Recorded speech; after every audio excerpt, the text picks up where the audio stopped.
Hello. Stream number 92. I'm just waiting a little bit for Twitch to catch up. But if you're seeing this on YouTube, apologize for the slight delay in starting. Okay, it says I'm no longer hosting.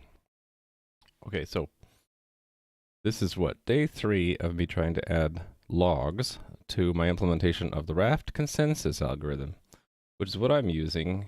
Hold on, that's not the right place. So what I'm using to get the game servers of my game to agree on the state as the state changes, so they keep up to date with each other. So I'm working on a multiplayer game, obviously, because I have both the clients and servers. So people will be able to play the game through their browser. The game is going to be on the client side JavaScript. On the server end, we're going to have a cluster of servers all running C++ with some Lua scripting in there too. There's also going to be another really back-end server called the orchestrator that is setting up and tearing down the game servers as configurations change and stuff like that. So don't have all of the game pieces yet, so it's not playable. But I'm working on the second and third tiers, so to speak, in this diagram. So I already have a lot of code written to establish connections between servers. I'm using WebSockets. I kind of did that on stream a while ago. Hey there, Kinkomatics. I am back again. Yay. And recently been working on this coordinator part. It's going to use the raft algorithm. So I have raft implemented as a library that the coordinator is using. And this week and previous week and next week maybe even, we'll be working on adding in the log, or also known as the journal, to the game. And it's used by raft to replicate the game state, and it's used by the rest of the game to track changes to the game. Hey there, Prof Elements 1. So I have kind of a full plate today. I don't know if I'll get through it, but we'll see. I was reading through the thesis, the PhD thesis for that was the subject of that raft was the subject of, and realized a bunch of things that I was doing wrong. So hey there, Rally Monkey. So there are a bunch of bug fixes that I need to go through, and one of them is that I'm going to need to include extra information in the results or reply to the append entries, because actually I should pull up the algorithm.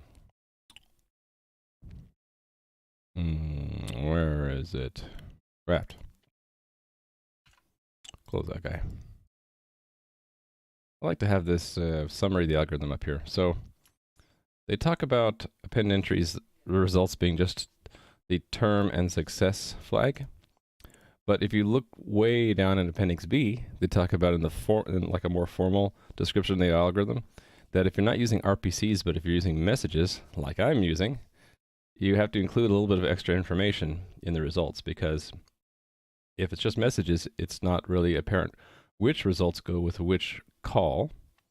And I was thinking about that it's possible that we might send an append entries twice because we think we need to retransmit it, and then we'll get 2 replies, and that will confuse the server because it won't really know which entries it's replying about.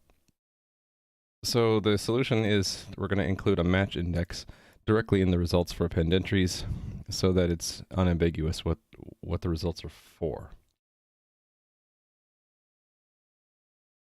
I didn't see the Monka S. Oh, you were just writing the Monka S. Okay, I get it. Anyway, yes. A couple other things I noticed. So I have this append entries delegate. I think I put that in before I added the ilog interface. So I think it's redundant. I'm going to remove it. And then there's just a bunch of extra stuff we got to implement. Did I ditch the chat overlay? Oh, I think I just turned it off when I was, yeah, I turned it off. Here, I'll turn it back on. There, it's back on. Thank you for noticing. I turned it off because I was recording a video. Oh, I should advertise my own video. So a viewer yesterday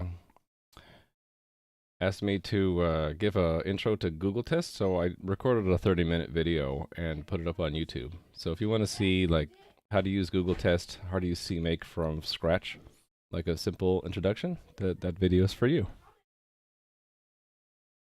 So yeah, when I was recording that video, I had to turn off stream elements.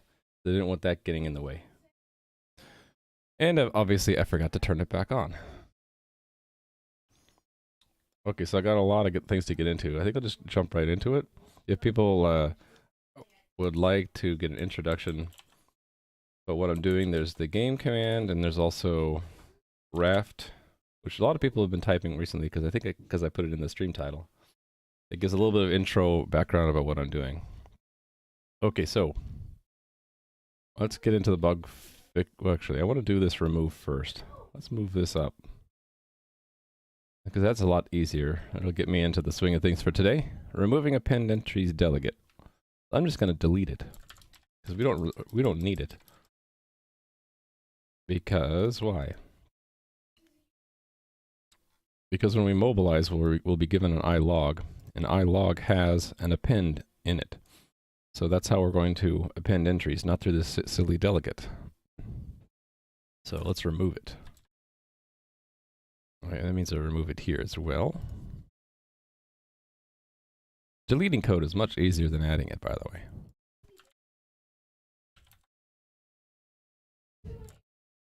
So deleted.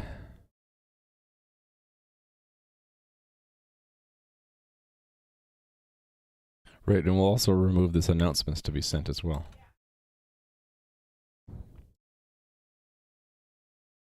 Do-do-do. I don't need to do any of this stuff.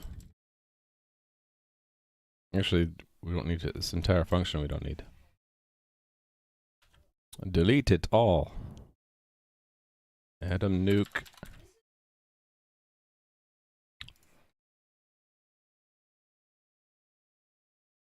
Okay, so any more? Aha. Get rid of this thing too.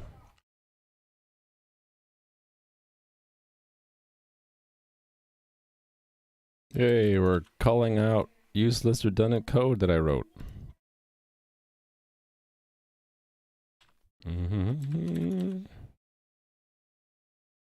More code I can remove.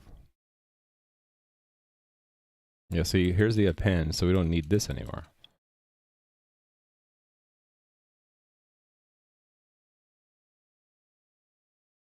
Okay. Okay, see you in a bit, Rally Monkey. Thank you. Okay, let's see. I think in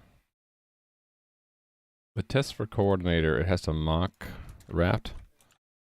So we'll need to remove this thing that see, I didn't even implement it in the mock. Cool, I saved myself some time by never implementing it in the first place.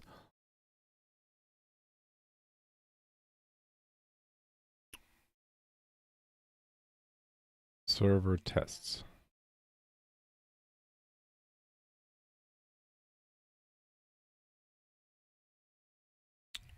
Ah, yes.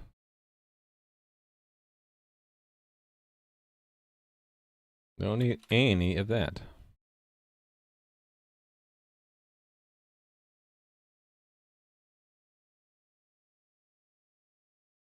It's a stale message.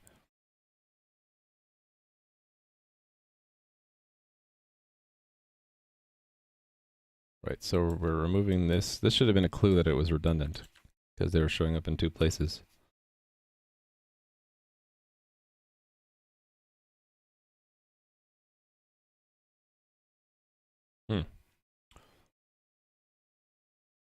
It took like 7 more seconds than it should have to do that. Alright, anyway, let's just quickly run the test inside the little window here. That problem there is LibreSSL CMake. I wish I could tell the tools that I don't care about that one. I can't exit out or anything. I just have to try to ignore it.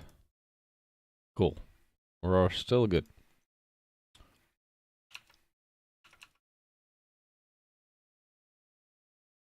raft. We're gonna get rid of it. Blah blah blah. And say remove append entries delegate. And this is redundant. Now, not this. I'll say that is redundant now that the server is given an ilog object which has an append method which essentially serves the same purpose. No pun intended.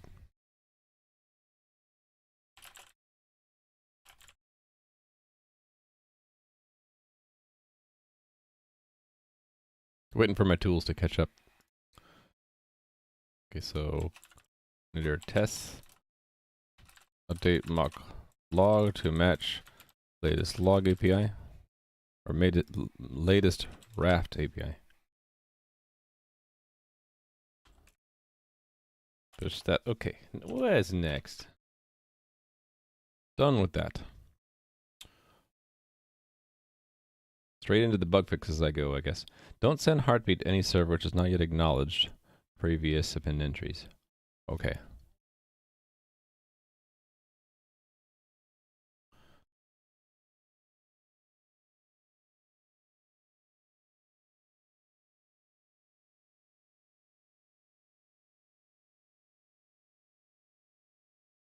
Actually, I think that's already covered by this No, it's not.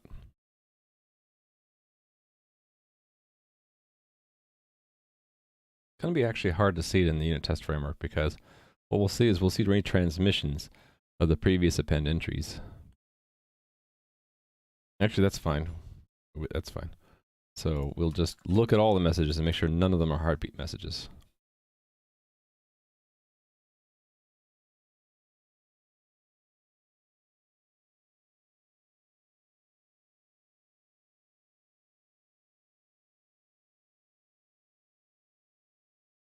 Just looking for a unit test I can steal from. Something that's similar that I can copy. How about this? Should send regular heartbeats. So those 4 down there are placeholders for tests I need to fill in eventually. Okay, so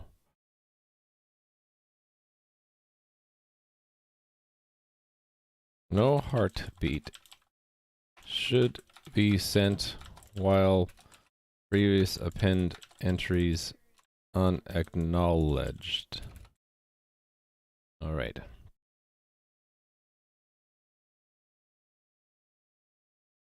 We don't need this. I've been streaming for not that long. You haven't missed much. Hey there, Bugfound. How's it going? My goofy looking at the camera and waving.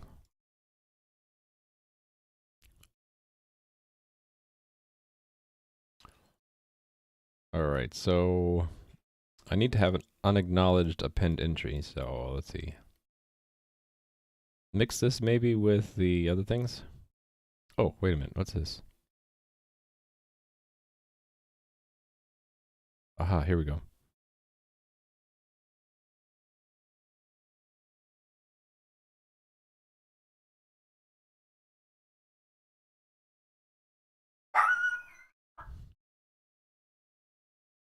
Dog barking. Sorry about that. Okay.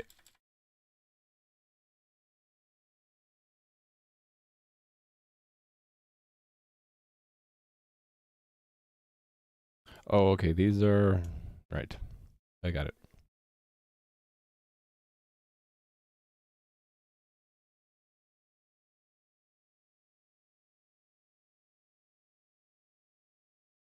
Actually, this won't work. This test isn't even valid.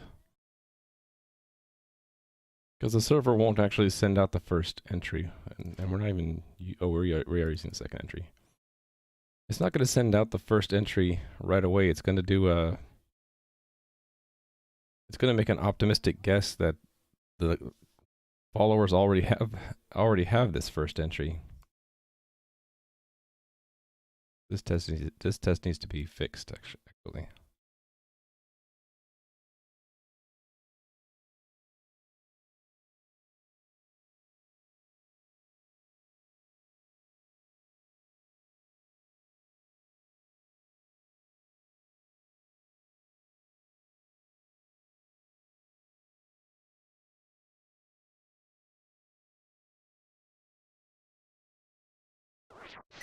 Oh, thanks for the follow, Trough. Yeah, sorry for the quiet periods. I'm just thinking.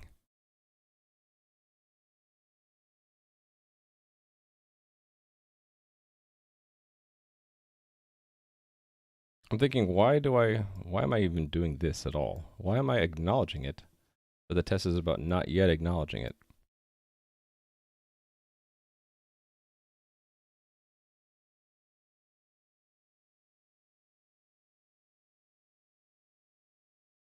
Hmm. Stumble upon me for the first time. I must say, oh, thank you. Actually, following Google Plus, maybe a little bit. There was one point of contention. One of the viewers pointed out to me a little bit, not a little bit, a couple days ago, and that is one of the Google C++ style guide points says never to pass a reference to something without making it const. And a couple times I break that, and I'm considering adopting that practice, but I haven't yet. So, for example, where was it? I'm trying to remember where it was. If I look for reference, I'll probably see it. Like this would follow the standard because you're using const with reference. There are a couple places where I didn't, and that's supposedly not allowed by Google. Google C++. Oh, here we go. So this is supposedly not allowed, and what they would say you should do is pass it by pointer so that you don't confuse value and pointer semantics, or value and reference semantics.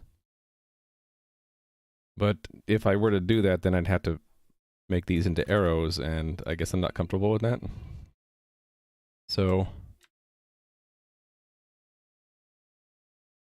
I'm more following style guidelines that I've developed while teaching myself coding, and a lot of it comes from making mistakes and then learning from your mistakes. So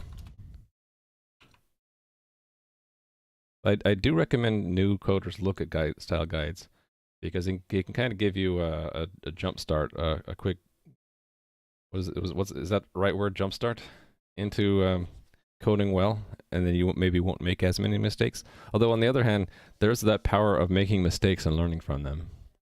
So I don't know. Probably makes more sense if you're working in a team and the team already has a style guide that they follow. It'll help smooth things with your teammates. They won't get so annoyed that you're breaking their style.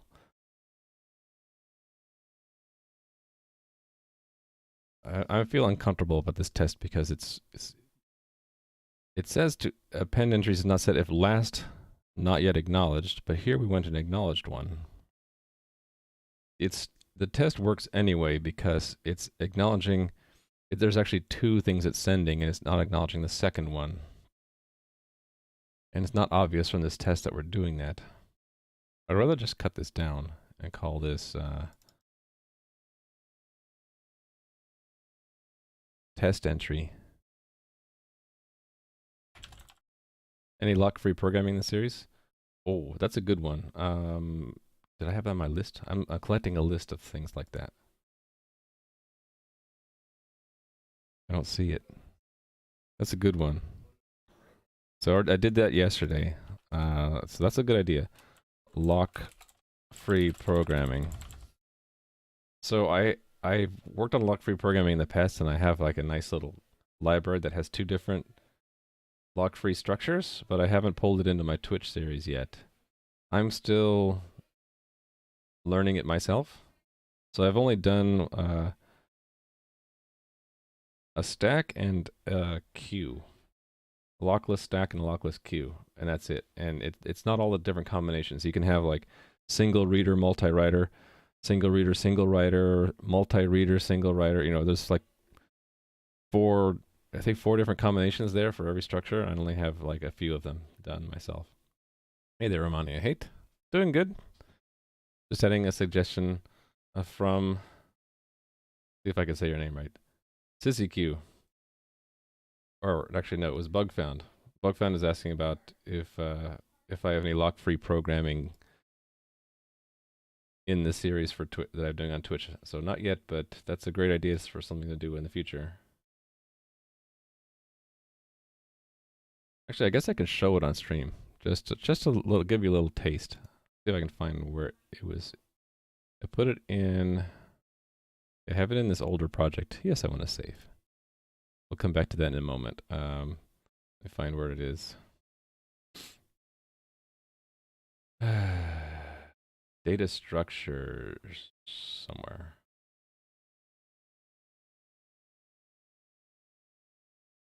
Where did I put it? Oh, hi there, Lapis on the Moon. It wasn't async data, was it? Oh, maybe it was. No, that's not it. I was preparing some of this stuff to pull it in to the Twitch stream stuff.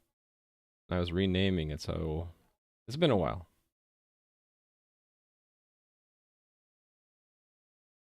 I'm not seeing it though. Not put it here. Wasn't serialization, was it? Nope. It wasn't system abstractions, was it? Nope. It's here somewhere. I will find it. I guess I could look for atomic, because that's kind of key. No, I want to include all files. There it is. In this file. Where is that? Oh, it is async data. Okay, I just wasn't looking. Right, so I have header-only versions of multi-producer, multi-consumer stack, multi-producer, single-consumer queue. I think the multi-multi stack is the easiest one. So the idea is you don't use locks. Instead, you use atomic operations. So an add is a compare and exchange weak on the top pointer of the stack. And then a remove is you do the same compare exchange weak. And what you're doing is your exchange is a swap. So if you're crafty about what you're swapping in, you can modify the data structure without actually locking anything. Half the time you use tags, Twitch just says category doesn't exist. Yeah, they've been getting better. Twitch has been getting better a little bit to help us streamers correctly categorize ourselves. So I think it's getting better. So yeah, this is. I'd have to review this a little bit to figure out what I'm doing because I'm still new at this lockless programming. But the key is in atomic operations and making sure there's no sequence of events from two different threads that causes corruption or causes basically the wrong state changes in your data structure. The multi-producer single consumer is a bit more involved because actually it's not. Maybe I should have done this one first. Multi-producer single consumer, since there's only one consumer, there's only going to be one guy removing the head item, so it's pretty straightforward. But the inserting, you do an exchange, atomic exchange, to make sure that there's only one producer at a time adding to the end. Yeah, so it's all revolves around atomic and those kinds of things. Where are the dots before the code? Oh, right here? Or are we looking at something else?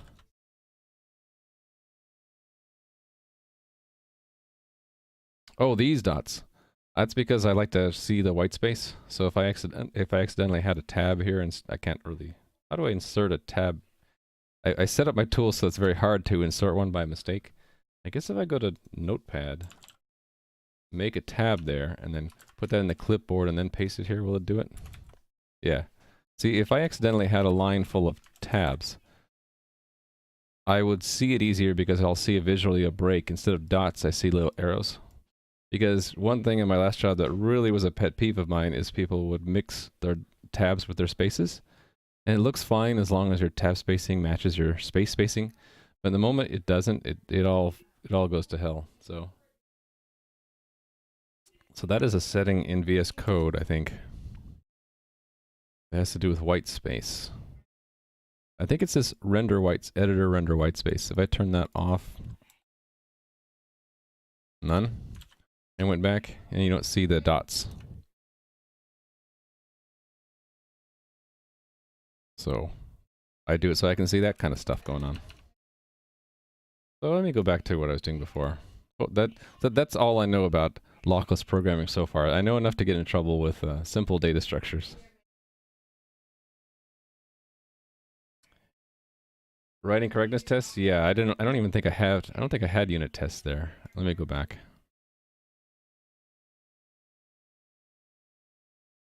Oh, I do. I do have some tests. Oh, but they're empty. Look, I meant to write them, but I never did. Bad. Yeah, so when did I write this? It wasn't 2018. I think I applied I think these are... Oh, maybe I did this earlier this year. Okay, so I was bad. Probably, maybe you're right. It was so hard I got intimidated and sidetracked and never actually did it. Yeah. Bad. Don't do that. Like I said, I didn't claim to be an expert in lockless programming. And so maybe I earn a little bit of a excuse for not having a complete test yet. Okay, I'm going to remove this. We're going to remove this as well. Actually, you know, to simplify things, let's have every server but 2 acknowledge it. Or is that even necessary? I don't even think that's necessary. We'll remove this. And then we just append the test entry here, and that should still pass, right? Let me, I was in the middle of adding this, so let me comment it out for a little bit. Sure, bug found. Yeah, obviously I need to learn more, and in order to stream more of the lockless stuff, I hope to do that in the future when I learn more. Okay, let's see. Raft, right? Sometimes I forget what I'm working on. Cool, so I didn't break it. So I simplified that test a bit. That's not the right repository.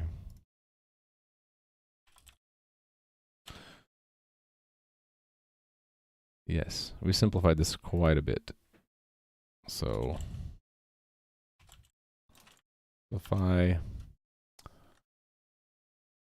simplify one of the tests.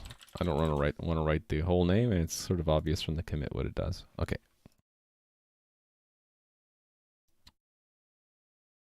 All right, so let's bring that back in and resume work on it. So, right, so we need to make sure that there's an append entries before we do that. I suppose we'll just do what that other test did. Make an entry and then append it. So arrange for an entry. Actually, I guess we can append it in here as well, right?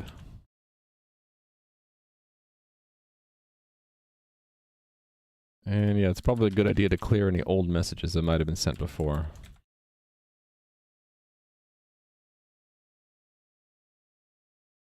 So this will send out an append entries that we haven't yet acknowledged, and then this will let the timer run long enough that the server should send out heartbeat messages if it can. But the point of this is that it should not be sent until while there are previous unacknowledged append entries, right? So I guess we're not counting this. We hope to never see another append entries. So we'll just say expect not equal append entries. Because there might be other messages being sent out. But we'll expect that they're not append entries. Actually, hold on. This isn't right. We might see retransmits, right? So we'll see retransmissions of... Hold on, this is a problem because we need to acknowledge the initial. There's going to be oh, let me think about this. But append entries comes first before a heartbeat. Yeah, it actually won't send it, right? Oh no, it'll try to send it. Yeah. It'll try to send it before the first heartbeat. So a heartbeat is an append entries with no log messages in it. So if we see an append entries, we should expect true that the message sent dot message dot log is empty. All right. The test actually might already pass the way I did things. That's a T. But I want to have this test to make sure. I had it written down as I had a bug. Maybe because I saw that I wasn't handling that correctly. But let's see.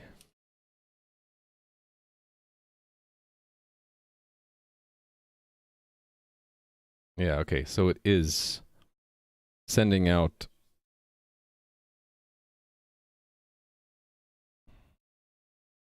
Did I get that right? Oh no, it should be, it's backwards. We should see retransmissions. But we shouldn't see a heartbeat would be that. It would be empty, so if it's empty, we want it to fail.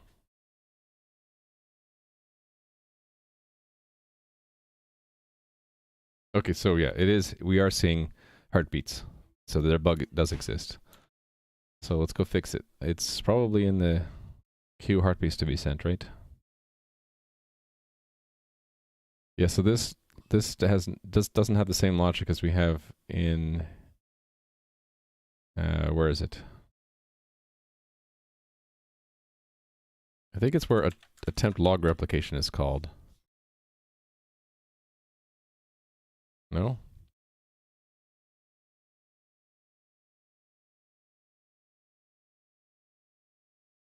Maybe it's in append entries?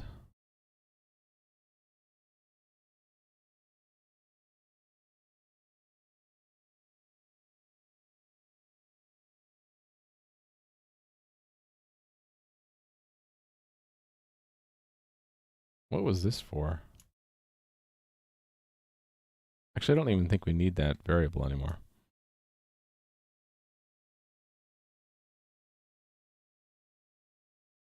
Yeah, there's a check to see if it's already awaiting a response from a previous append entries, then we skip it. So yeah, the problem is we're not doing the same kind of check in the heartbeats. Wherever that was.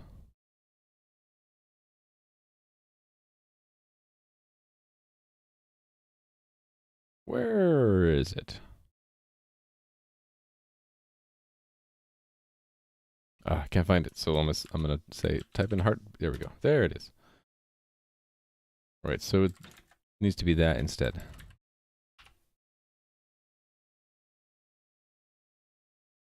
Let's move this up to here so we can get instance.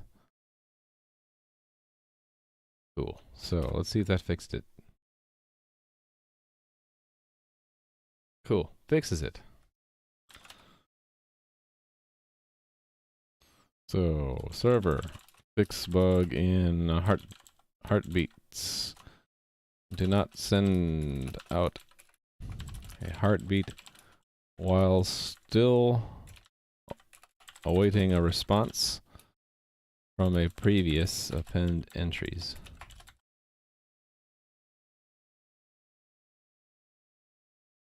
Hey there, Captain Stupid. Love your name. And by the way, thanks for following before the stream started.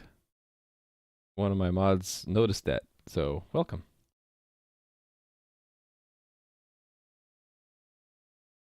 All right. Next bug. Ignore a request votes results if we're not a candidate. Okay, so Yeah, that can happen if we send out a request for a vote and then we hear back from a leader, and then we revert to follower. Right now, it's going to still accept these request to vote results.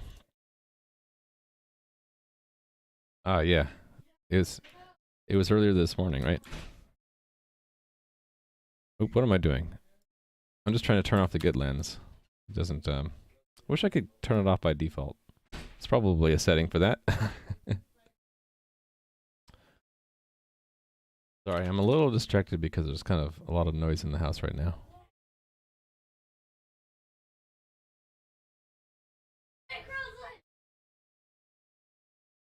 Okay, I have a similar test. Let's just steal from that. Ignore. It's similar to the ignore stale votes, actually. Maybe we'll put them together. Actually, yeah. These all kind of go together. We'll do them all next. So...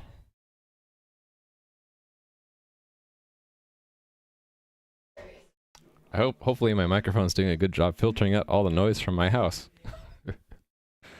Alright, request vote.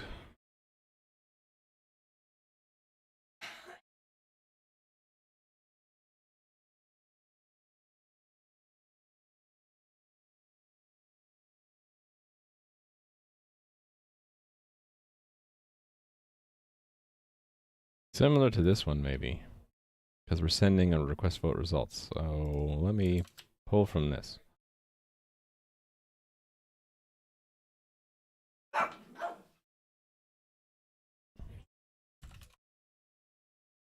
forgot to give it a name.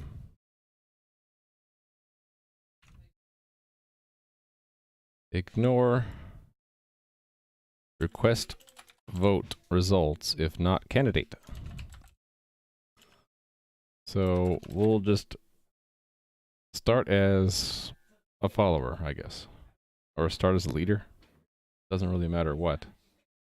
Actually, maybe we should have cases for both.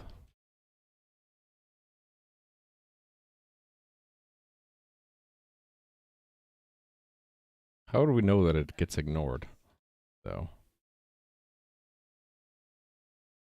I think the bug right now is if they're a follower, they'll become a leader if they get votes.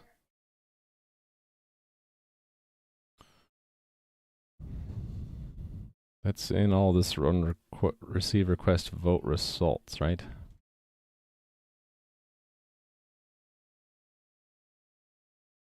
Yeah, because these flags aren't being set. So yeah, I think it's if we start as a follower, but then we just receive votes out of the blue from. So it's really if follower. If we're a leader, it doesn't really matter, does it? Because we won't be. These awaiting responses will all be cleared anyway. We might get some repeat votes. They'll be ignored.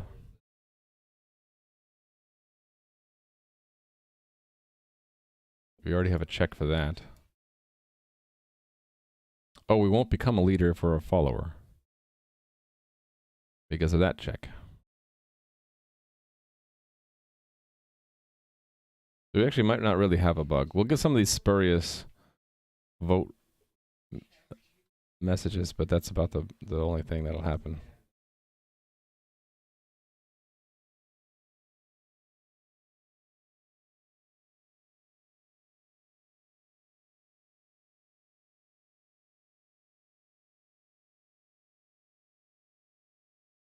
Yeah, maybe this isn't really a bug. We'll just see some of these spurious messages.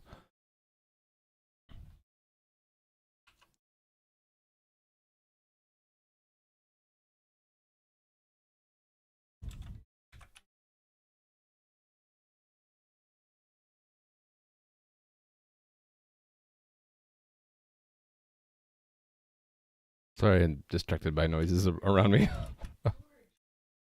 I might be a little slower while there's like distractions in the background. Set up as candidate, right?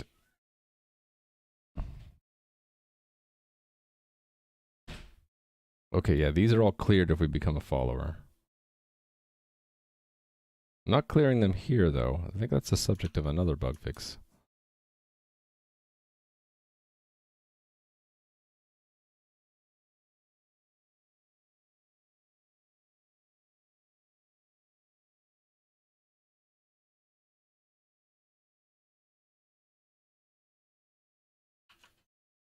Oh, we'll just put the test in here anyway. So it'll probably pass, but that's fine.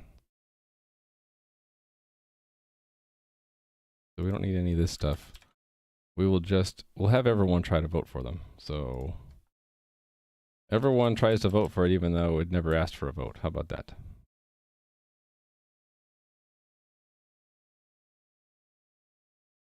That'll be part of the act.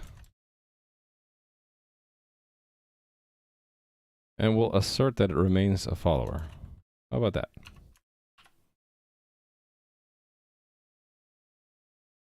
What? What?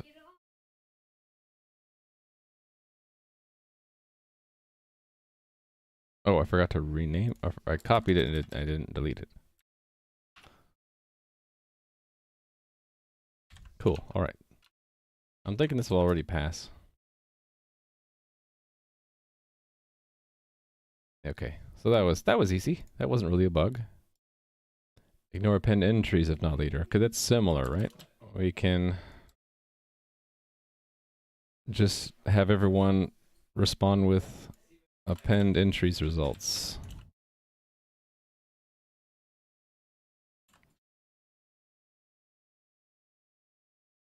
Oh, we need to make sure this term number matches, by the way.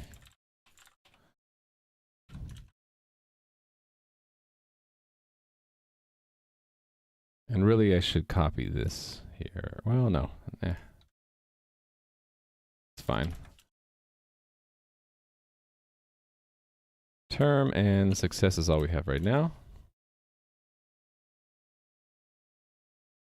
Actually, no, in both of these cases, since we're serializing the same message, we can make the message once.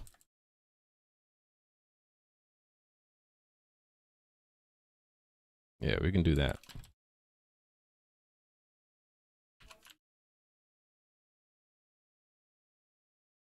So what do we expect?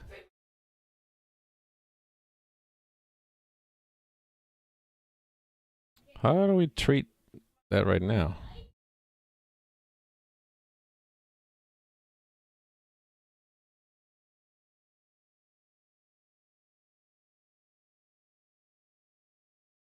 Yeah, it's gonna try to do that, right?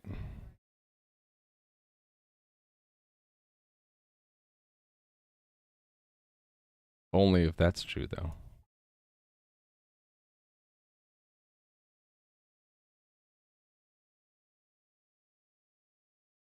Hmm.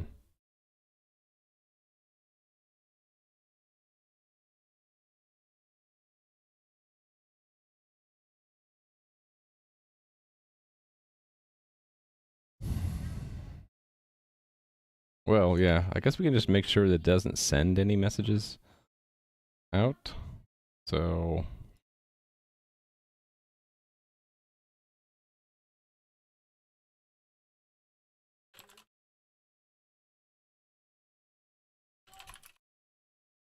expect not equal message type. Hold on. It's raft message type. Append entries. It shouldn't ever send one of these.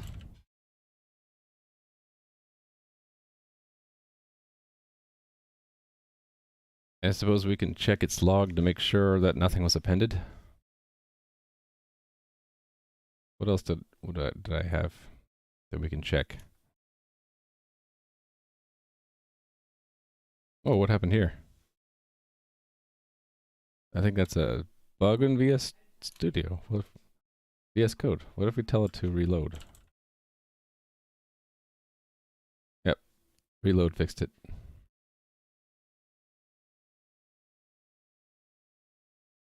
I guess we can check the commit index.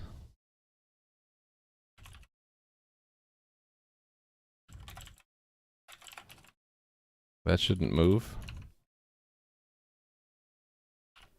This test will probably also pass. Good to have tests to check it though. Ooh, hold on.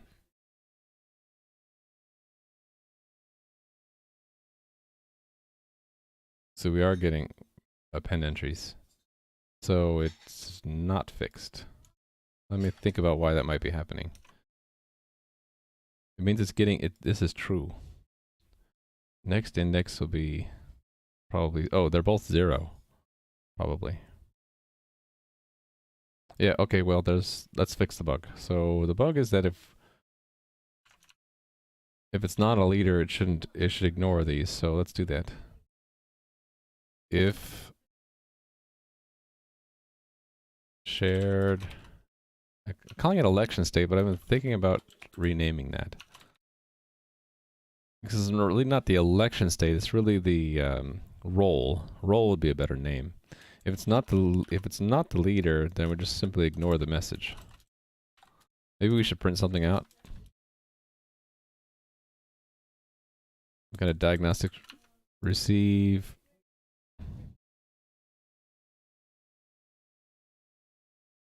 Hold on. I can just,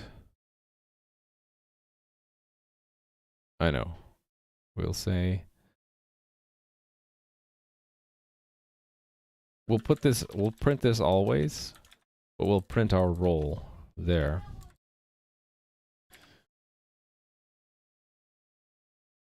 Three, four, 1, 2, 3. Let's make a helper for this. Election state to string.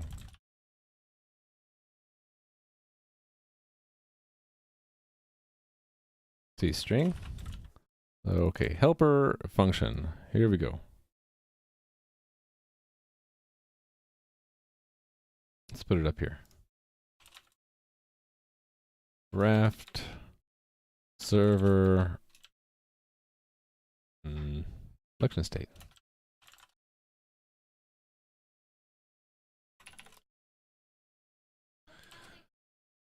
Return a human readable string representation of the given election state.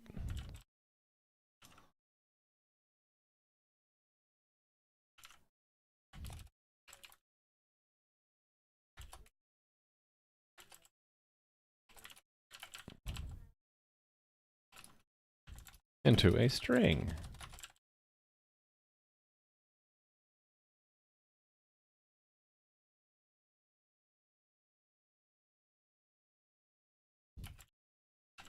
All right, it's just going to be a switch.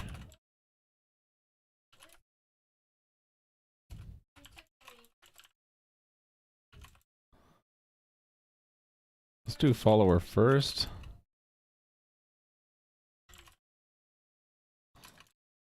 And we'll have a default, of course. Return candidate leader. There we go.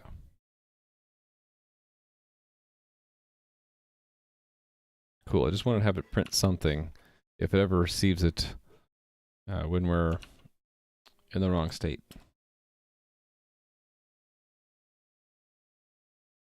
Cool. So not only did it pass that, also it's also running all the other tests to make sure I don't break anything by doing that. Let's say I did do that. It would break not just the test I added now, but it'll break other tests as well, right? It broke 4 different tests. That's, whoops. So that's why tests are kind of nice to have. Lots of tests are nice to have. Okay. We should check that in. Let me add this separate. Add helper function for turning election state into a string. And this was the bug fix. Server. Ignore vote results if not a leader. Or not if a follower. Actually, did I do two things here? Forget to check them in. I did. Okay, let's do one at a time.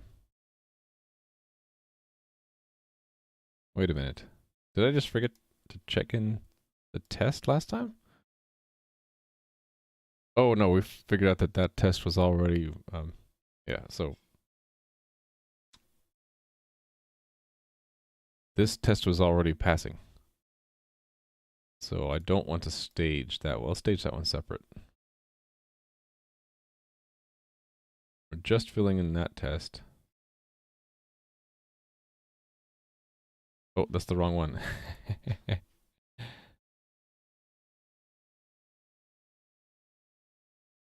Oh, no, okay, never mind. Not that code, just this one. I got it backwards again. Just the one that passes only. And not the one I need that code for, so not this one. That's a separate test.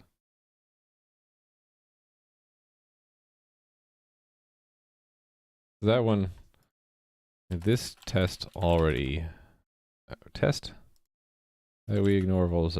This test already passes. Just to remind myself, why did I add a test without adding code? And this one was about ignoring append entries. Ignore append entries results if not the leader. Cool.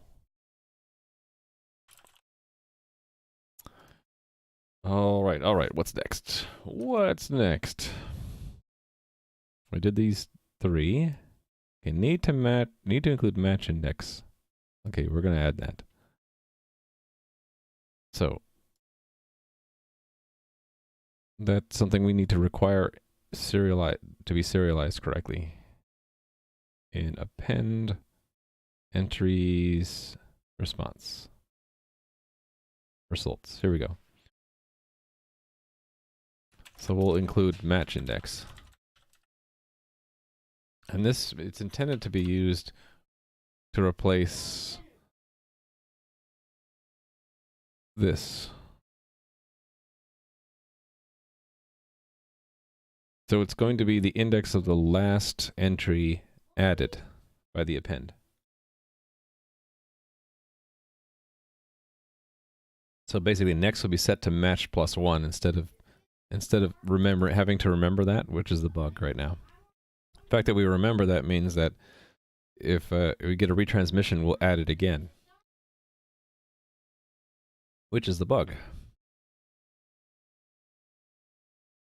So let's see, match index is, doesn't really matter, just put something there.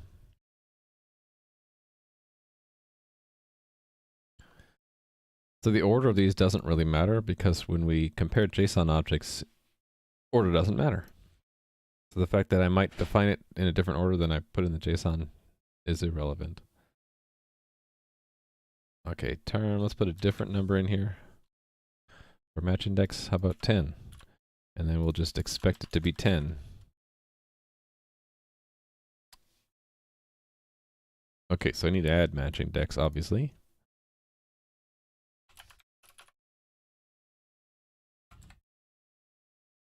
This is the index of the last log entry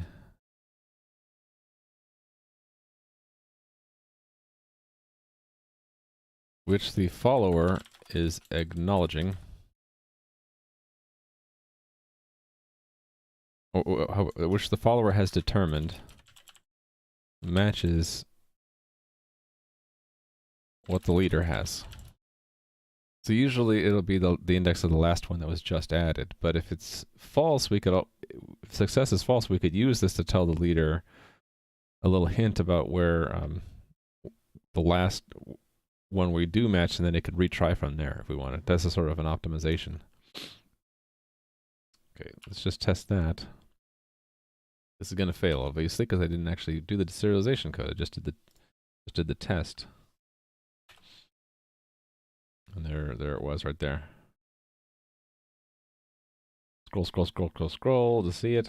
So it's not being added in there. This is not in here.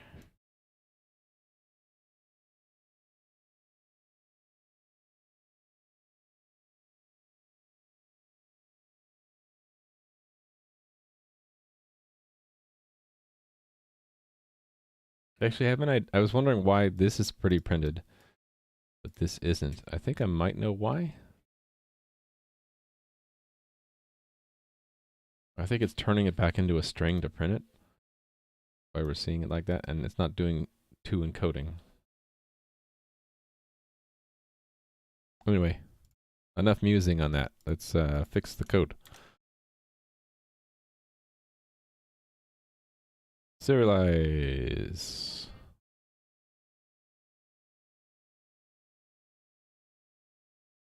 Match index. And deserialize.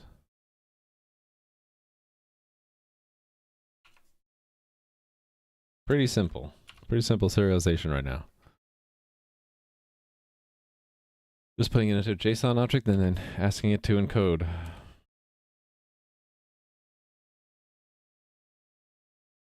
So of course an optimization I might make in the future is instead of using JSON to do all this, we might make it a binary serialization to make it faster.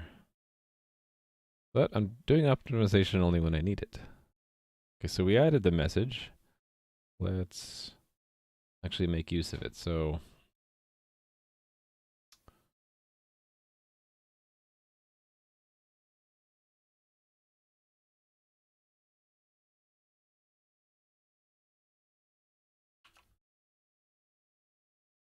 I guess I don't have a test for it yet.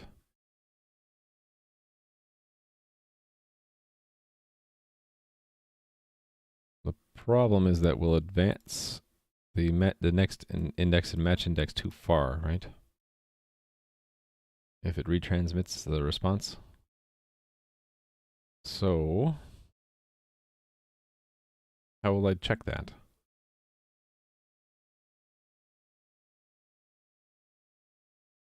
I guess I can just add a method that checks it, so let's arrange it to happen.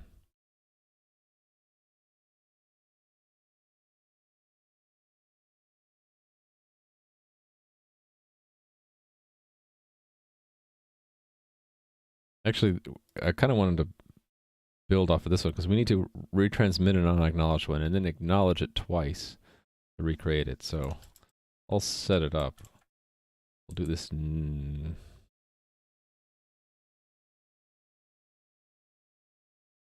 Maybe we'll put a to-do here to remind. I'm going to leave a hole here. I'm going to leave an undone test and then have some done tests.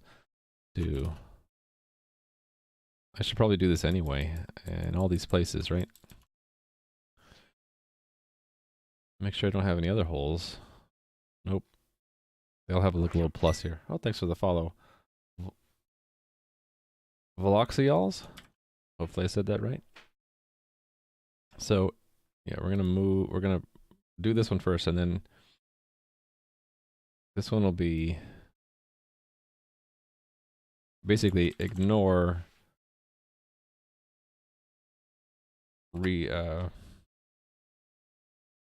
duplicate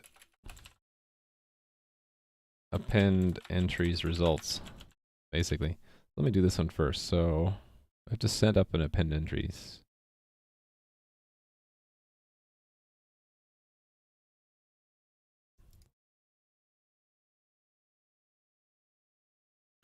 Just take from this very wordy test,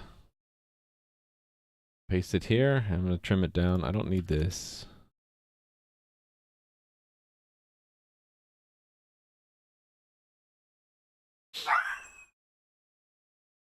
Bit of noise in the background.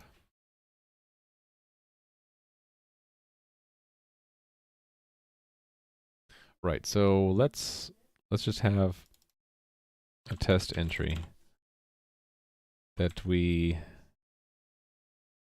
become the leader, and then we don't need to do this stuff. We're going to append the test entry there.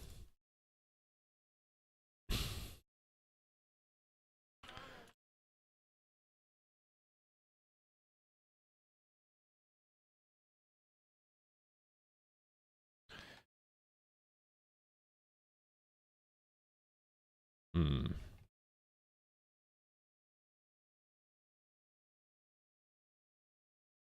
I'm gonna have to take a short break in a minute.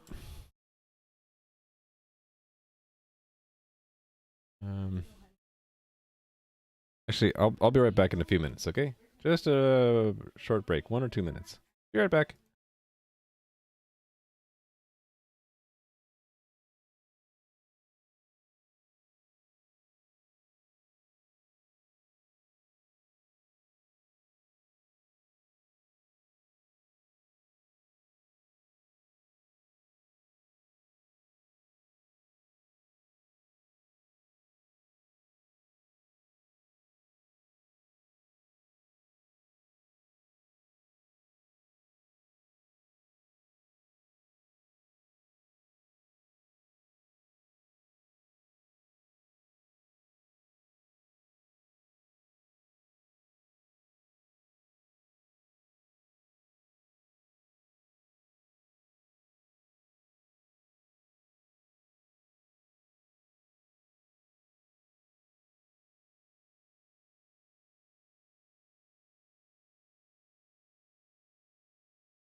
Hello, I'm back. Sorry about the break there. I'm gonna refill my tea and we'll keep going.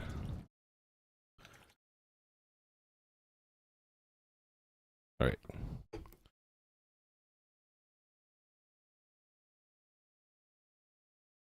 Okay.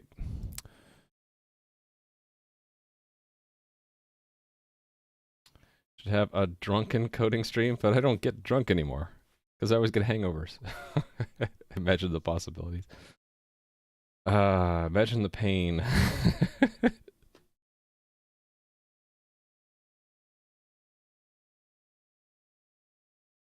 See, let's see. Hold on a sec. Got a question asked of me from someone in the house. Alright. Get last index. Yes. Okay, we're not going to do this. Right, it does not get acknowledged, so we will expect... Let's clear out the messages sent.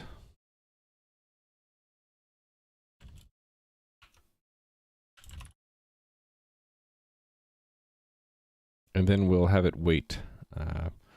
There's a code to have it wait a retransmission period. This one. So wait at least amount of time to force a retransmission, and we should see retransmissions. I don't really care who it sends it to, we just want to see them. So if it's append entries, we'll expect... Well, hold on. We should expect at least one, right? So retransmissions sent is false, and we'll expect by the time we get it onto true, here it's true. Actually, maybe I want this more strict stuff, which was I had a counter.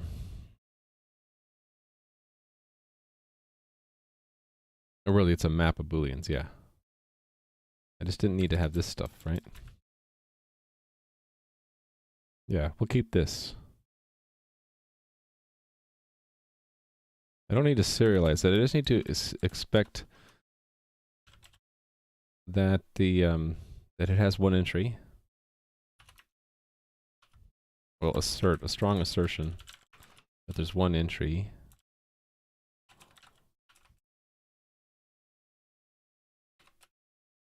And I expect that term to be 3.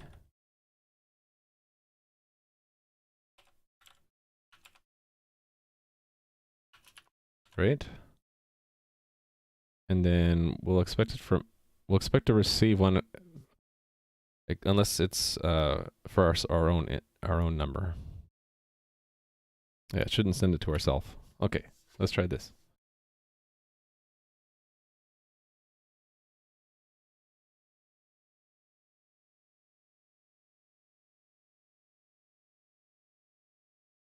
I think this one might already pass because the retransmission logic is already there. Yeah, okay. So this I already did that.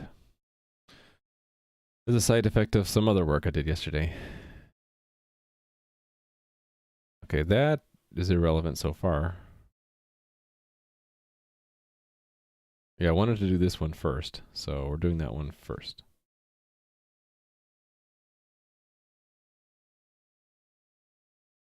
Check to make sure append entries is retransmitted.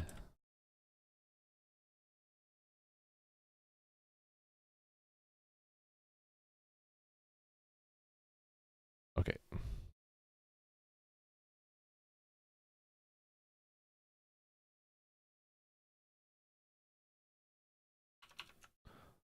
So back to this one. When we do acknowledge it, so we'll allow it to retransmit and then we will acknowledge it, but we'll acknowledge it twice and then we'll check to make sure that it did not advance twice. And this one will break, I think. So leveraging that other test, we're going to wait for a retransmission, then we're going to reply twice. So I had code to reply, right? Here we go. Here's the reply. We'll arrange that in advance, and then we'll send it twice. The send is this receive thing. We don't have to send it from the every single leader or follower, just send it from one of them. Hey there, Tuabud, good evening. How's it going for you?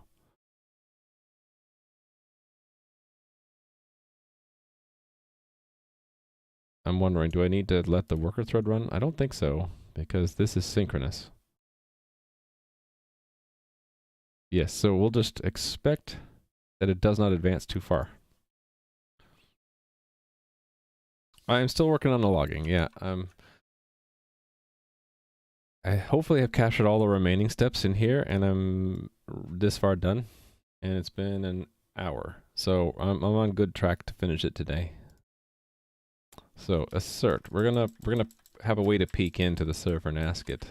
So we'll expect equal 1 is the for the match index. We just need to have a way to like get match index, and we'll need to tell it which server number. Okay, so that doesn't exist yet. It's sort of a backdoor. We're gonna add it now. Adding backdoors is fun.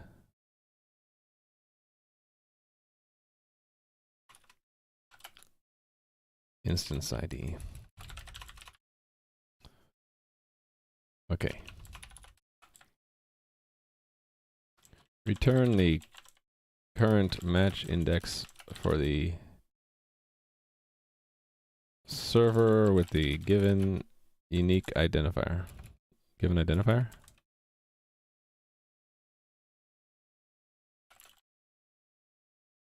This is the unique identifier of the server for which to return the current match index.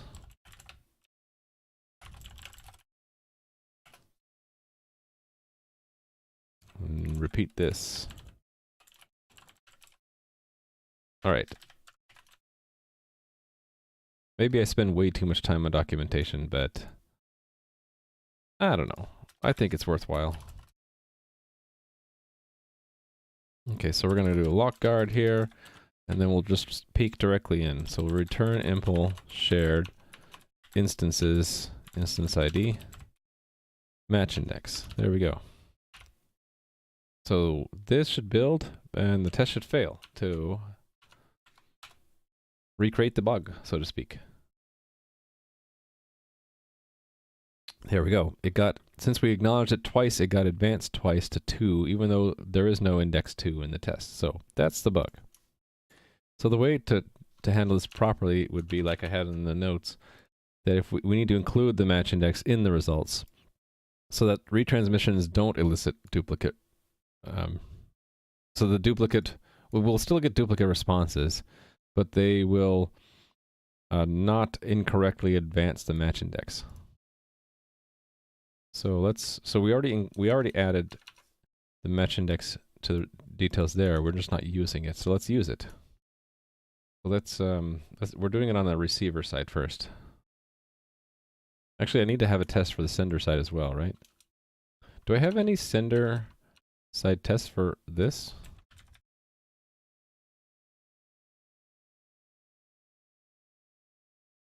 I don't think I do yet.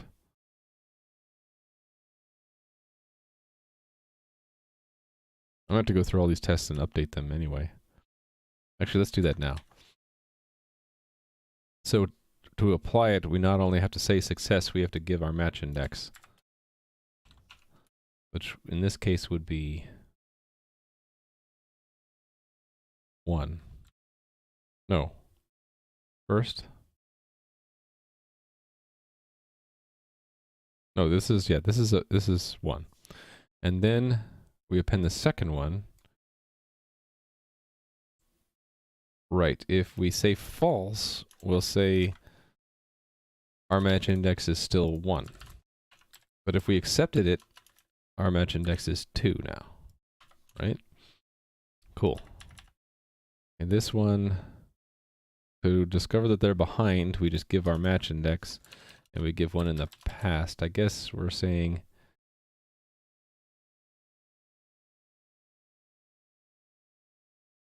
it's going to go back to the first entry, so that's 0.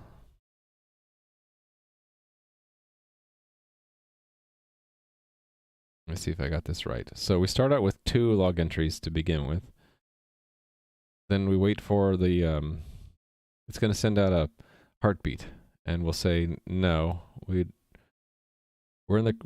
a follower in the correct term, but we don't accept, we don't have those 2 yet. And we expect it to go back 1, right? This is wrong. Previous log. Oh no, that's correct. The previous one is the first entry. It's going to try to send the second entry. So to make sure we do that correctly, we'll set it to 1.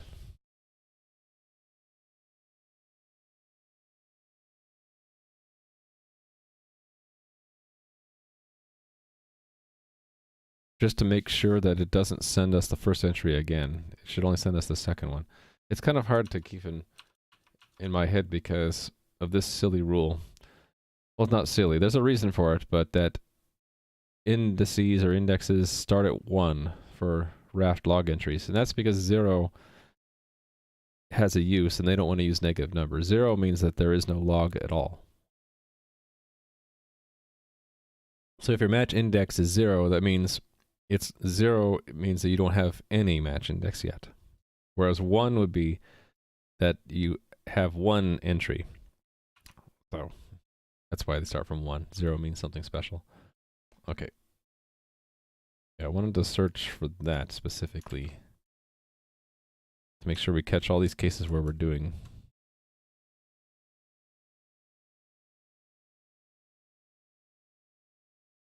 Right, match index. I need to make sure all these messages have match index set. Okay, this one doesn't.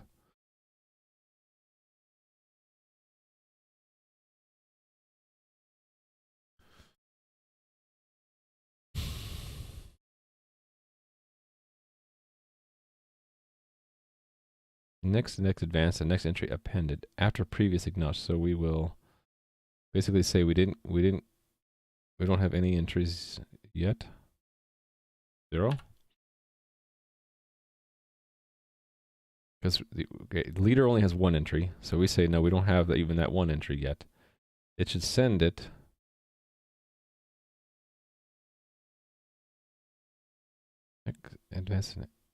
after. Okay. Right. So we append the second entry. Won't send it yet. Then we should expect it to. We'll expect it to have retried with the first entry. So then we'll say yes. We now have the first entry, and then we'll expect it to send the second one. Right.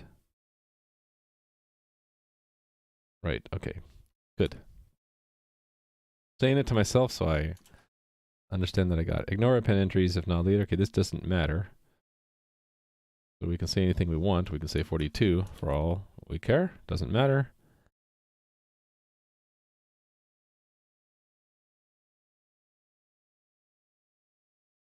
What else? Okay, here. Duplicates. This one does matter. We need to say, yes, we match that first index. Right.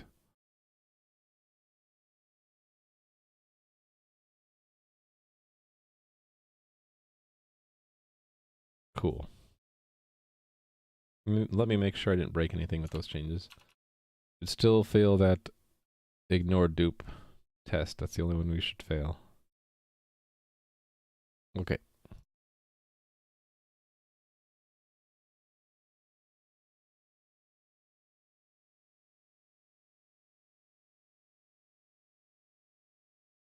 So here, when we receive it, we're already returning if we're not the leader, but we should also return if match index is already up to date, right?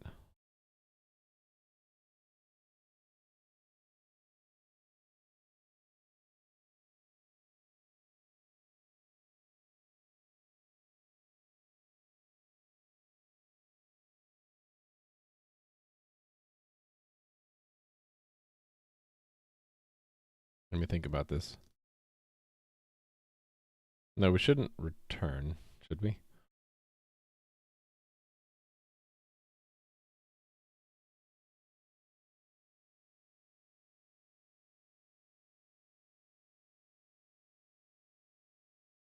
We simply don't advance this, right? So we change this logic a little bit. So this is what we used to have. Now we're going to say instance.match index equals, we're getting it from the message details. Match index, yes. And then we set up the next index to be sent equal to the message detail match index -1.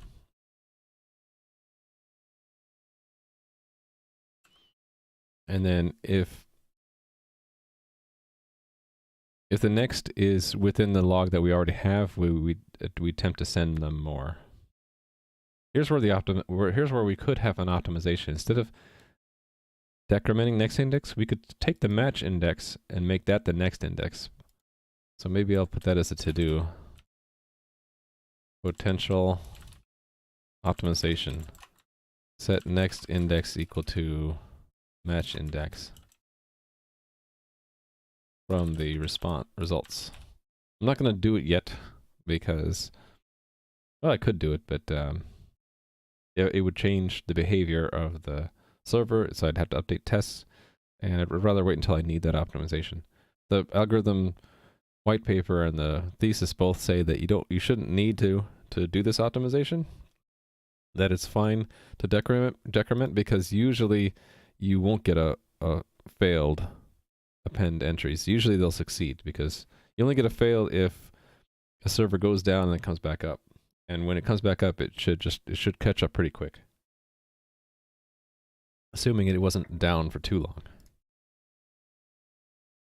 Where you'd want this optimization is where the follower is very far behind and you need to quickly find out, if let's say it's 1,000 entries behind, it would take 1,000 round trips to figure out that it needed 1,000 of the last log entries, and we could skip back and find it quicker. We'd still have to send all 1,000, but at least we could start sending them sooner. Okay, that hopefully will fix the problem.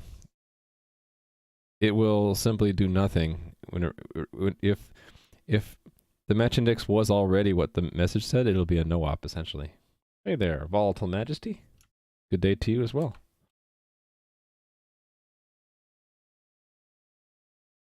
Okay, I broke something.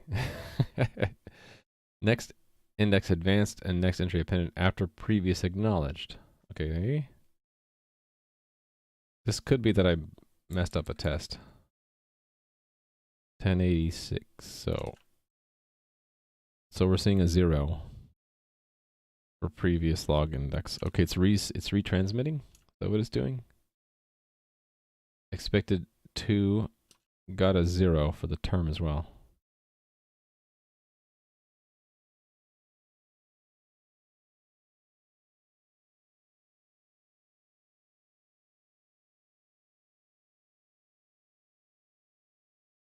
Okay, let me look at this more carefully. So we start off with the first entry. We force it to send. We don't force it. We allow time to virtual time to elapse until it sends a heartbeat. Then we acknowledge that we don't have index 1, that we don't have any match basically, and it should go back and resend the first entry immediately at that point, right? Then on the server side we append the second entry.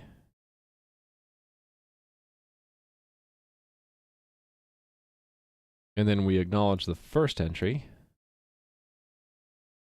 It should then send the second entry only, because our match index is 1. So the next should... Oh, that's what's wrong. It should be +1, right? Send the next one after the match. That's probably it.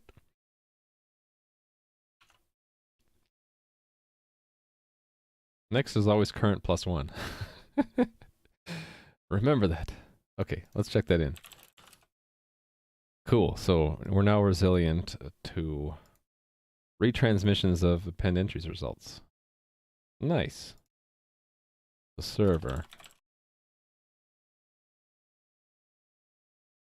Correctly handle duplicate append entries results. So because this implementation uses messages and not true RPC, it doesn't inherently match up messages with responses. So when a server retransmits a request, the recipient may send back multiple responses. In order to prevent multiple responses from being mistaken to be separate append entries responses,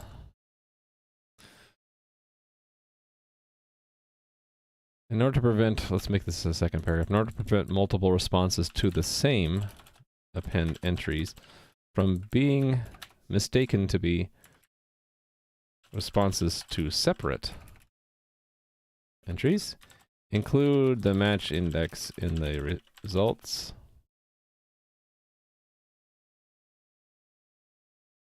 Actually, then I'm going to remove the other variable in the same commit then, and remove internal tracking of the number of log entries actually sent in each append in the last append entries. So before I commit that, let me X that out. It actually saves it. See, I don't lose it. I'm going to remove that pesky variable that I no longer am using. I removed it. It was like num entries last sent. We're not actually using this anymore, right? We're just setting it and never using it, right? So I can remove it. It was problematic anyway. So I remove it and then remove where we actually set it because we don't need it anymore. So we're being driven directly by the match index we're getting back. That tells us what we need to send next. Make sure that didn't break anything. Cool, and then we'll just include that in the commit. All right, seems good. I'm happy because I'm making progress. Right, so on to the next thing. We're done with bug fixes that I know I have, right? Unless did I have some that I didn't fill in? Actually, I do. Ignore stale votes. Let's do this one. I don't think I had that on the plan anywhere else. Yeah, ignore stale votes from previous term. Right, so this is where we become a candidate. We become a candidate like in term 1. And let's say we don't become the leader and we time out. And so we raise a new election in term 2. Then we get back a vote, but it was from term 1. Right now it probably get miscounted as coming from term 2, and it should be not counted because it's from term 1. So let me look at, we have tests for the election process when we're receiving votes, responses, right?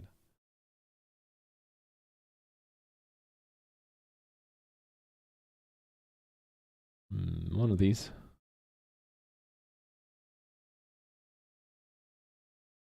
Maybe this one? Yeah, I like this one. Let's pull this one out. Look for to do again to find it. Here it is. Paste that. Okay. Right, so that's become, actually, that's now become candidate, right? That's exactly what that code does. Only we can also set the term number. It's the same, right? Only it's clearing messages. Yeah.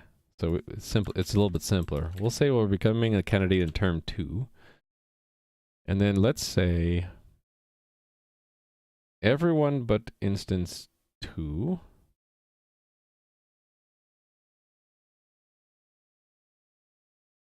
No, we need to have, right.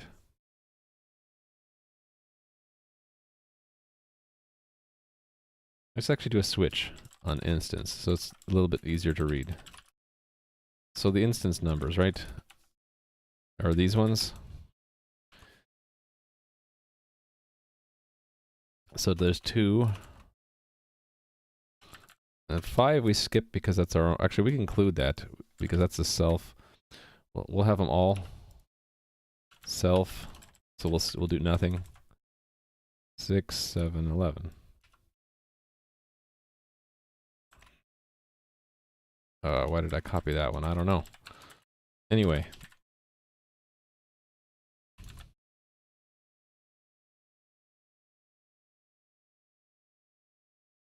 Let's say that 2 is behind. It grants the vote, but it's in the wrong term. And then we don't send any message back from ourselves, so skip it.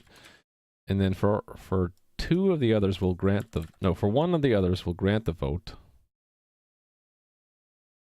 And the others we will not grant the vote. Actually, there's another corner case I need to consider. That we have a stale no vote. A stale no vote should just be also ignored, right?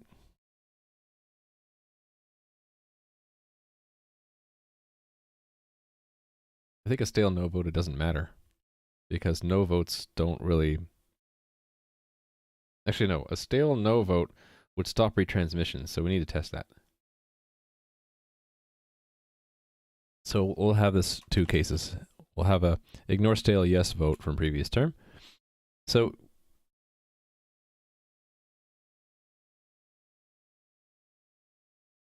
right now what will happen is it'll think it has a majority and it'll have become a leader, which is what we don't want.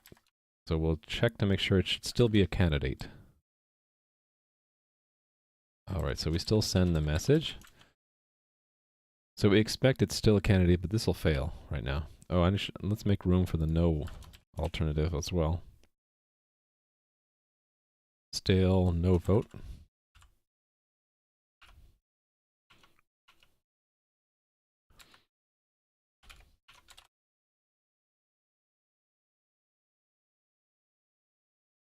So it became a leader even though it got a vote from an old term. That should be easy to fix. So when we receive a vote response, right here, we need to ignore it if it's in an old term. If message details term is less than is it shared configuration current term, then just ignore it. And should we print something like ignoring the vote? Because yeah, similar to this message, we'll say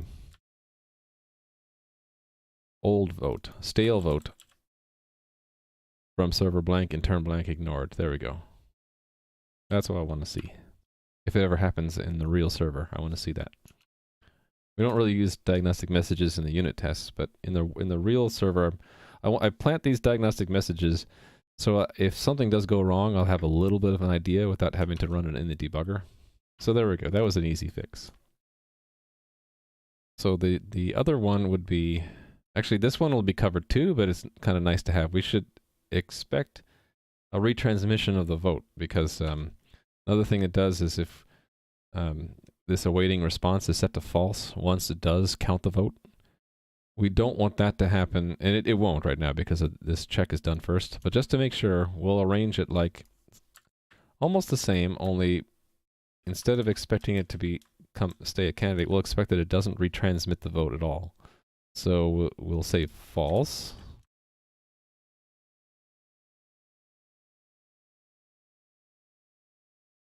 So it only has its own vote plus another vote, so it doesn't have a majority yet, so it shouldn't be the leader. I guess we can say that it's not only a candidate, but let's advance the clock and expect a retransmission. So that's this stuff right here. Actually, let's clear and then wait. So clear and then wait. We should expect a retransmission, right? Of one, we should expect one vote retransmission. So expect assert equal 1 for messages sent size. Expect equal raft message type request vote for messages sent message type. And then we'll expect 2 for the receiver. I guess I can print that. I can expect that first. We could expect a message to be sent to 2 again, asking for a vote.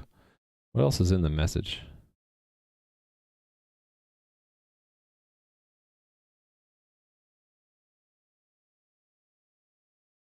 Doesn't really matter. Well, I guess we could check it. Well, the term should be 2, right? Become a candidate in a term 2. Like we can even, if we wanted to, we can check the candidate ID is 5. I think this candidate ID is redundant. I think we can remove that because we have it in the receiver instance number. I mean, not the receiver, the sender. When it gets sent, there's a sender number as well. What else do I want to check? Last log index? I mean, we could. There's no log. I think it's irrelevant. I think this test will already pass because of the change I just made.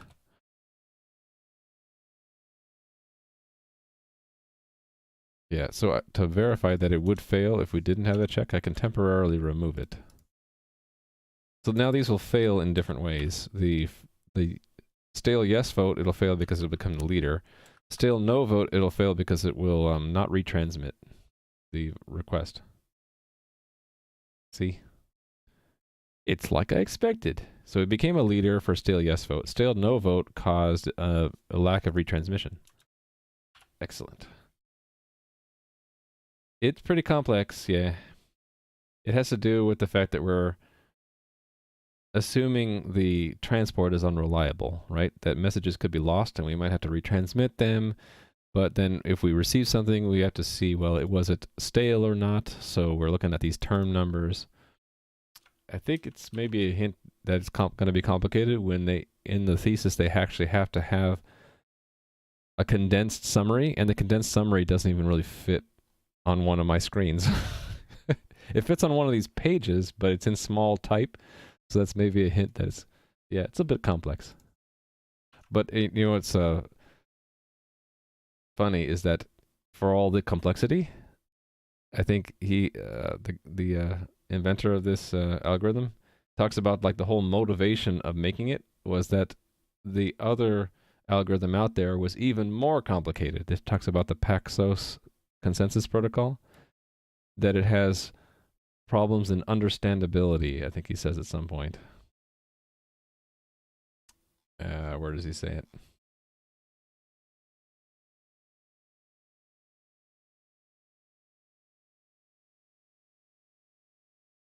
What's wrong with Paxos? Here we go.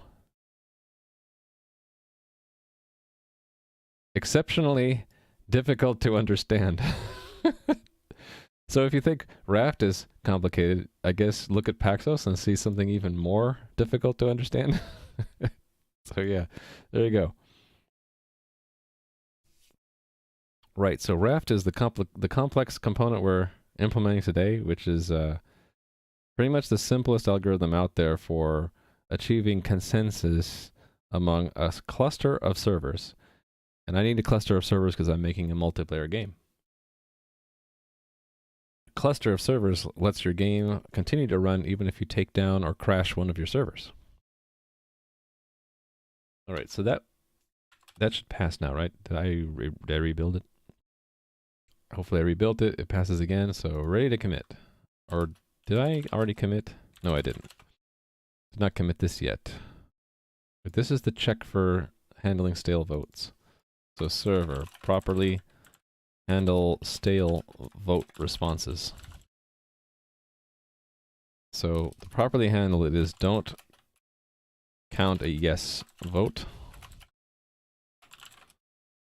and don't prevent retransmissions of vote requests.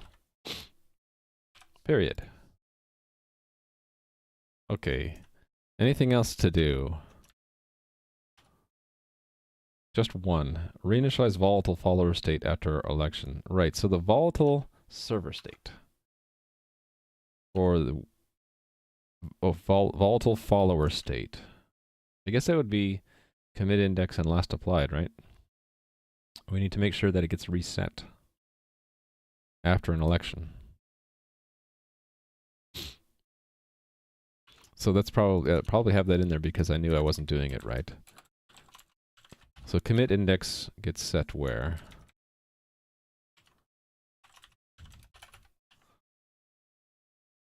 It's set when we receive an append entries. It's set when we are the leader and we determine the majority of the servers has committed it, and when we're testing. So right, we need to reset it. It gets to reset. Right, reinitialized.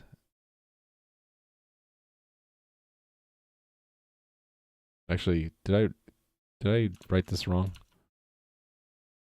It says after election, but it says follower state, and maybe it means leader state, because this says reinitialize after election for the leader volatile state. I think actually we can leave commit index alone because it doesn't get reinitialized after election. It's only these ones. So this should be leader state. So that's next index match index. Next index equals. Okay, we're already doing it. So what? Do I just need a test to make sure that we're doing it?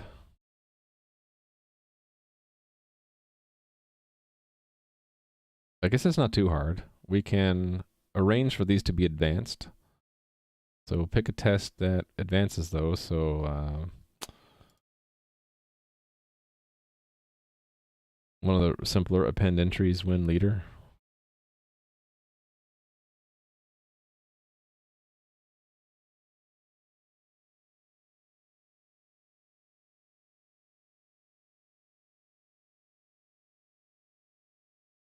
Here we go.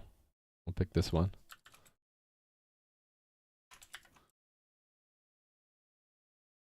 Right. Okay. Okay, so become a leader in term 7. Now we have 2 more entries for, okay, let's simplify this a bit. We really only need 1 entry. And it might as well be in our current term, which will advance the commit index, right? And then we wait to make sure that the messages get sent out, and then we're going to acknowledge them all. So acknowledge them all. Yes, this is how we acknowledge them all. I guess we can set this up outside to simplify matters, right?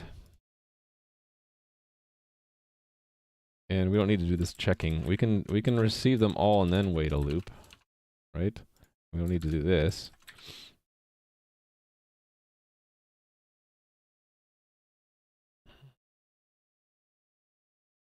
Yeah, this was complicated logic to check a certain point. So by the time we get here, the match indexes and the next indexes will all be advanced for all followers in the leader's volatile state. Oh, thanks for following Madia code. So we need to basically force an election happen. Actually, this is then part of the arrange, isn't it? So the act is to force an election. So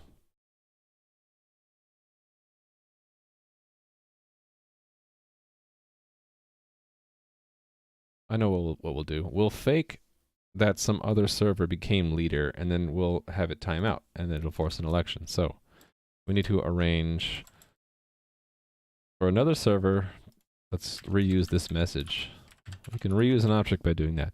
We'll do an append entries from another server in a greater term.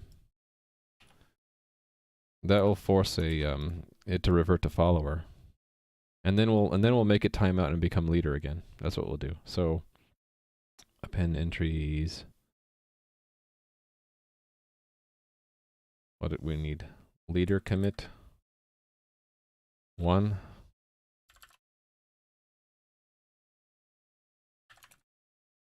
We'll say, let's see, previous log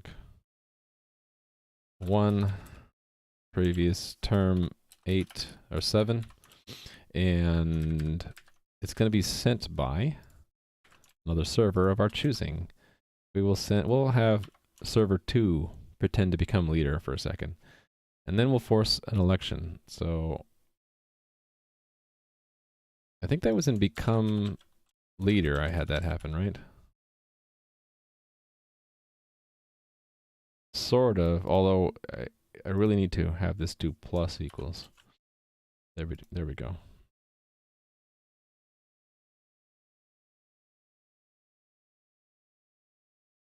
Right. It's gonna reconfigure and mobilize. Do we want to do that? Okay, let me just take this out. We'll reuse it in situ.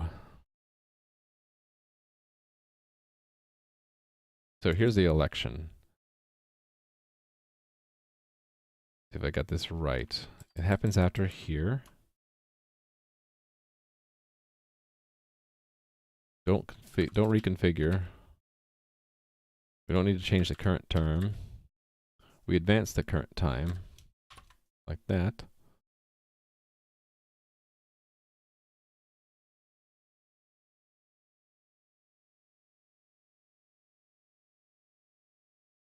Right. And then the term will be 9.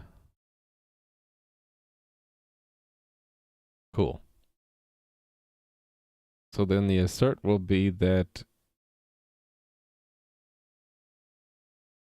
we'll just have it check any server's match index. So, or should we just check them all? Yeah, let's check them all. Expect equal. It's supposed to be go back to 0, right? Oh no, leader last log plus 1 for the next index. So expect. Well, the leader's last log will be 1, so the next will be 2. For server.get match index of instance. And then match index should be 0. Or hold on. That's next and this is match. So let's get next index. I need to have a function for that. Similar to match index is the next index. This return the index of the next log entry to be sent to the server with the given identifier. Yes.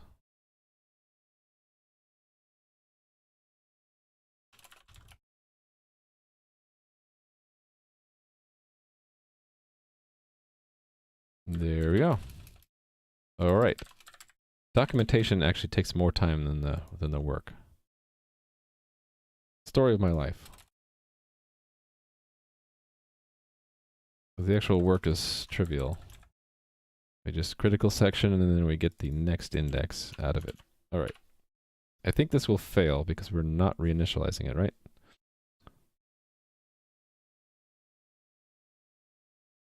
Oh, I forgot to put an extra and parentheses there. Okay, let's watch it fail. Hopefully it fails. I always get embarrassed when things don't fail when I say that they will. Oh well, I'm embarrassed. I wonder if it's because it already resets it when it becomes a follower. So then we really don't need to do anything. Revert to follower. No, we don't reset it. Oh, no. It was going to pass anyway because I did that. If I didn't do that, though, it would break, right? This is a good thing that you can do in TDD. If you want to make sure a test really is testing a section of code, you can simply remove the code, run the test again, and see the test fail. In fact, if more than one test fails, that means you're multiply covered. Oh, there we go. 2 tests cover the fact that we need to do that at that point. Including the one I was caring about, right? Initialize volatile leader state. So also, this other test fails if we don't do that. Cool. So we're multiply covered. I like to have at least one test which is narrowly focused on the code. Even though another test also catches if we don't do that, I still like to have this test because it's explicitly looking at those fields. The other test is failing because this code has side effects that cause all the things to break. All right, if we're done with to-dos, then that means I'm done with known bugs. I can proceed to the next step, which is the next step is step 2, and then step 3 will be profit, right? Just need to figure out what step 2 is. All right, server. We actually changed the code here just to peek in. So really, it's just check to make sure volatile state is reinitialized on after election.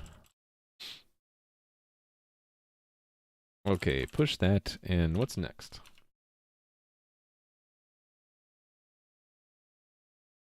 Right, so have the follower send a results on receipt. Okay, so we're not doing that yet. Let's do that.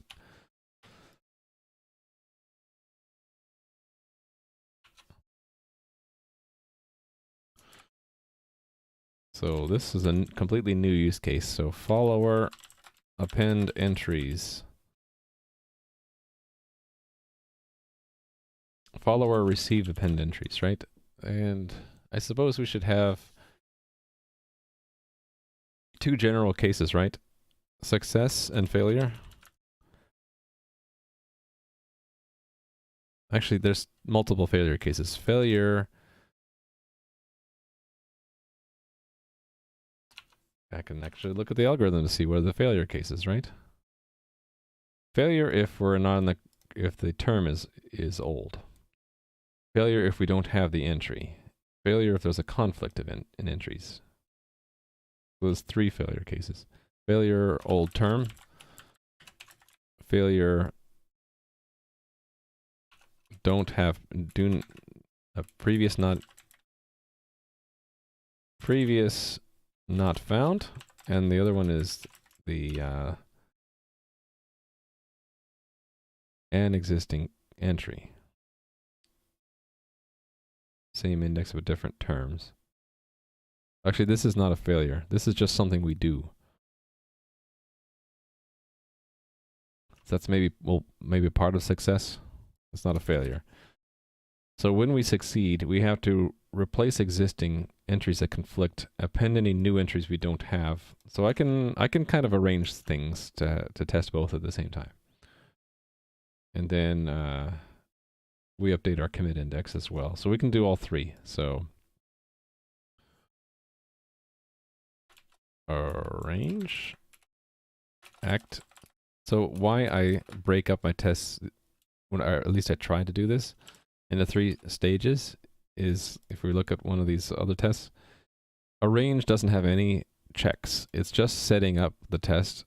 Act actually does the thing that we're testing. So it can have asserts, but a lot of the times if we don't have direct return values, like these are all returning void, then there's nothing to test. And assert is checking side effects. So that will definitely have expects or asserts in it. So what do? We need to become a follower. So do I have a become follower? I do. Become a follower in, for lead, let's say the leader is 2 and the term is 8. All right. And let's give him some log entries to begin with. So where do I do that? Mock log. There we go. I want to give him one entry we don't, one conflicting entry. Okay, so we really only need we only really need one entry. First entry, and then we'll have a second entry we don't put in the log yet. But let's break this out. There's first entry. That's not the focus of it. It'll be what do they use here? Conflicting entry. Conflicting entry. Well, the entries conflict with each other. How about old conflicting entry? New conflicting entry. And then totally new entry.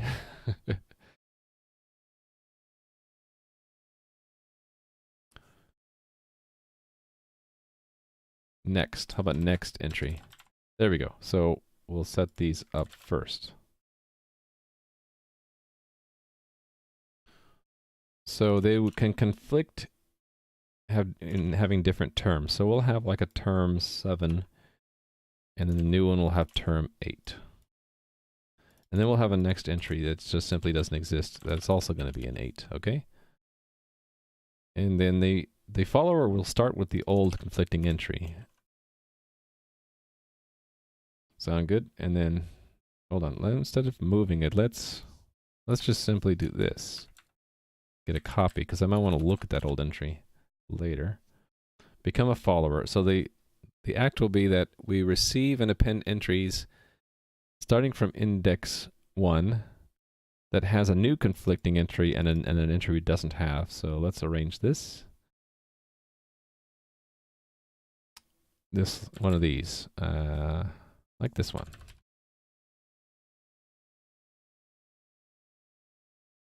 So it's an append entries.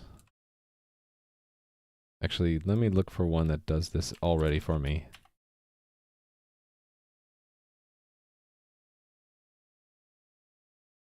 Oh, you know what? This was never really filled in, was it?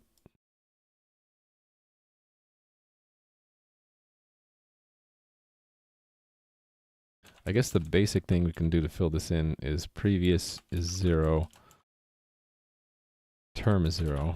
Basically to say nothing about what is in the log already, right?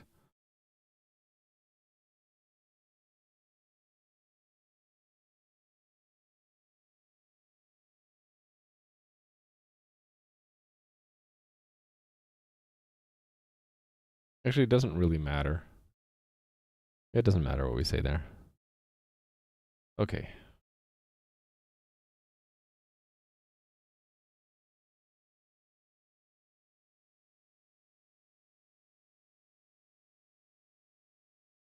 Yeah, I don't actually need to say anything there. I want to pick one where I do say something that matters.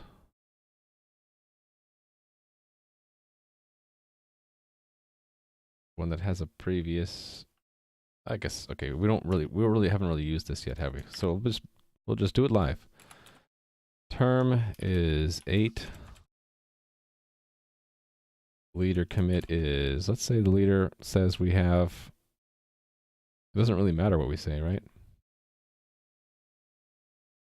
We just want it to be something that the follower didn't have committed already. So the follower should have 0. Maybe we should check that. Actually, I think other tests already check it. Previous is 0. Previous term is 0. It's just going to give them all the entries. So message.log equals new conflicting entry, and then next entry. It's going to have 2 entries in it. All right. And then we're going to send that. So tell the server to receive it from the leader. We said the leader was 2, right? So it's got to be 2. Okay. So what are we going to assert back? We should... Actually, that's synchronous, right? Okay, so it'll get the state right away.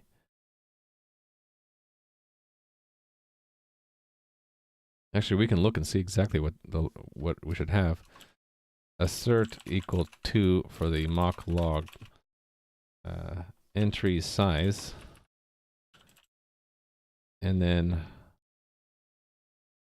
the conflicting entry should be overridden. So new conflicting entry term should be what we see in the first entry's term. Actually, it makes me think I should dial these numbers back a little bit. 6 and 7, and then 8. So 6 gets replaced with 7, and the new one has 8 in it. So this is next entry is there. That's what I should expect. And it will not work right now because it's not doing that.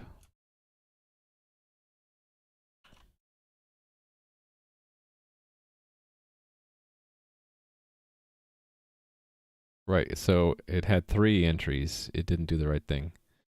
Yeah, it totally broke. So there's actually another thing I want to test. We want to have it run one loop because it's supposed to send back a response. So let's expect the response. Let's clear messages before that point. So messages sent clear. And then we'll assert one message is sent. And it'll be raft message type append entries results for the type.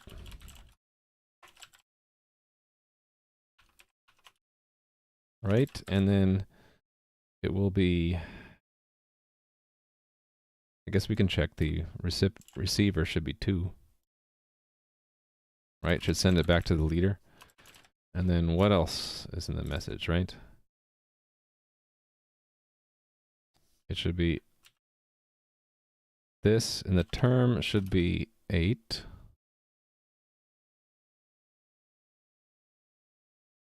So 8 for the term.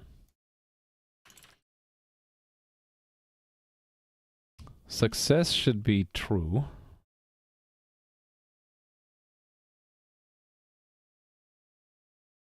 And the match index should be 2 now, when we're done. That's what we expect it to send back to the server. So it's not going to send back anything. That assert's going to trigger, if we actually even get to that. We actually won't get to that point yet. Because it's stopping at this first assert, saying that there's 3 instead of 2. So let's go fix it. So it's all in when we receive an append entries and we are we're always going to be a follower. On receive append entries, yes. Yeah, we're already ignoring if it's from an old term. Really should turn this around. Term less than current term. If we're not the leader and it's a newer term, then yes, we become a follower. Well, okay, we announce a new leader. We revert to follower, and here we're just naively appending the entries. So here's where we have to work on it. We have to start from the previous one and check it, right? Let me make a placeholder for it because we won't, oh no, we already did for failure, right? So let me just address this one where it's going to succeed. So we'll naively respond back success. Where do I have responses? Here we go. Set up a response. Oops. Yes, down here. And let me make make a little bookmark here. If I remember how to do this. Yes. Using the bookmark plug extension. And then I'm copying from up here. So I want that code over here. We'll send it last, I guess. Do we have it now? Not oh, it is complaining. So where is that now defined? At the very top?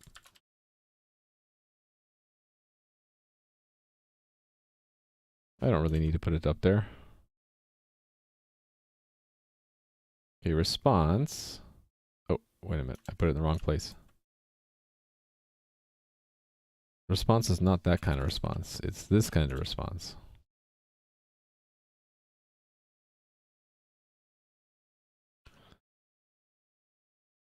So the term will have been updated. So we just say what our term is. Our term is this one.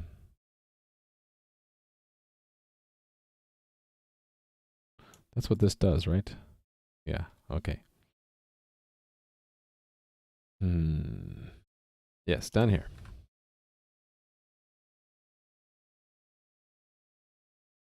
What else do we need to say? Success. True. For now. Match index. Okay, here's where it gets a little bit complicated. We should start from the previous one and then advance until...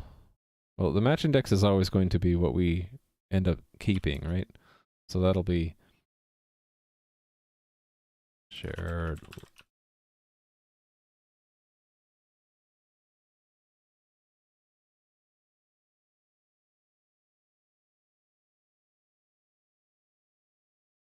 Still got this cold I'm trying to shake off. Okay, we're going to ask the log keeper to get the number of entries. That'll be the match index, right? That was it, right? Yeah, okay, so then we send it. We're going to do this before, actually.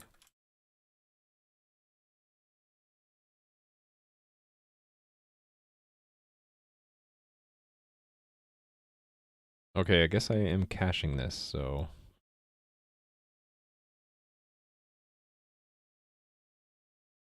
that should equal that. And we should just return it. And yeah, we're already doing this. I guess we can do that up here. It doesn't really matter. So now instead of naively appending all the entries, we have to start. We have to compare. So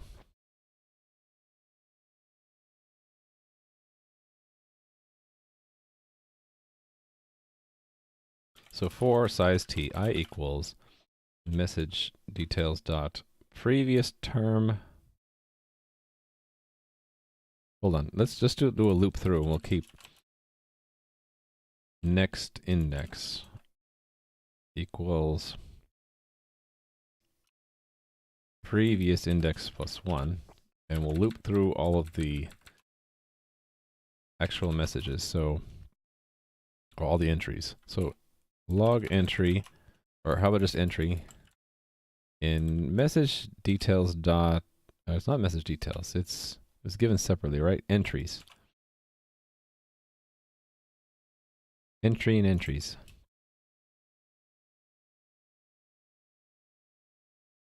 That's a vector. I wonder if we could consume them at this point. I forgot to mute my phone. And I got a text. Let me respond to this text really quick.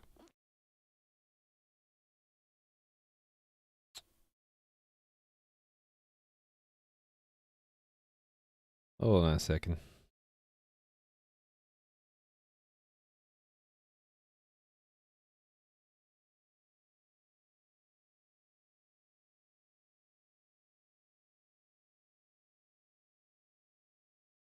All right. Someone was asking what brand of chair I have. This chair is so old that I don't even remember what it is. It's actually, the padding is kind of worn out. I was thinking about this the other day, that maybe I need to upgrade from this fancy chair to an actual gaming chair that I see other Twitch streamers use that looks super comfy and yet sleek and elegant.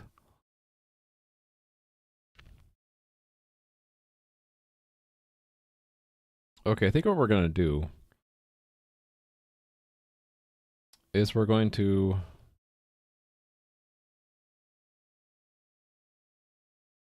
move entries out to a new vector that we're going to append if there are new entries to add. So let's make a new one.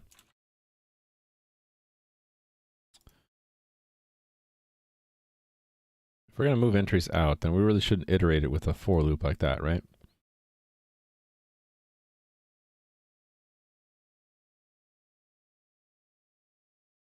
Really should have entries to add, and then only append it if it's not empty. And this append, I'd like to have the append take a R value argument, actually. Let me put that on notes to do later. Okay, note for later. Add R value, or add move semantic overload of I log append. I'll do this later.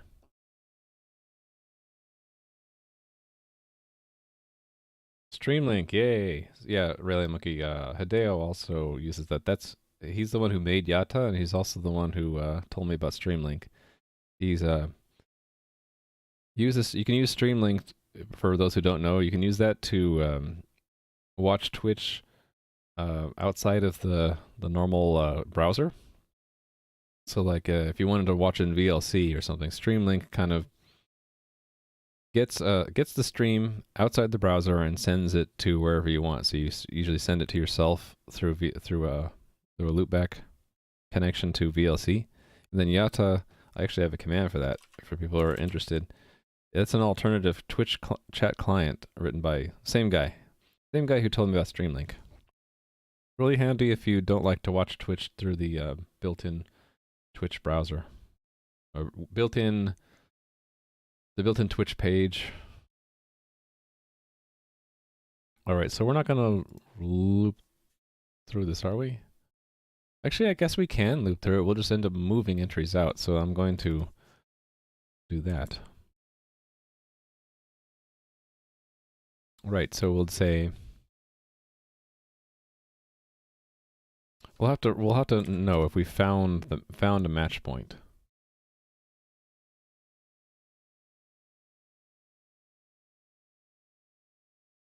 Or found a conflict found, right?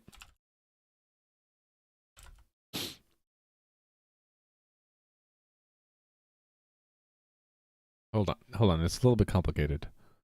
I can't just loop through that because we also need to track our own index.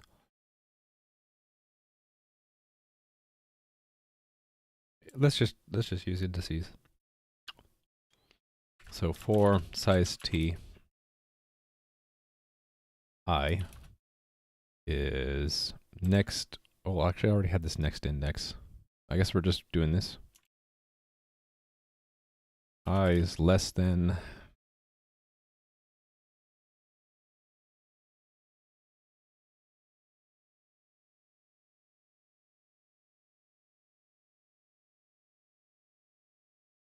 Maybe that's the base. So we go from 1 to entries.size, including, so it's less than or equal to.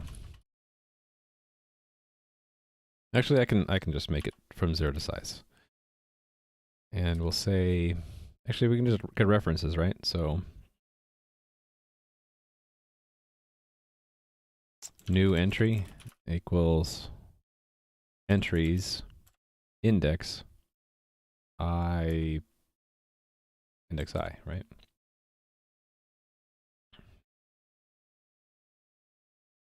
Old entry. Okay, hold on. First, it's if previous index plus I plus 1 is greater than our own last index. I'm always, this is tricky because indexes start at 1, but then sizes count from, yeah. It's a little bit tricky. Let me think about this slowly.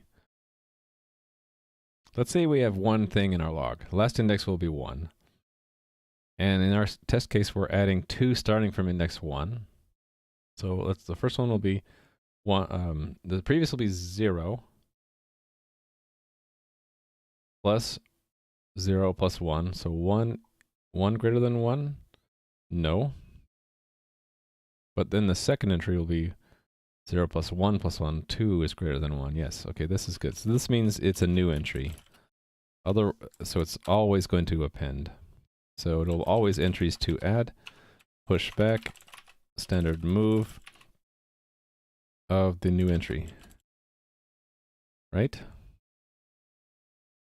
Else we're gonna check here. If the old entry conflict found will be false. Actually, I guess we can say if the conflict is found, then we're gonna add it as well.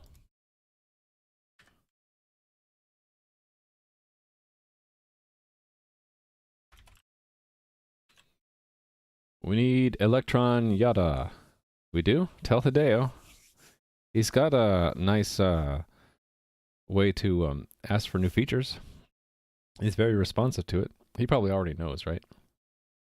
Didn't he say he was looking into either Electron or React Native version of Yada? Okay, so if we haven't found a conflict and we're looking at entries, we need to check if the entry is a conflict. So we need to actually ask the log keeper to get, no, not last, log. Look up the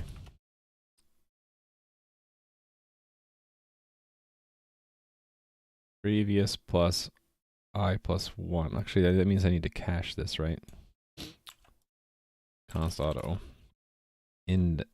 Log index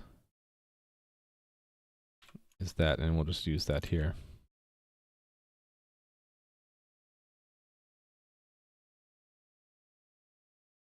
So log index. Now what does that actually return? It returns a, okay, const reference. So that's fine. If old entry dot term is, it's that it's not equal to, right? Different terms means not equal to new entry dot term. Then we found a conflict.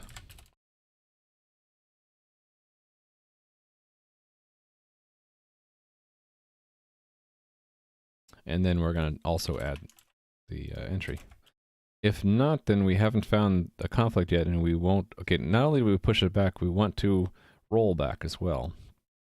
So shared log keeper roll back to the log index. Rollback takes what? The index of the last one to keep, so it's that minus 1.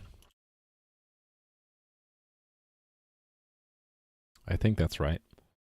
Then we add the new ones. We add the new one, and then we'll continue to add the new ones. I think this is right. Hey there, Endless Soccer. How's it going? Let's see if I implemented that correctly. No, I didn't. Oh, I broke a bunch of stuff. Leader should revert to follower on greater term heartbeat receipt? What?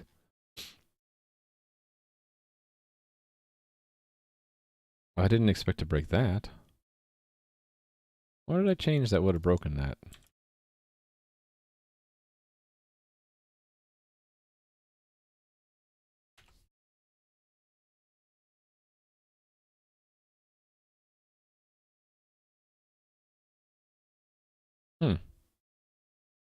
I'll have to step through and see what happened there. I'm doing fine, Endless Soccer. Well, okay. I still got this cough, but I'm trying to manage it with cough drops now.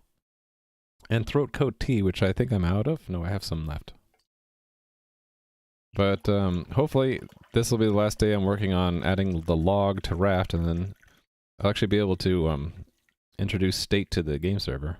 The first state I want to introduce in the game server is configuration.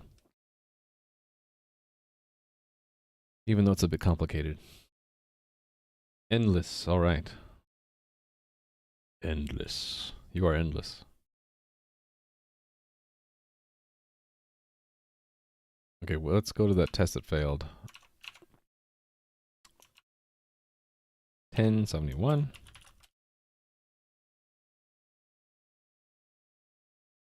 Become leader.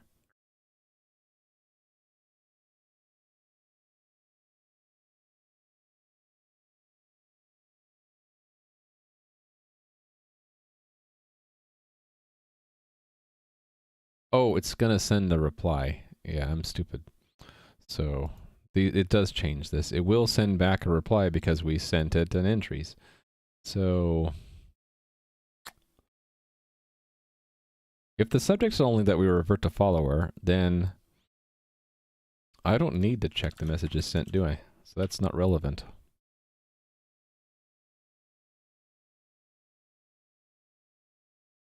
Didn't hear what I said to the... Oh, sorry, I missed the question. Can you suggest another VS Code font? Sure. I'm just using the default. Can I even look that up, what font I'm using? Yeah, so I'm using old school, Courier New monospace. Yeah, go ahead and suggest it. I'll try it out. See if I like it.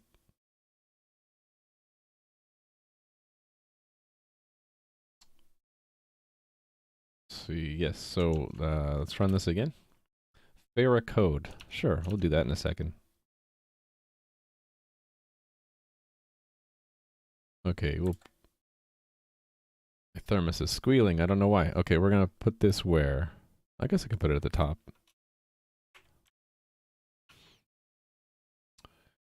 Farah code. Ooh, it's not fixed. Okay, I don't know if I like it because it's not fixed space. You like this one, but it's not fixed space. I'm kind of used to fixed space fonts. Is there a Farah code fixed space equivalent?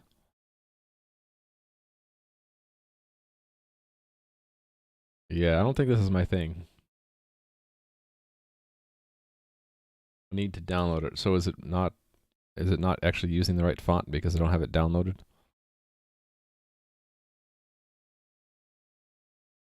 I don't know how to do that. Let me look at that later if that's okay. How do I copy everything you said?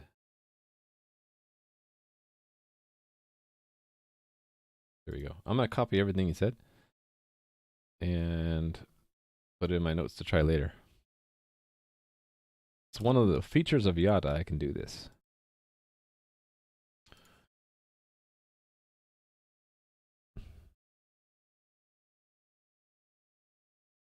Okay, I'll try this later. Try out Fira code font. And then there's your chat. I will try it out later. Oh, you even have a link for me. Cool. Hope it's okay that I don't try it out this moment. I don't want to get too distracted, but I will look at it later. Definitely. Thank you. Yeah, I really need to have a mono space font for coding. It's just, I don't know if I could. I'm just so used to monospace fonts for coding. What can I say? Okay, what's the next failure I need to work on? Probably the similar thing. Yeah, it's about messages. We're actually now sending extra messages out when we're a follower. So yeah, this message is sent. It doesn't matter. It's irrelevant. 1140. Same thing. Yeah, when we revert to follower, it doesn't really matter about that, does it?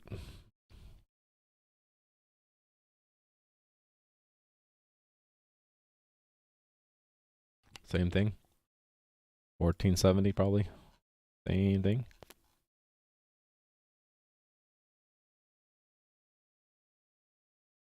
Receiving Harvey from same terms for reset election timer. Reset election timer. So what is this? Oh, it won't raise an election. So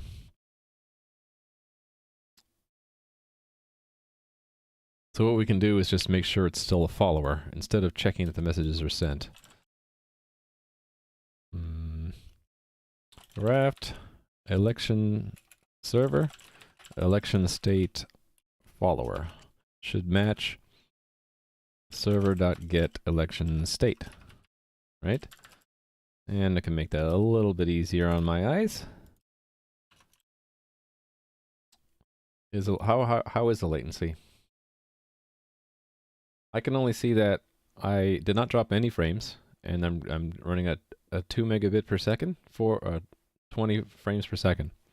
I don't know what that turns up into for you guys. I have no idea if I am getting what do they call it? What does SkiDog call it? Stream options, where you can like change the bitrate. 12 seconds.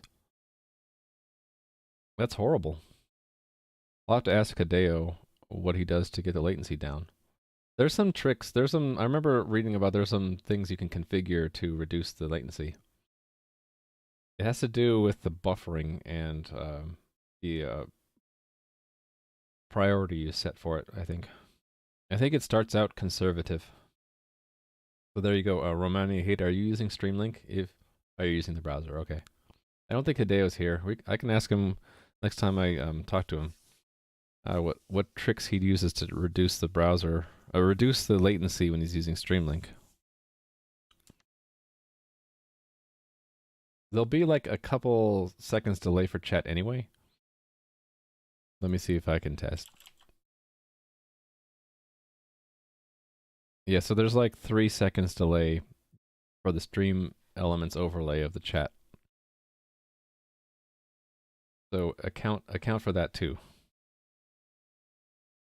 Only I can really see that, right? If I look at my own stream elements in OBS, when I typed it, it took 3 seconds before I saw my own chat. So if you're seeing 4 seconds, really you have 1 second delay. I'm adding 3 more seconds to the stream element. Actually, I could probably reduce that. Let me do that. But that'll help you guys a little bit on your latency tests. I'm just looking over at, where would that be? Overlays. Edit my overlay. There's like a. Is this safe to show on stream? I don't know, so I'm not going to show it. Oh, thanks for the follow. Hold on, I'm trying to figure this out. Oh, I know. Go to my chat. Okay, messages are delayed by 2 seconds. I can reduce it to 0. Save. Okay, so now there should be 0 delay for stream elements. Let me try that out. Testing again. Okay, yeah, it's virtually 0 now. So if you guys want to test your latency again, it's not going to delay in stream elements anymore. Yeah, thanks for the follow, Endless. Less than 3? And you're using Streamlink? Or you're back in the browser? You're back in the browser, okay. So yes, there's something you gotta do to make it run faster in Streamlink. Okay, I changed that and now I'm building, and now I'm gonna run it again.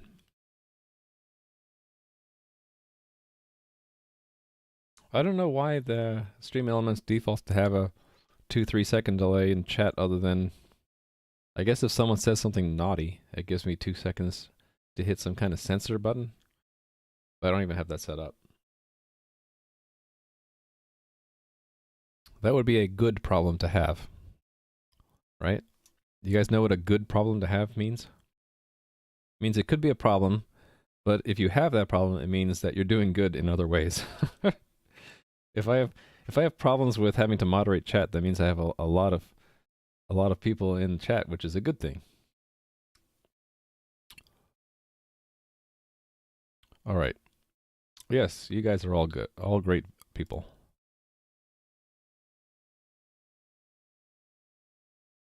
Okay, cool. Yes, this is a good state we want to be in because we had set up this elaborate test for a success case, and then the code was not here. I guess these are old, right? Bookmarks are old. It's on receive append. I should bookmark that now. Let us bookmark it. Bookmarked. Okay, so all this logic to roll back the log if we need to and append the new entries is working. So I guess next is we'll handle the negative cases. So old term. So we'll just take this test case and change it a bit. So old term would be that we try to append starting from a previous one and the term doesn't match. So that would be simply changing this to be a 1 and the term is the 7 instead of 6. And then we only include the next entry. So we will expect there to be still the 1 in the log, right? It should be unchanged. And let's make sure that it's unchanging. We should have a message back. It should be results. The term should be 8, but success should be false. Match index should be 0, I think. Let's try that out. We haven't coded this yet, so it's going to fail.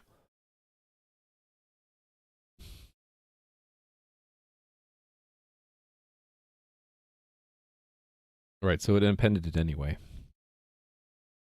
We don't want that. It's a conflicting term. So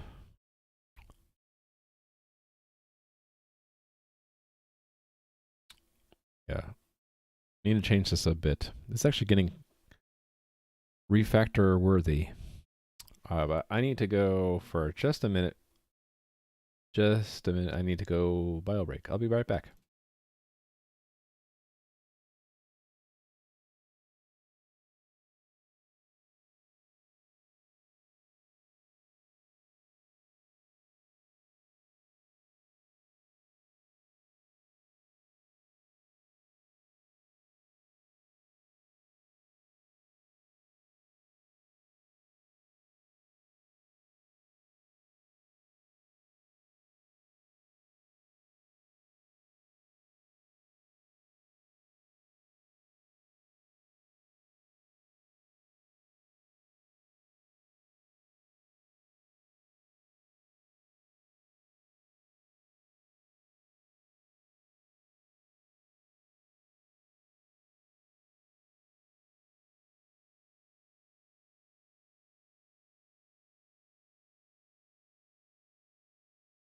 All right, I am back.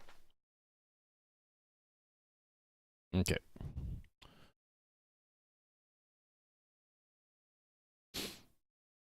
Yeah, so we cannot accept any entries at all if the previous one doesn't match. So that's sort of a special check we need. We can update the commit index, but we need to check. So basically, there are two things. We might not have the entry at all, or the entry might be a different term, right? So, and if that's the case, we will respond.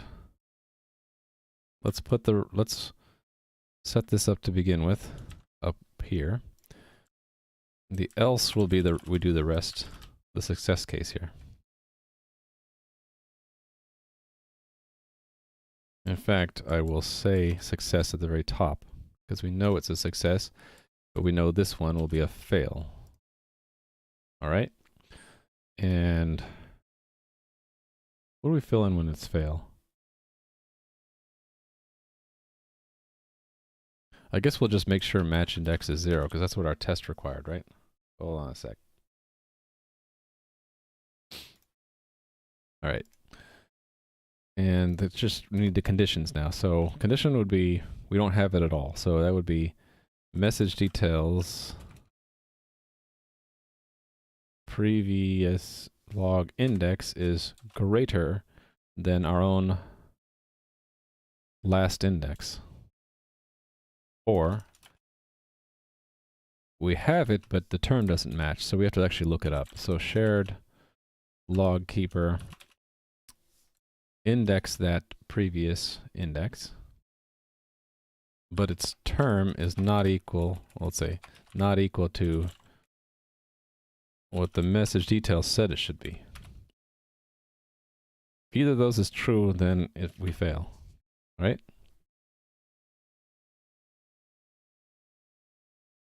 This should pass now, yay! Hopefully. It didn't. Actually, it crashed somewhere else. All our append log entry. That's probably because that test was not correct exactly. Yeah. So what was going on here? I think it's because we manufactured certain things.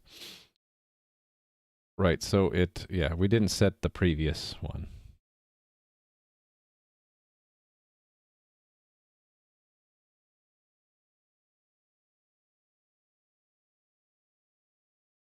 Okay. So I think we just need to initialize them.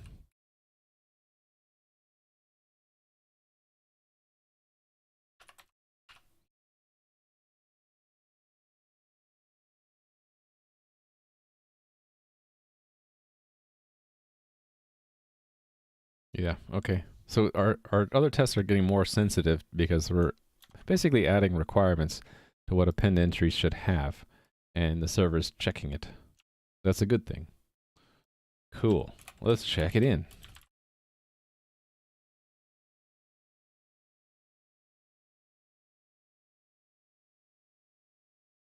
Oh, hold on.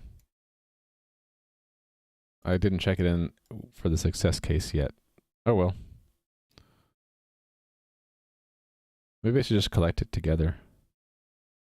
This test yeah, that test should go along with the other one. It's just another case of this. Where it fails not because there's an older term, but because it simply doesn't have it. So it would be where we base it off that, but we don't have any entries at all in the follower. It should fail and say we don't have any. Well, it's the same failure. Which get system am I using? Do I have a command for that? I thought I did.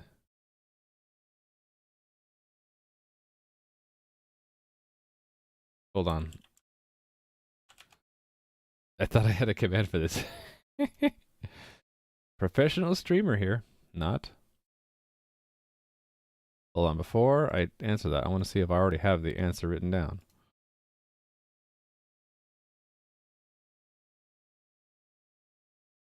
Commands.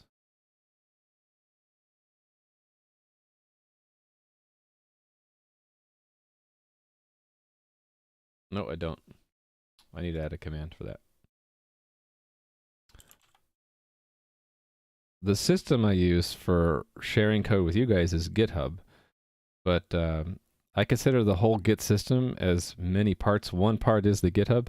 The other part is what I use locally. So I use a combination of msysgit, which I need to add a command for.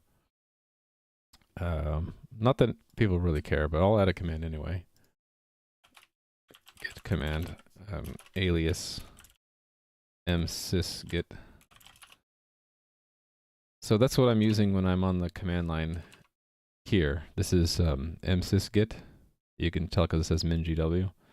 But I also, when I'm looking at overall workspace, which has many repositories, I also use a tool I made called Mugget. It looks like this.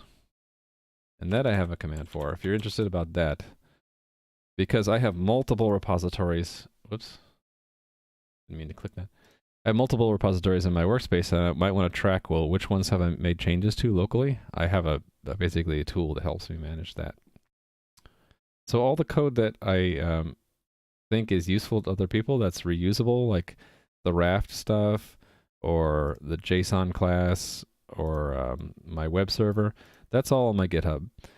Things like the actual game server, it's not on GitHub. I'm using Bitbucket for that because I might want to make some money off of that. So I'm not really ready to just put all the code out there yet. But it might be. It depends on the business model, right? For now, though, stuff like that you might be interested in, like the reusable components, they're all on the GitHub. Okay. We're passing now, right? Yep. Yeah, questions. That's one thing I've had to get used to being a Twitch streamer, is that questions come up, same questions come up different streams, and I'm okay answering that. That's why I've been setting up these commands so that they can be answered quickly through the command. All right.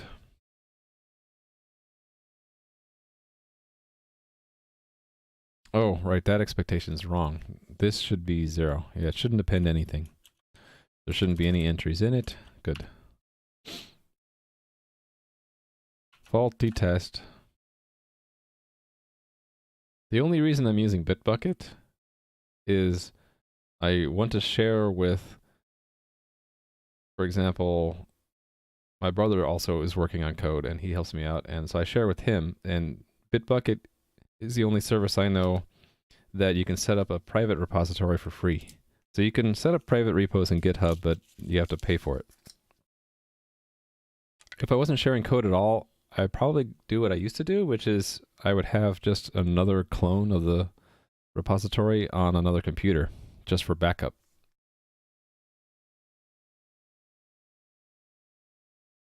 Cool.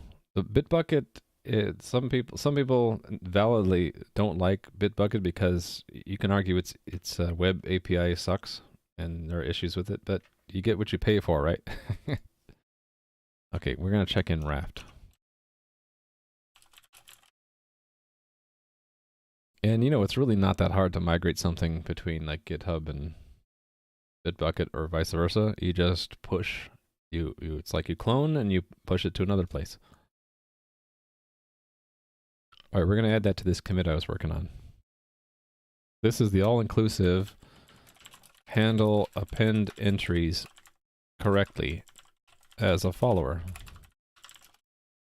So that entails check that we have the previous entry and it matches. Roll back the log. Actually, is it always going to roll back? It's no, only on conflict, right? Only if a conflict is found do we roll back. Right, that's good. Roll back the log if a conflict is found. And then append all new or conflicting entries.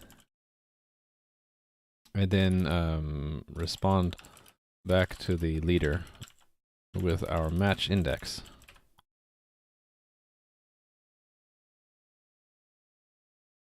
And then you can push that. Yeah, it's because you're seeing blue. The blue reflection. Because I got a blue screen. You can see it if I do that. I have a blue screen, not a green screen. I've been thinking about buying the green equivalent because then maybe you won't see transparent reflections. I like the one I got for its size, but the color I wish it was green. Not easy being green. Okay, so next thing on the list, right? Let the logkeeper know when the commit index is advanced. So, yeah, there are 2 cases. The leader knows it when we get this. So we actually already have a test case for that. I actually might be checking that already. Let me check. Server test. There's the mock log, and there's a call to commit, right? Oh no, we don't even have it yet. Yeah, we need to add that. So let's add it here in the mock first, because we expect there to be a commit.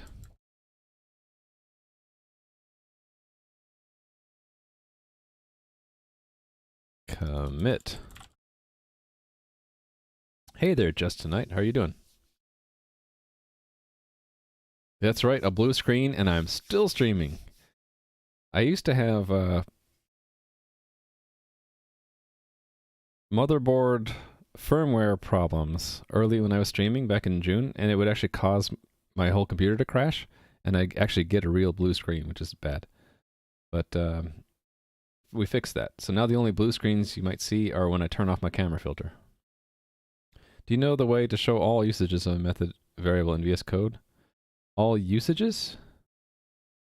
So, for example, when you mouse over it, like if there is an overload, let me try to find one that has an overload. That would be maybe in JSON stuff.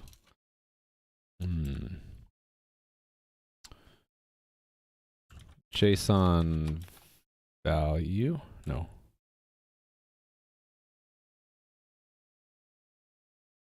Let me look. I'm looking for more specific. Oh, you're talking about... Right, I know what you're talking about now. Let me see. That would be something like if I was in here and I wanted to see who's calling this, right?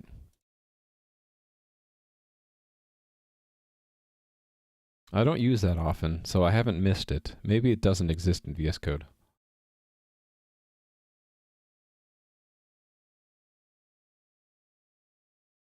I don't see it. Maybe it doesn't exist. There's navigate. What does navigate do? Oh, that just opens up that. I guess the closest would be I would do a search. I've had to do that a few times, and it's pretty quick. Here, you can see it's matching, I'd have to do like match whole word, right? So that's maybe the closest you can get.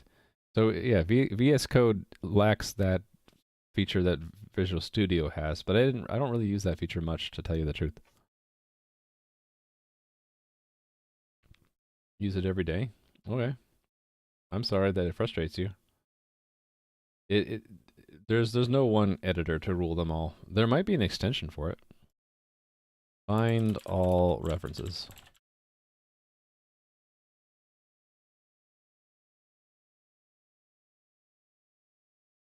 Oh, look at that. Maybe it's just, maybe the thing with VS Code here again is just you need to find the right extension. Yeah, I'm not gonna try Control Alt F12. I know what you're trying to make me do. Yeah, maybe try something like that out. If you can't find it, then I would say don't use VS Code. That's the basic. Oh, thanks for the follow. SysEQ0. That's the basic rule of any kind of tool, right? If it frustrates you, it doesn't help you with your work, then throw it away or put it aside until you maybe learn that there's some way to make it better. Okay, let's have a commit record commit index, right? And we'll start it at 0 and we'll just have it stored here. Oh, thanks for the follow, Just Tonight. Commit index equals index. Right click on a function and select the 5th item from the top. What does that do? Open, no. Hey there. Combiner Alliance? Combinator Alliance? Is that right? What's raft? Raft is a very cool algorithm for getting a cluster of servers to agree on state and replicate that state, and so that any one server that crashes or needs to be taken down does not cause the cluster to go offline, and clients can still be served. You can do live reconfiguration. You can handle crashes as long as a majority of servers in the cluster stay online and in sync. So it's pretty cool. I'm implementing it now. I didn't come up with it, of course. Implementing it because that's kind of one of the things I do on Twitch is I like to make my own, reinvent the wheel, make my own implementations of things, and I'm using it to make my own, make a game server. So I want to have a game which is multiplayer, and I want the game to stay up even if a server crashes, so I'm going to intend to have multiple copies of the game running, need the raft algorithm to have them talk to each other and stay in sync. That's essentially it. Zookeeper, that sounds familiar because there was a link, or not a link, if you look up raft,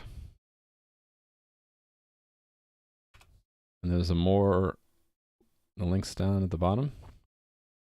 Where is it? I think it's in the paper, no? Raft implementations, there we go. I think Zookeeper was in here. No, it wasn't? Okay, I've seen Zookeeper before. There are lots and lots of things which implement raft.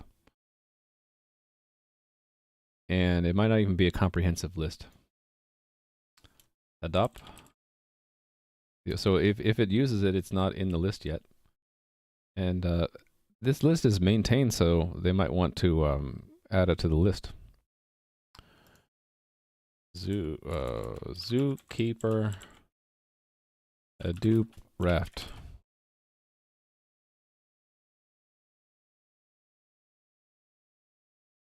There's what is the difference?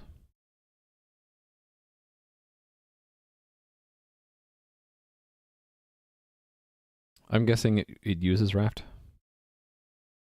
Okay, I don't know. What kind of game am I building? I have a kind of explanation there. I really liked playing Ultima 5 when I was a kid.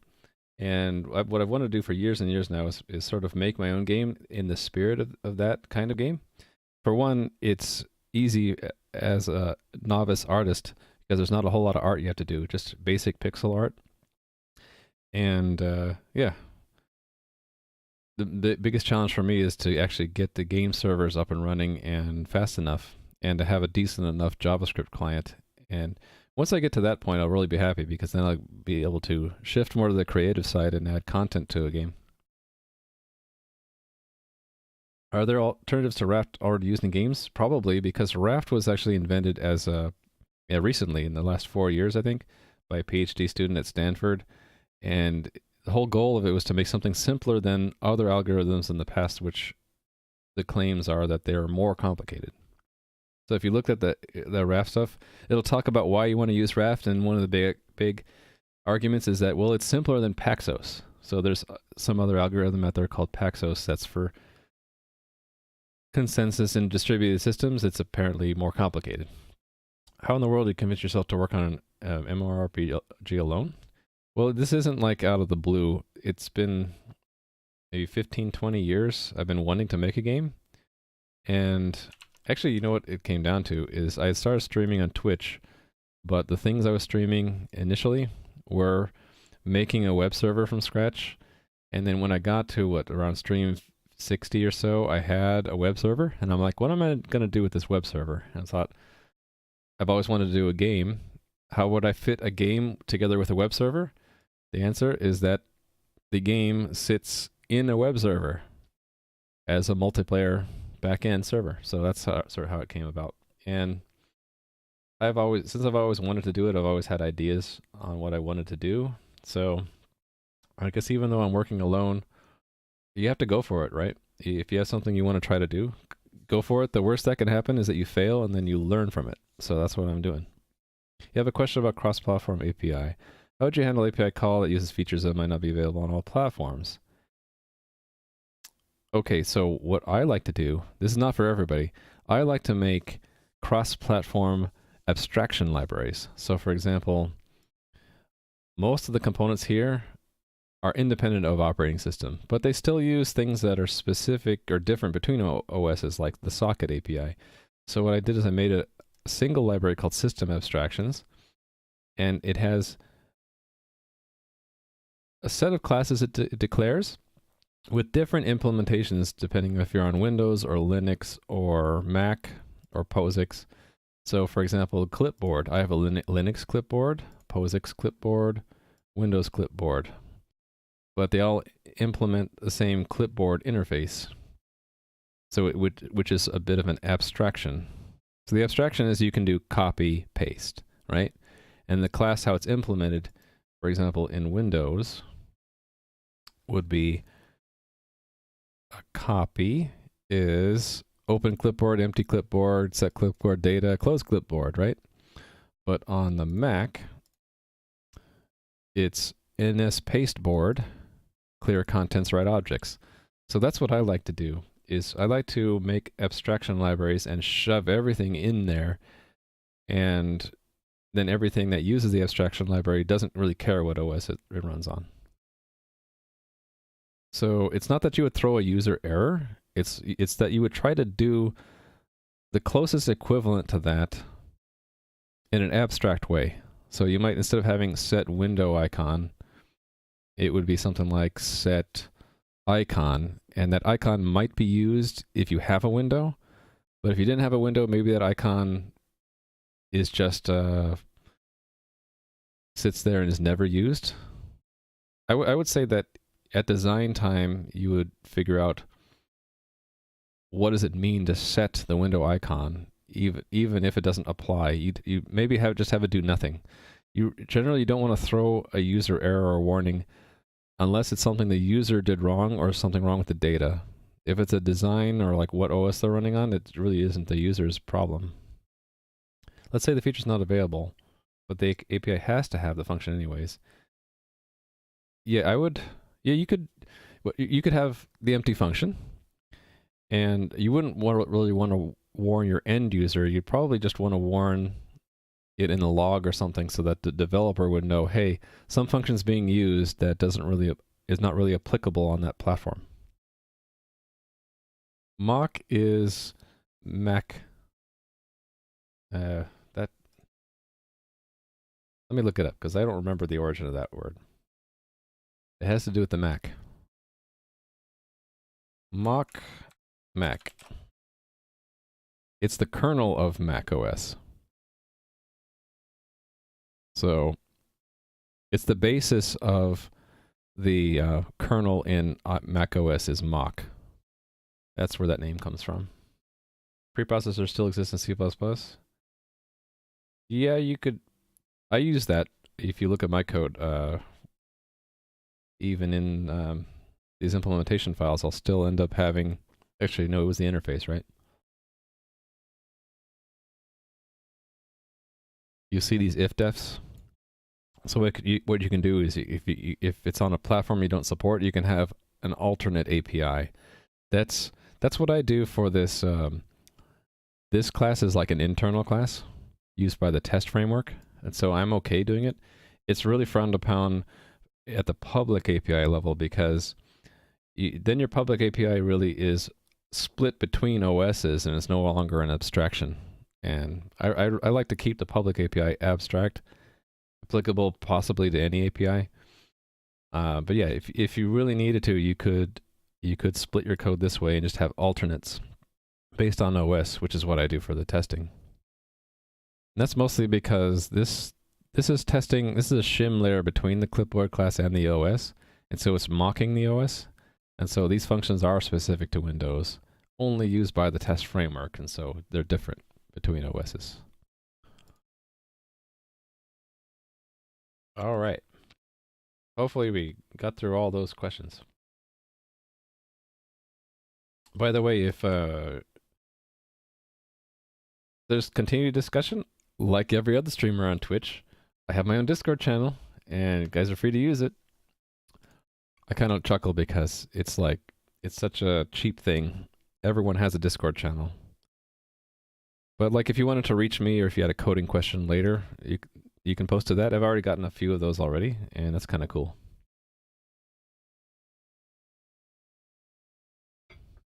All right, so commit. It's telling me it's overridden, but it doesn't exist. Right, so we need to add this to the interface. Well, let's actually use it first, right?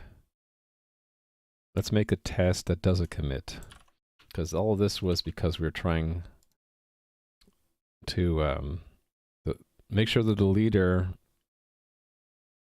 lets the log keeper know when the commit index is advanced. So there's already a test for this. Let me put that in there. Right, a leader advanced the commit index. So part of this test is we should, in the, do. In this test, we should assert as a side effect that at the end, we expect 2 for the mock logs commit index, right? Actually, should we just do it in line here? Expect 2 there and 0 there. Just a second.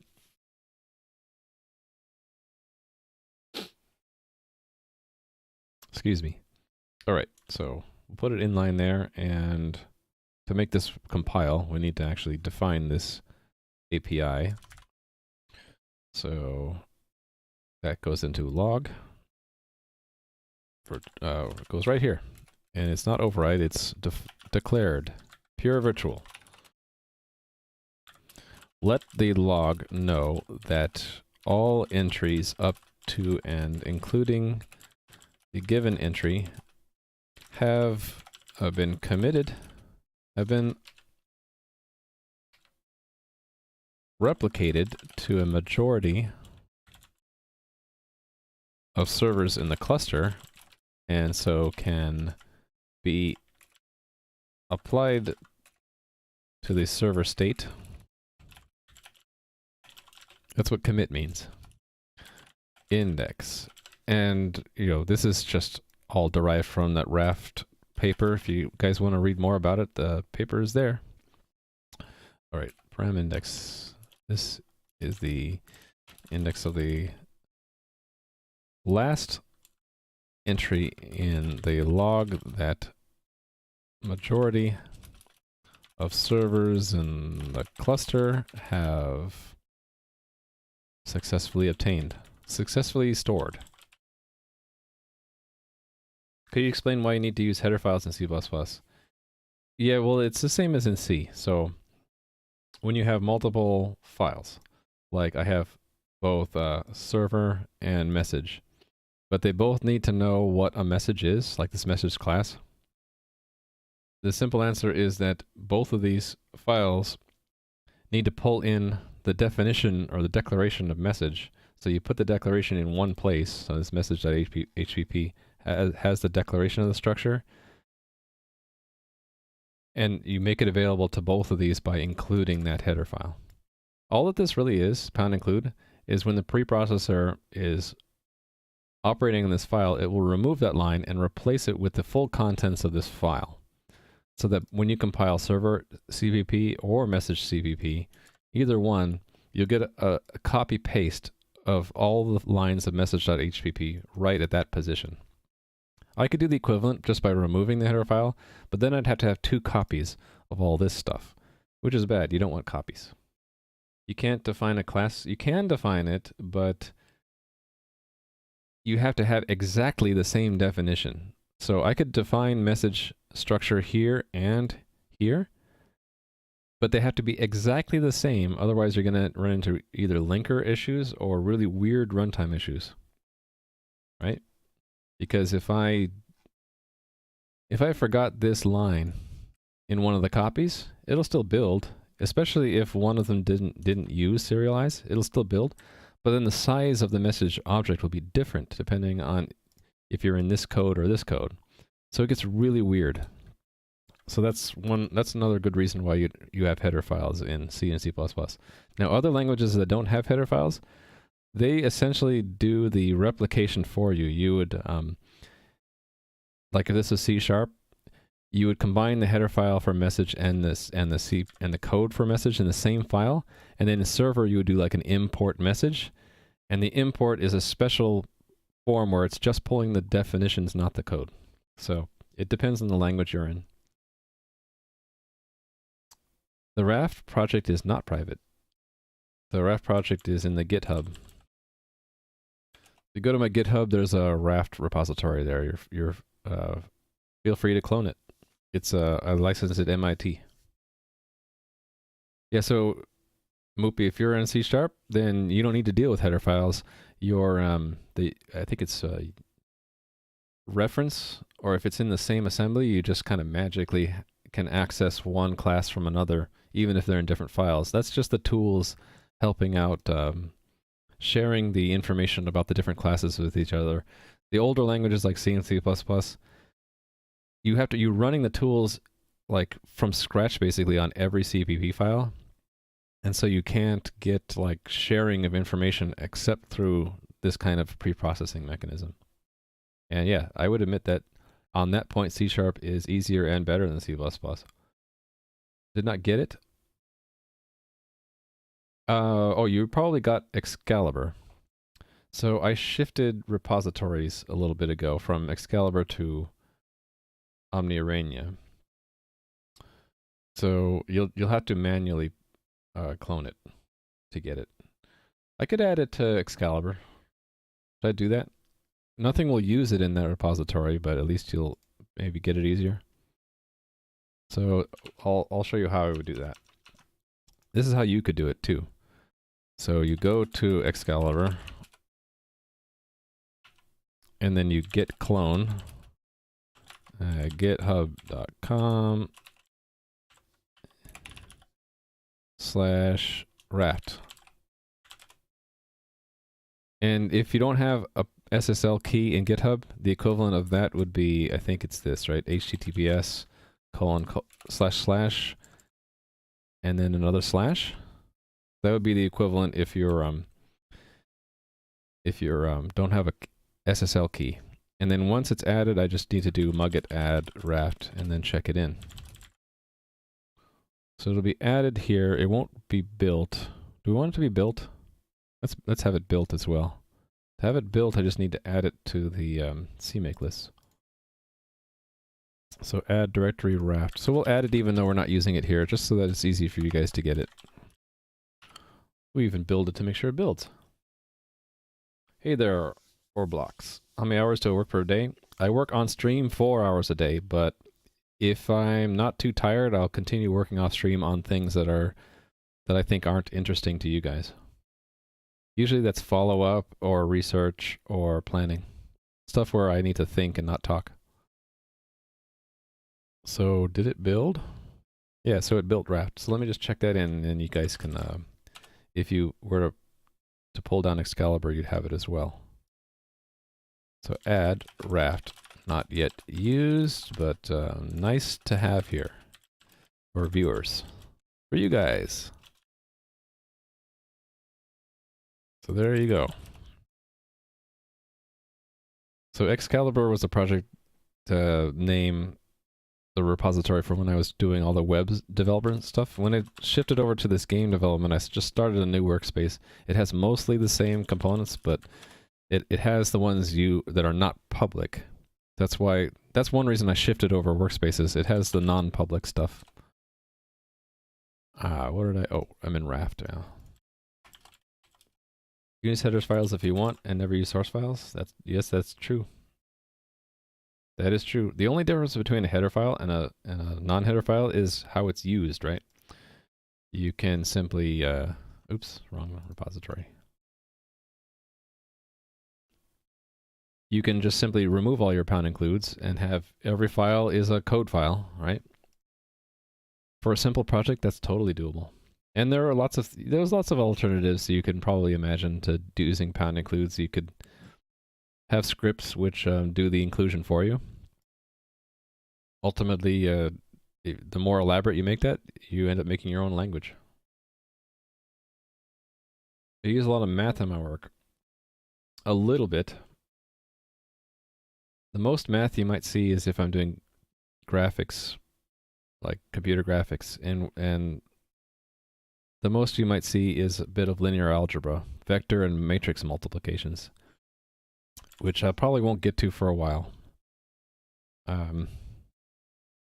If it's not computer graphics, the most level math would be stuff like, what was I doing yesterday? I had to implement this algorithm. Where was it? It was right here. Where we're collecting together counts and then we're accumulating them and then checking for majorities. So it gets a little bit mathematical, but it's not too much more than counting, accumulating, and comparing and checking if quantities are greater than other ones. That's about it. Yeah, okay.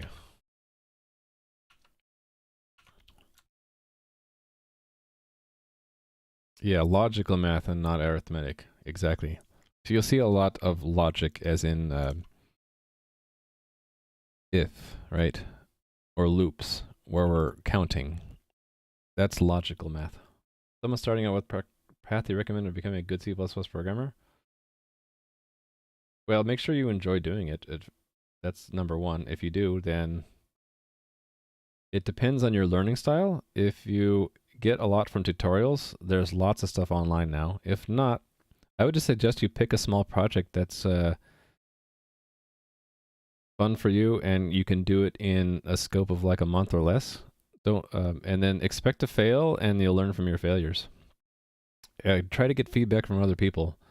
If you're up to it, why don't you stream it? Get your viewers to help you out with suggestions on how to get better. Sometimes there are really smart ways to compare stuff, yeah. Oh, thanks for the follow, Merlin. Yeah, so it depends, or blocks. If you're up to it, try streaming it, and you'll get viewers in there, and they'll help you out. If you're not up to streaming, but you're okay looking at tutorials, there's lots of tutorials out there. If not, try a project in what was it? Some ideas would be make tic-tac-toe, then make blackjack. Depending on if you want to make it graphical or not, you can actually have it show cards. You can do animation effects, or you just keep it simple text. There's lots of variations you can make depending on what you like to do. Try to put a twist on it that makes it enjoyable for you. That'll keep you going. Oh, I appreciate the comment about the calm voice. I try to keep calm.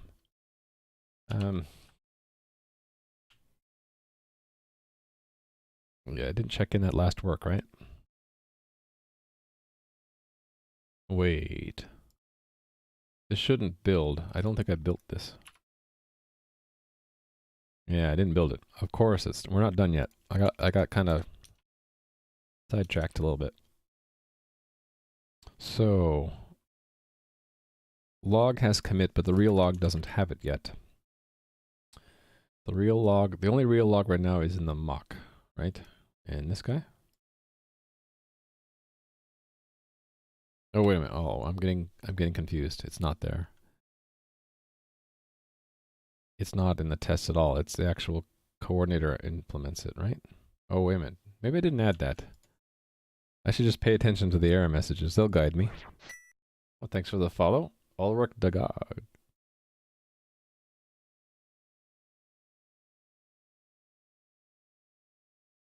Oh, I do have it implemented. Oh, that's right. I had a trivial implementation. The coordinator engine has one. It doesn't use it yet, but it implements it. Is that in the header file? Yeah, here we go. So it's here, it's just not used yet. So we have to do some kind of dummy implementation. Which would be exactly that, do nothing, right? This is the integration layer between the raft algorithm and the rest of the game server.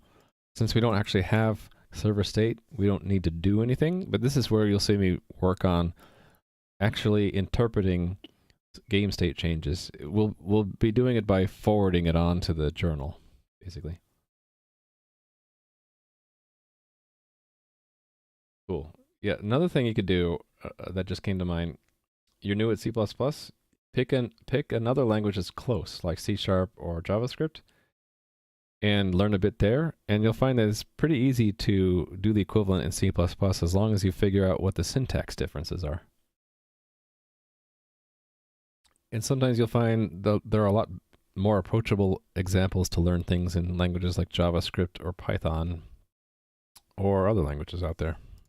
That's potentially another path, because you don't want the warts of the language, which there are many in C++, so you don't want those to get in your way of learning programming in general. A newer, cleaner language like Python or C# or Java or JavaScript might be easier when you're just starting. All right, this builds now, right? No. I misspelled override. How could I? Right. I have stopped using typedefs. One of my viewers got me into this. You can do this syntax now, which is really cool. This is a new style typedef in C++. It's like using like a namespace, only you use an equals, and then you have the actual type, and then that type is given that name. All right, that built, and it did not pass, right? It shouldn't pass yet. Right, it doesn't pass because the leader is not committing it. So that was the whole subject of that test.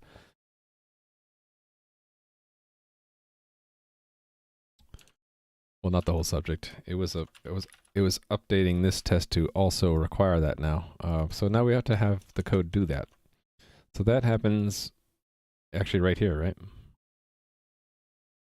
That we advance our own commit index. When that happens, we need to tell the logkeeper about it. Commit that index.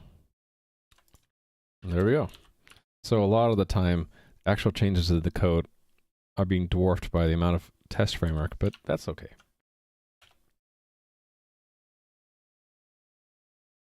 The style guidelines are good too. There was let me fetch it from my Discord. There's a really great link that I forwarded on a bit ago.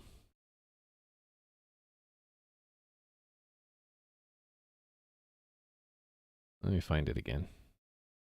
Here it is. So I found the C++ core guidelines written by two people, Herb Sutter and Bjarne Stroustrup, who's basically the inventor of C++. They've been working on this project in GitHub where they kind of give guidelines on how to use C++ correctly. And I picked up a bunch of things from there. And there's also the Google C++ guidelines as well. That was mentioned earlier. So definitely do recommend those. For maybe not so much when you're first learning, but when you know enough of the language to get yourself in trouble and you kind of want guidelines on what are the right way to do certain things. Like if you wanted to know how to use a shared pointer correctly, you could go to those CPP core guidelines and just look through what they say about shared pointer.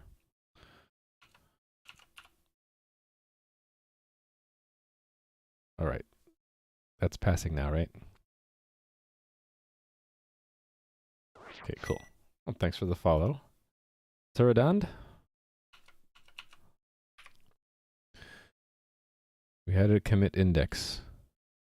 We're expecting the leader to actually call it. The leader does call it. So we are done with that part. Server. Leader. Make leader notify log keeper when commit index advances. That's crucial. That's the key mechanism how we actually end up going ahead and changing state, is when we know the majority of the cluster has it stored. It's safe now to commit. So we need to do the same thing for followers. Follower advanced commit. So same thing, we're going to expect one from its mock log commit index.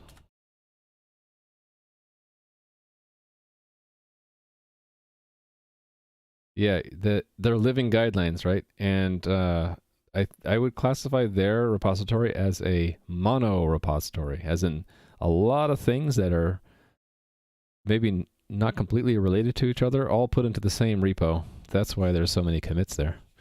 Can you give me another explanation about what's the reason of call by reference?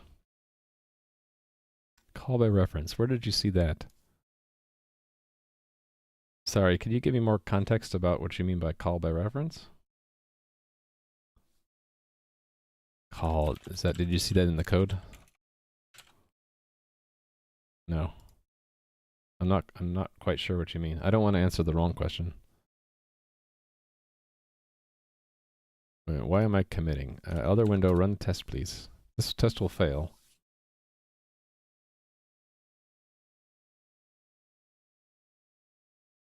Oh, are you reading in the guidelines somewhere it says call by reference?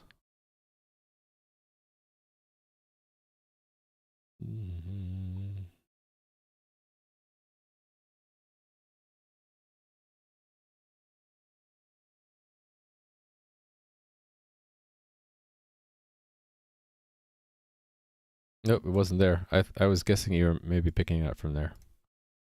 Follower advance. Okay, yes. So, it is not advancing. Commit index is at 0 when it should be 1. So, the followers learn whenever they receive an append entries, right? They get right here.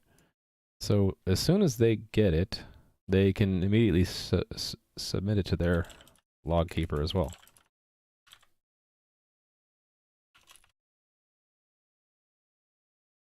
In fact, we might not even need this to be a variable. I can maybe remove it. Oh no, we need it for there.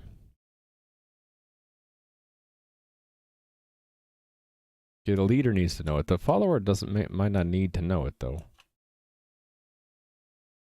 We'll keep it anyway. Function call semantics. Oh, do you mean the type of a parameter for a function? If so, here's an example of 3 different types of parameters. Here's a value. So call by value would be, it's just a value. You don't see any kind of decoration around it. That means that this function, when it's called, gets a copy of the value. If you were to change this value here, set it to 99 or something, then whatever called this doesn't see the 99 because this is a copy. It's a pass by value, you're always getting a copy. When you see in C++ either an at or a by pointer like that, it's by reference.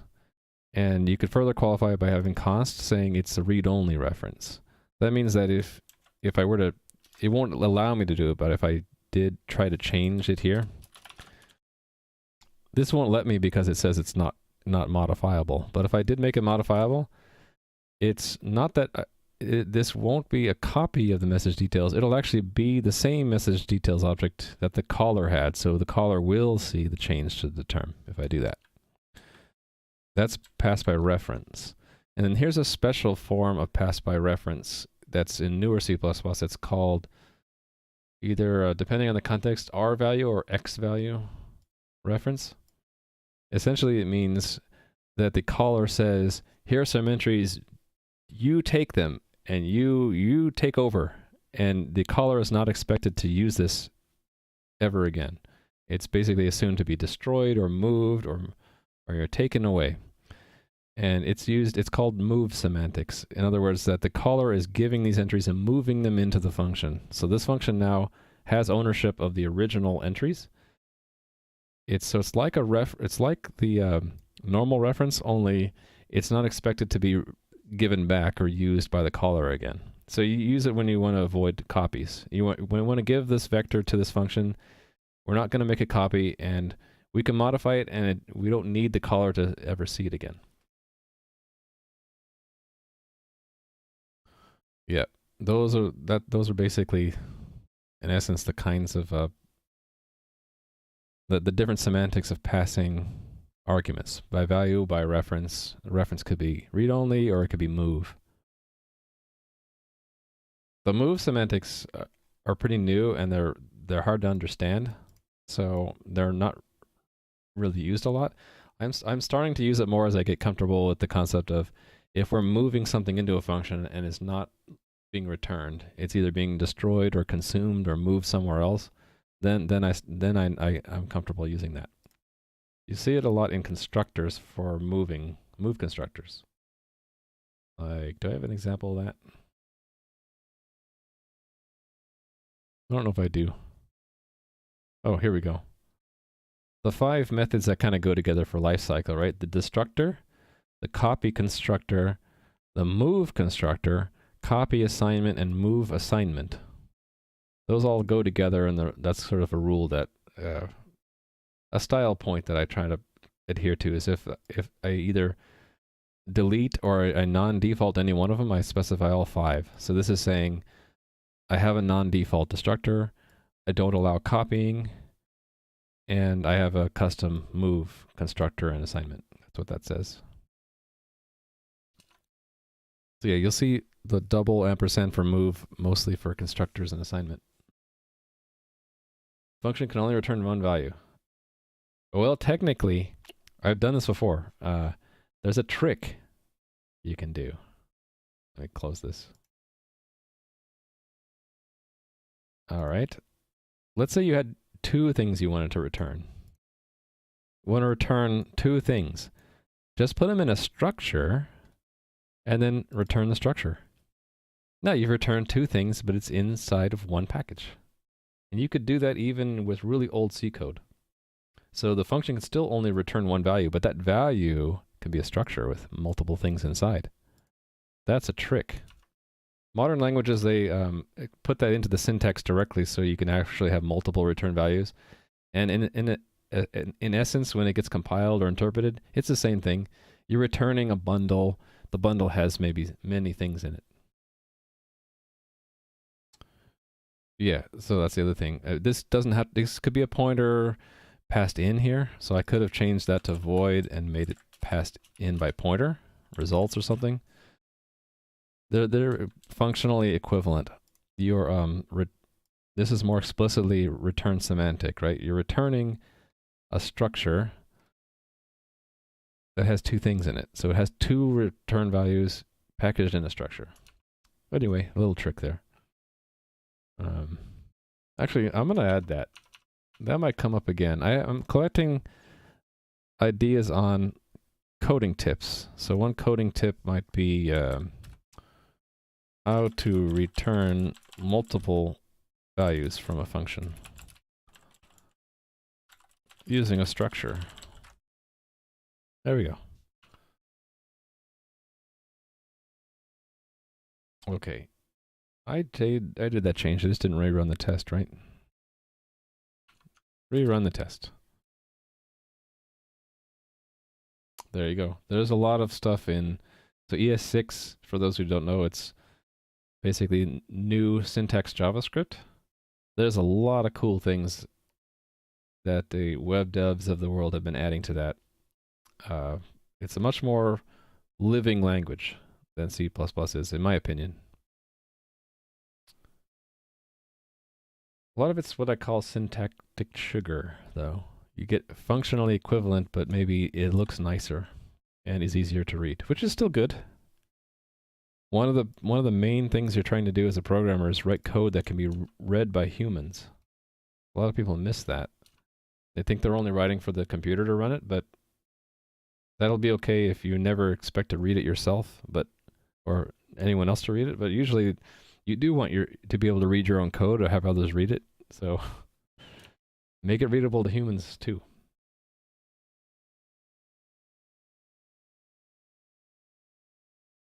Exception flow, yes. So that gets into a little bit of a thorny issue. You might notice that I never throw or catch exceptions in my code. I'm one of those heretics that doesn't believe in exceptions. What I'll do a lot of the time is return a Boolean if something might fail. Do I do that anywhere here? Okay, maybe not here, but in coordinator definitely. So you see this? Actually, I forgot to say it returns a Failure. Okay, here we go. That's not a failure. Struggling to find examples. Anyway, I'll return a bool if a function can fail. And if you need more information, I'll do one of two things. I'll either have another function you can call to get the error information, or there'll be another object that you can subscribe to get error notifications. I don't like exceptions, and that's rooted in the deep past of doing embedded programming, where if you started doing exceptions, you really slowed down the computer if it was embedded. And so it just kind of got into the habit of avoiding exceptions entirely in my code. And that's a bit of a controversial point, right?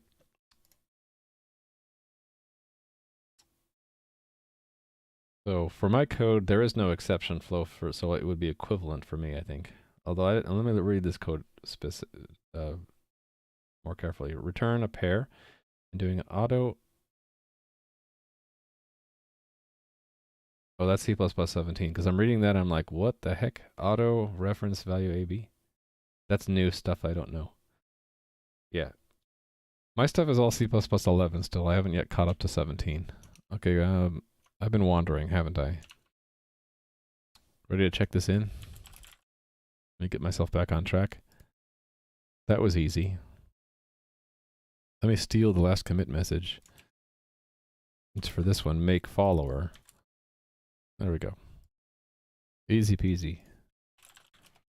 Next. Rolling back. Actually, we just did that. I did that as a consequence of doing this one. So we already did that. Configuration persistence. That has nothing to do with the log. Does that mean I'm done with the log? And I'm moving on to other topics? I think so. So there's some optimizations I could do for the leader. There's a corner case that this is mostly for performance, where a leader should step down if it knows it's become partitioned from the majority of the cluster. I mean, it'll still work if we don't step down. It just takes longer for the cluster to get back into consensus.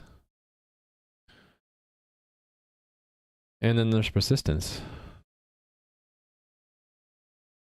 Maybe I guess I'll do this next. So we're done with the finishing up the logs. Done with raft logs. Moving on to persistence. Right, that was a requirement of the algorithm. It actually wants you to persist voted for. Voted for persistent state on all servers. So we're already persisting current term and the log. The log is persisted through the ilog. Current term is persisted through the configuration, sort of. But we don't have this updating it to persist it yet. And voted for, we're not persisting at all. So I guess we're doing that first. So that's more refactoring, right? So we're not going to change any tests. We're just simply going to move voted for so that it can be persisted later. Voted for moves. We move it out from here to the configuration, which is there. Current term voted for. There we go. Yeah, bug found. You're making me want to do research to up my game to C++ 17. I need to do that soon because there's stuff I'm missing that I could probably find useful, right? Alright, so moving that's going to break a bunch of things.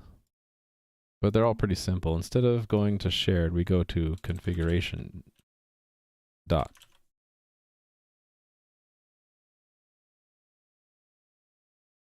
It's not too bad. Not too bad of a change.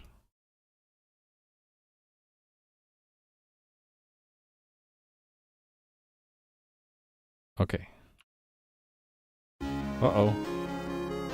Oh, look, your name got wrapped. Your name is too long, Playing with Scissors. Anyway, thank you for the subscription. Thank you so much, Playing with Scissors. You're awesome.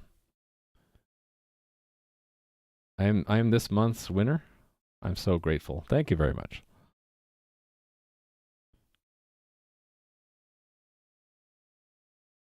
Yeah, sorry. I need to fix that so your name fits. Honestly, didn't think that your name was that long. It's the capital letters, my friend. If it was all lowercase, I'm sure it would have fit. Okay, we rerun these tests to make sure it didn't break. And now we have somewhat persisted our voted for variable.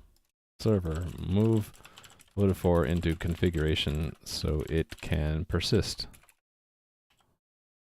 Cool. Push that.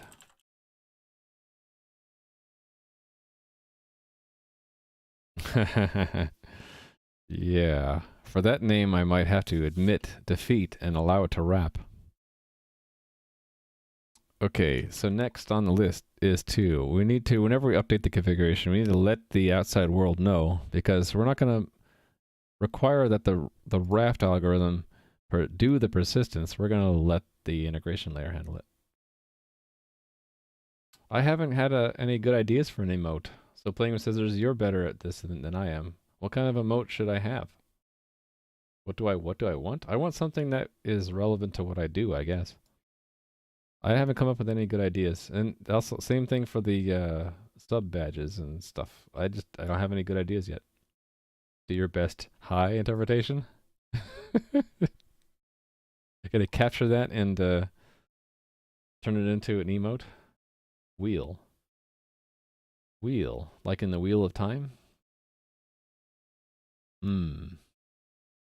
Oh, reinventing the wheel. There we go. Great idea. My hand got cropped. You know, I could do this later. I could just send you the picture. All right. I got totally distracted. Right. So voted for is in the configuration, but we're not persisting it yet. Let's make that a requirement.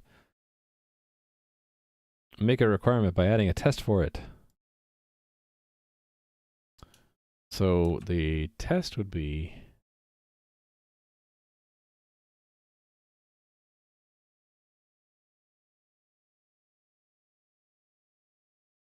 that we can restart a follower and it continues to participate in an election that was going on before it left, right? So let me take one of these cases where we have an election going on. How about just barely wins? Not almost wins. I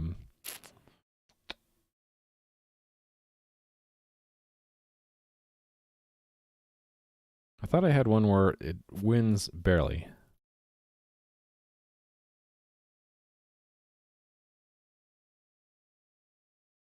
Well, anyway, we'll just pick this one. No, not that one. Never mind.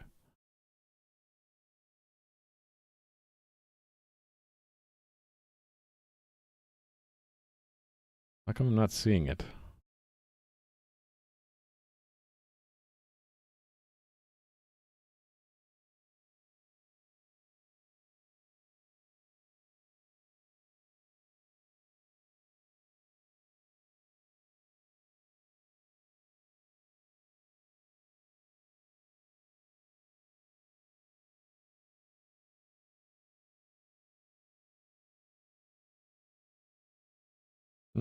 I'm not seeing it.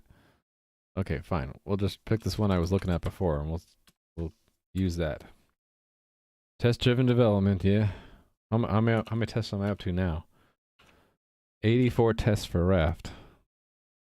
So the subject of this one will be a crashed follower can restart and participate normally in election. So I'm going to arrange it so that the follower was going to vote for the leader, but then crashed. And then when it'll be restarted, and then the follower will again be pinging it for a vote, and it'll finally give it the vote. Actually, we can do this in two ways. We can have it crashed follower restarts and votes for and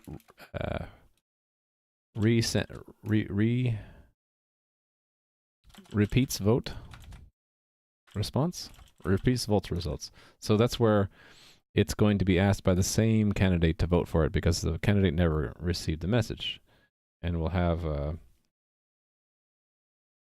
another case where another candidate comes in and asks for a vote, and the restarted followers just say, no, I'm voting for someone else. So actually, you know what I want? I don't want this test at all. I want one where the it's from the follower's point of view.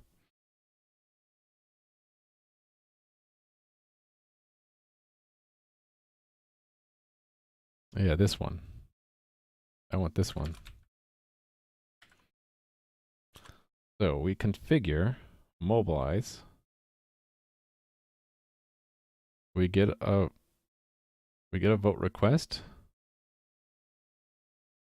It should respond voting for him, right? What is this? Oh, it's the second one. Okay, so we're removing this then.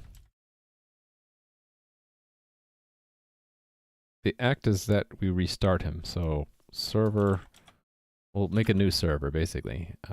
Server equals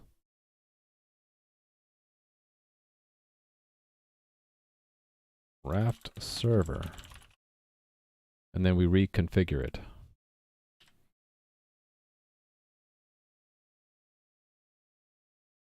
And then we request the vote again.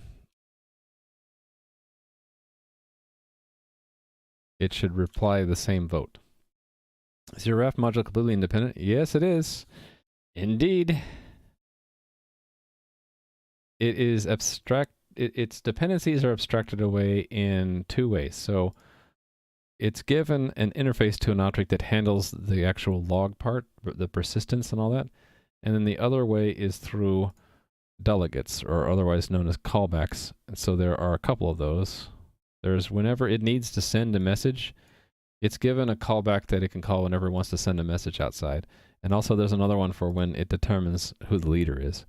And so the other components in the system will register these callbacks to provide this missing functionality that is outside of the raft, outside the scope of raft itself, like how the implementation of how a message is sent and what you're supposed to do once you know who the leader is. That's sort of outside the scope of raft, right? So those are abstracted away through these either callback or through a pure virtual interface class. And the real system, we implement that in terms of what the real system should do. In the unit tests, we have mocks for them. So we have the mock log here, which implements it in terms of just pretending to persist it, right? We're storing it in memory only. It is in GitHub. GitHub. If you go to my GitHub, there's a raft repository there. Ready to go. If you find a bug, let me know. Let's see. So, yes. We expect to get a message. Do I want to clear it? I guess that's the correct point to clear it, right? Right, we received a vote again. It's like a retransmission. It should send out that it voted for us. The term, yeah, okay. So this probably won't work. No, actually it will work. It will work just by coincidence. Hold on. We need to make sure, before this works, we need to make sure the configuration is actually updated. So that's maybe a test before this. Configuration update on when a vote cast. So how about as follower? And we'll also want it when we are ourselves a candidate, right? Candidate. I'll do that in a minute. So when we're a follower, so we'll do this up to this point, and then we will expect at this point Actually, that's the act. So we'll expect at that point to have received a callback. So assert true, configuration callback received, right? And then these don't exist yet, but I'm writing as if it does exist. So we'll expect new configuration dot voted for to be equal to 2, right? Vacation start now. Are you leaving on vacation? Have a good vacation playing with scissors, if that's what you're saying. A lot of people have been on vacation and are coming back soon, right? Isn't Adam coming back in a few days? So before this to work, we need to actually have it, and then we need to actually give a space for this new configuration, right? So that's raft server or iServer configuration, and then we'll have a delegate here. So configuration change delegate that will capture these variables.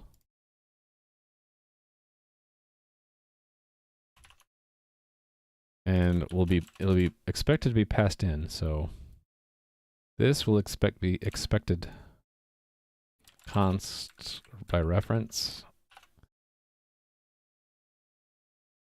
configuration, and then in this function we'll say configuration callback received is true, new configuration equals configuration, right? So now we just need a way to give that to the server. So we'll say server dot set configuration change delegate, and we'll pass that in. So now, working backwards, we can see we just need to add that. No problem. We'll put it with these other two. So we're adding a third delegate now. Configuration change delegate. And to avoid typing that again, I'll copy and paste, make that lowercase. Boom. Let's steal this comment and duplicate it. This we're changing these not retroactively, but all new ones we add, we're making them imperative. Set up the delegate to be called later whenever the configuration for the server is changed. So configuration including the persistent information, persistent variables. Whenever the configuration for the server is changed. Alright, so now I just need to define what that is. Well, not just, but the next thing, I guess. So, function that does not return anything and is given the new reference to the new configuration. Right, and then we will declare it. Declare the type of delegate used to announce that the server configuration has been changed. New configuration. Did I not? Where would that have been? I guess I didn't write anything here yet. This is a reference to this server's new configuration. Okay, and this being a pure virtual method, we need to go to all the things which implement it and override it. Like this, there's one, and then once more in the mock up here. Oh, wait a minute. It's the mock for raft itself. So that would be in this test down here. Mock raft. Right? So here. And I'm not going to bother doing anything yet.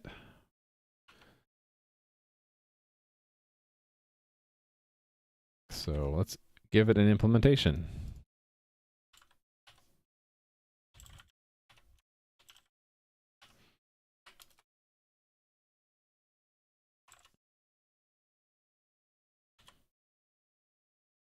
All right. They usually stream for about 4 hours, and it's at the 3 3/4 hours mark. So I'm thinking I'll stream a little bit more to get this configuration persistence done. But these being optional things to do anyway, I probably won't get to them.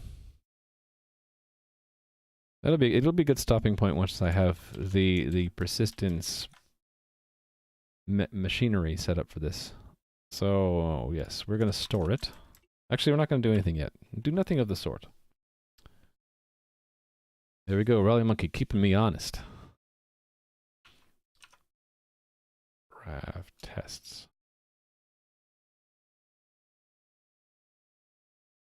Okay.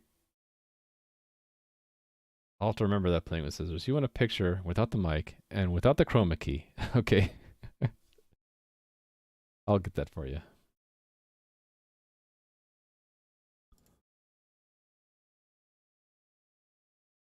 All right. So let's run the tests, see them fail. These tests are becoming the long pole of my test framework, aren't they? Ooh, we got a crash.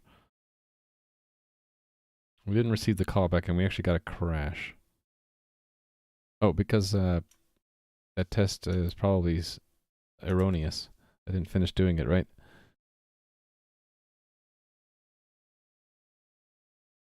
Actually, it might be that we did that without demobilizing it first.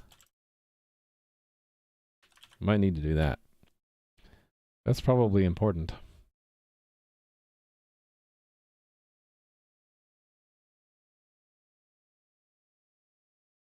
No? Okay, I'll run it in the debugger. Just to save myself some time.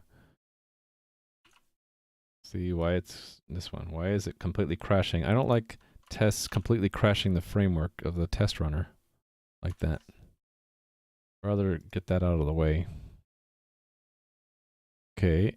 Oh, it has no timekeeper set. Oh, we didn't give it a timekeeper. I didn't configure it right. I think it's because my setup does that for me. So maybe I just move all this stuff. Except for this configuration part. So let's make this let's make a function call up here helper. Configure server or set up server. And we'll move all this stuff into it. Sets up but doesn't configure it. Setup will set up and configure it. And then I can just do this again down here.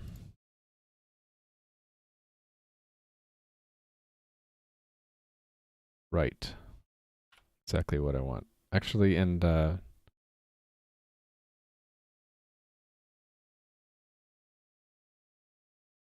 kind of want to grab the new configuration too. So over here, we'll use the new configuration. I don't need this anymore. We'll assume that the other test covered that. Okay. And we will use the new configuration. There we go.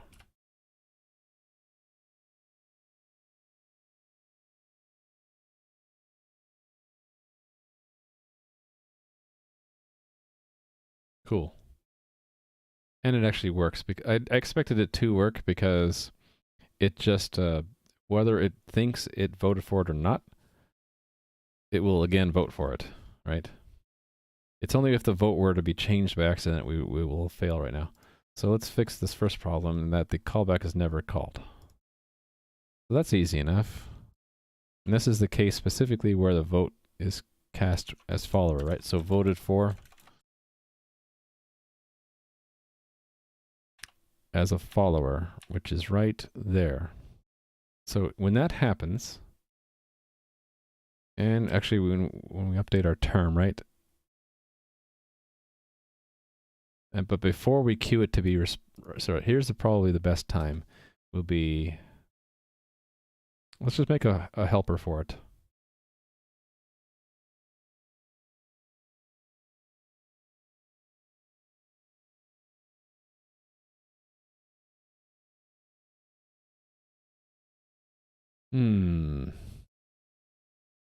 Publish configuration change. Sounds good enough to me. And let's go to add that function somewhere. I guess here's a good place.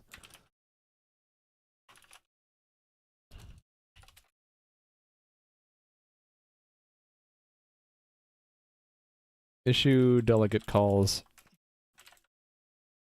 to announce the server's new configuration. Assuming it's changed, right? I'll just say configuration. Let's just call it publish configuration. So it'll be if we actually have one. So if... Oh, I don't have it stored, do I?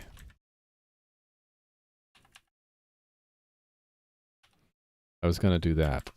Now we definitely need to do that because we need to store it. So I will need to add one of these next to him. Right there. This is the delegate to be called later whenever the server's configuration is changed. All right. So that's what we get to call now. And that is where voted. I should have made a bookmark for it. I didn't. I'm stupid. Here's the bookmark. Let's put another one here. Oops. Here. It's if that's not null. Well, hold on. It might be simpler to just return if it's not. Otherwise, we're going to call it and we'll pass in our configuration. Simple enough. See if that works.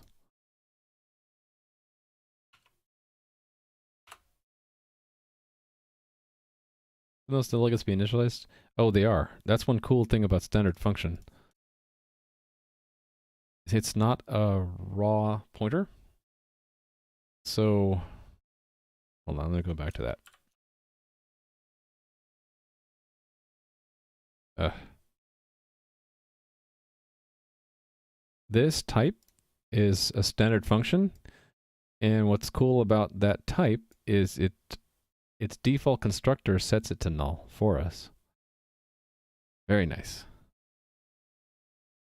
So if it was a raw pointer, yeah, I would have to initialize it. But I get to follow my general rule is I only initialize things that are built-in types that I know do not have default constructors. So it would generally be like integers, right? Or doubles, right? Then they have initializers. But everything else, I just rely on the default constructors. Okay, that worked. Yay. That's what you were saying? Did I miss it?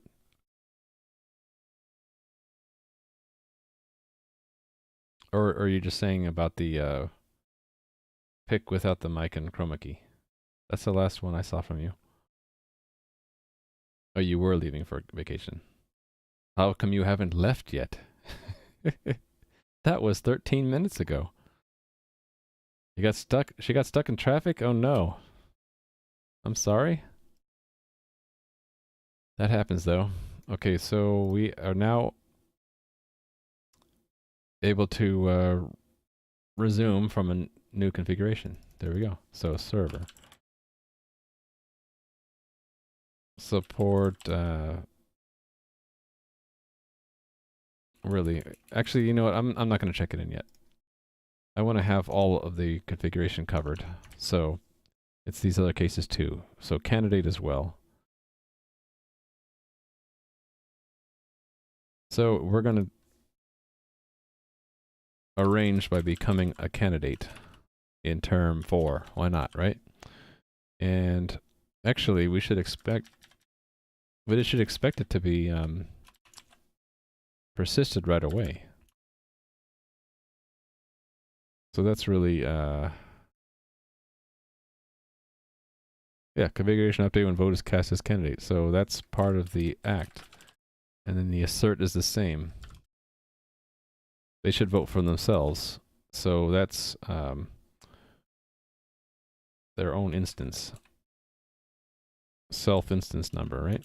Should be who they vote for.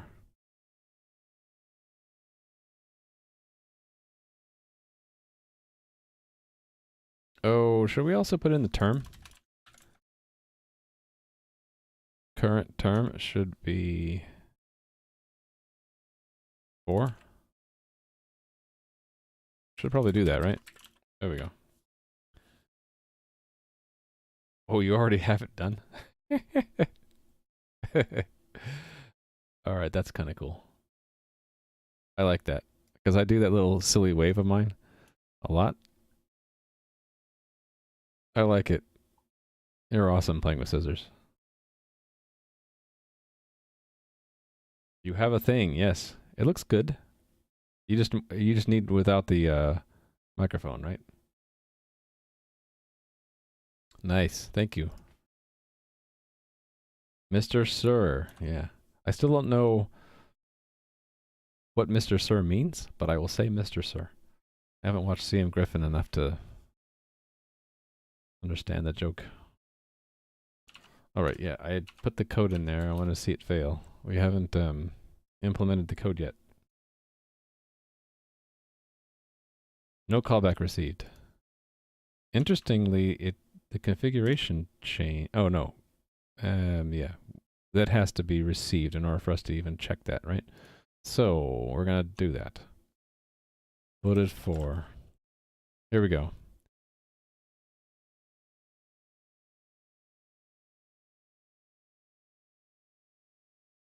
Where's the right place to do it? I guess at the end.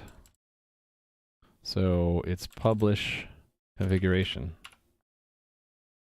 Yes, excellent job playing with scissors.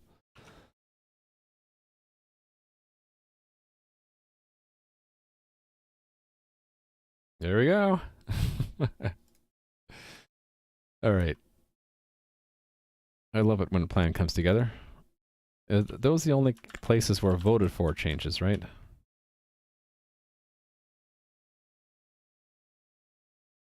Okay, that covers voted for, but the other parts of the configuration that might change.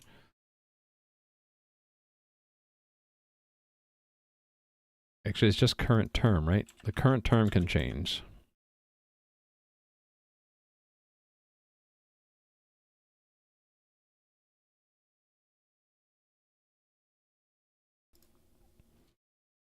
I hate it when that feeling comes up that you're about to cough.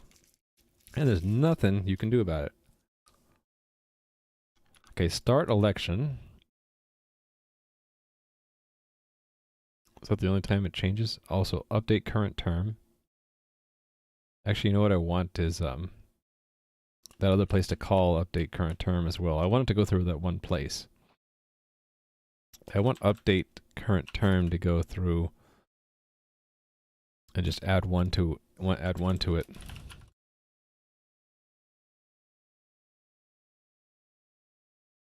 Yeah, I'm gonna do more. I had this set up in advance because I wanted all changes to the current term to route through there. In fact, I'm gonna make sure that it doesn't change anywhere else.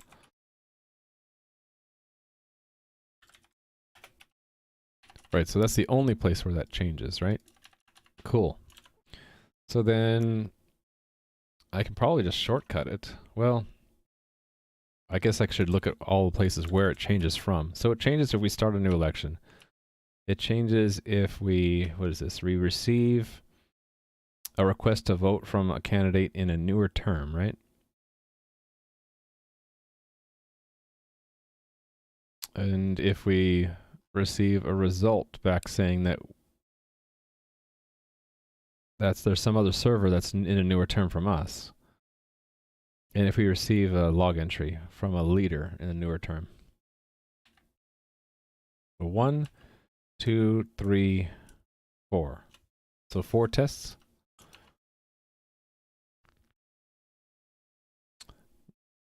I wonder if I can cover this through the test I already have. Then that makes it a little bit more convenient for me. No, it's kind of cheating.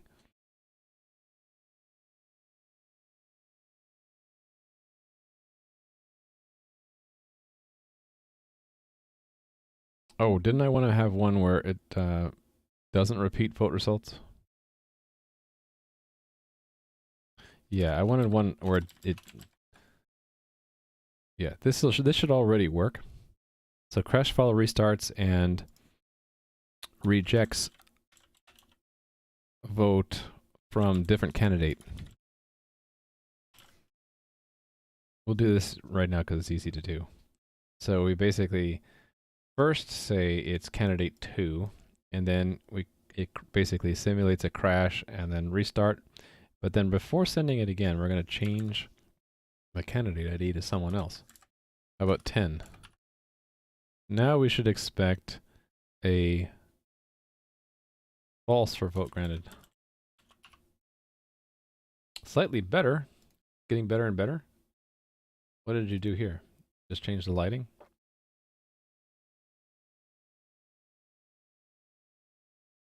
Still have the mic in there though. We'll have to get rid of that mic.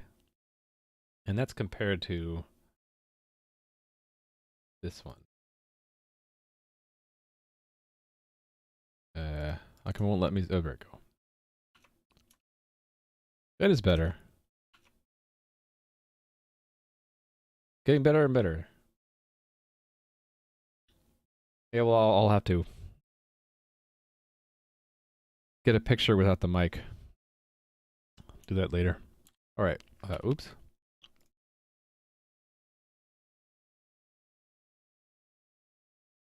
Right, so this should actually already pass, but just to make sure.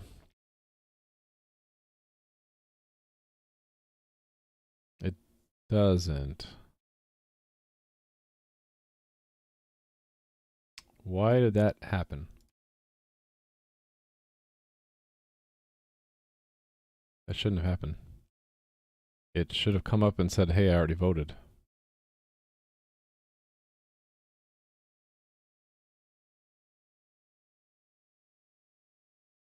Let me see what's going on here. So we'll debug this. This is why I needed to have the unit test to begin with, because I thought it would already be done and it wasn't. Okay, go. So we're going to step into this thing. Okay, so request to vote.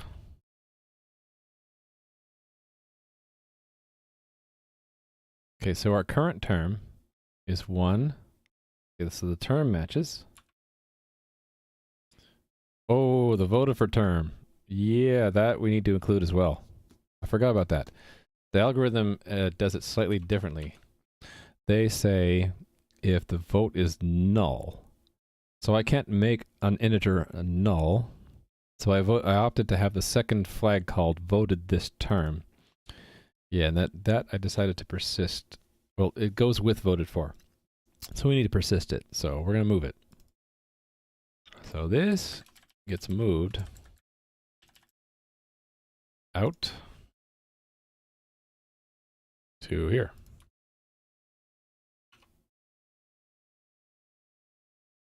And then everywhere it changes. Shouldn't be too many places. It goes along with the voted for, so they'll be all in the same places, I think. Yep, that should fix it. Optional int? Is that one of those newer things? Or should I know this? Let me look it up. It's C++ 17, and that's yet another reason for me to update, isn't it?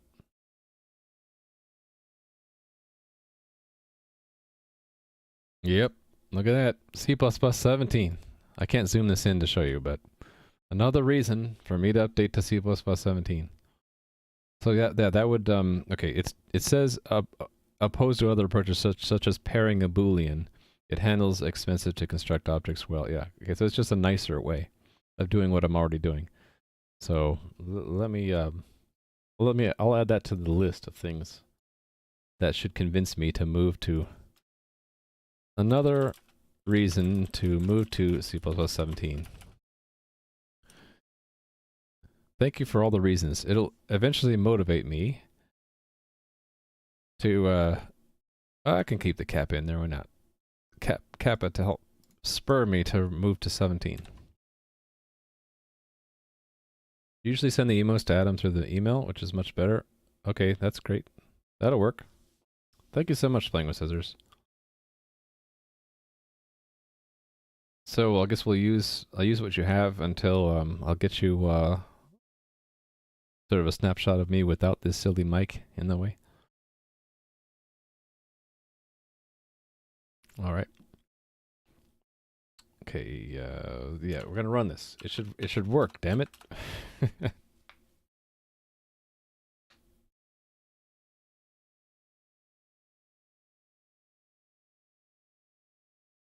What? It still voted for it.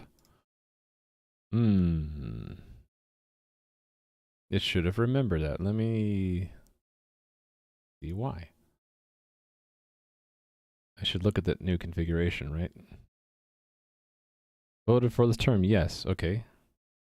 So, when we get to here again, it should say, hey, I already voted for someone else.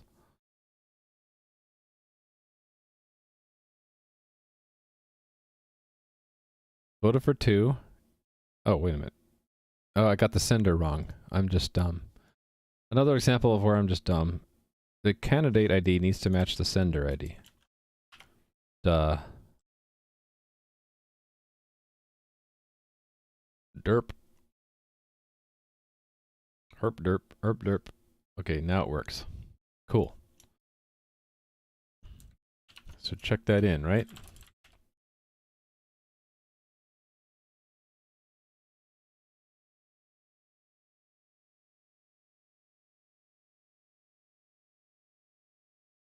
How did that R get in there?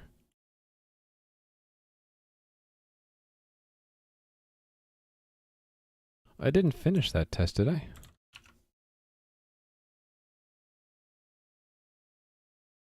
Hold on. Oh yeah, I was going to commit all this together. Yeah. Oh right, and I'm not done yet either. But how did that work already?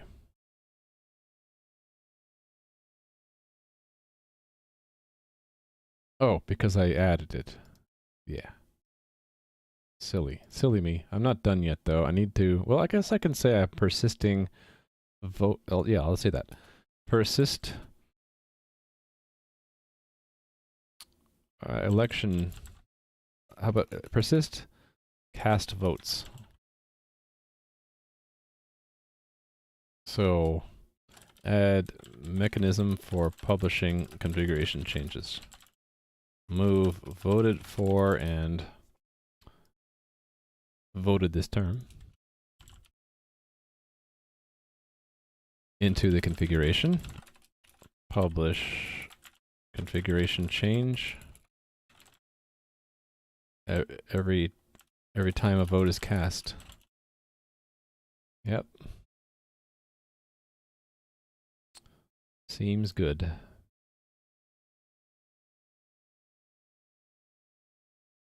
That's unrelated. Let me pull that out for now. Or actually, was that required? No, that's unrelated. That has to do with persisting the current term. So was the current term one.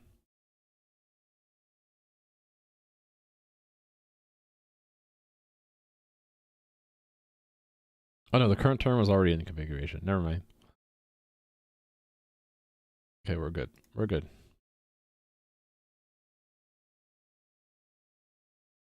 Okay, commit that, and this is I'm gonna need for the next thing. All right. So the next thing is there are 4 tests, right? I needed to add for when the term changes. So let's set that up. One is let me look through it again. Update current term, wherever this is called. So it's called whenever a new election started. So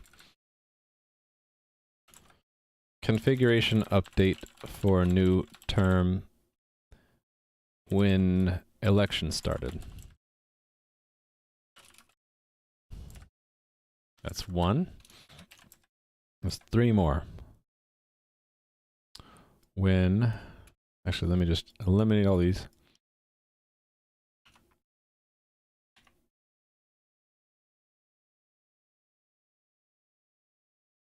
Okay, when receiving vote request for a new candidate.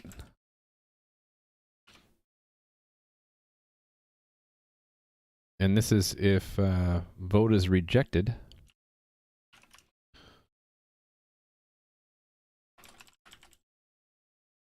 by newer term server. Then we learn that our term is out of date. And then the fourth one here is when we receive append entries from newer term leader. Those are the 4 conditions. Okay, so first one is an election started.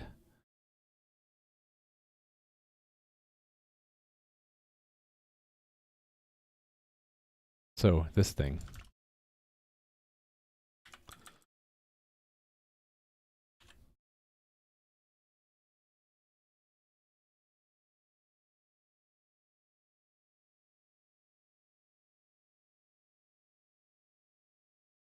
Ah, yeah. Oh, I already built it into that other one.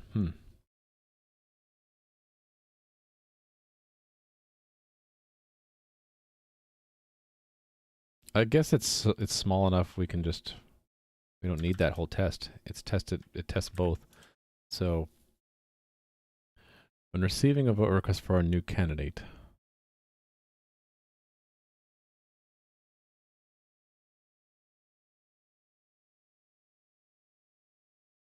yes, so it's like this. Oh, let me begin with this arrange. Then the act will be this part.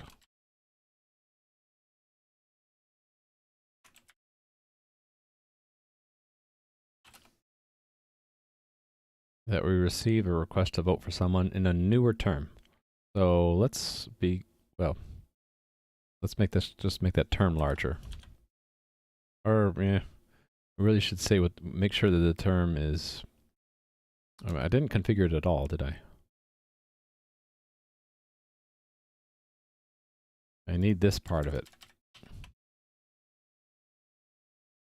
And I could put it down here.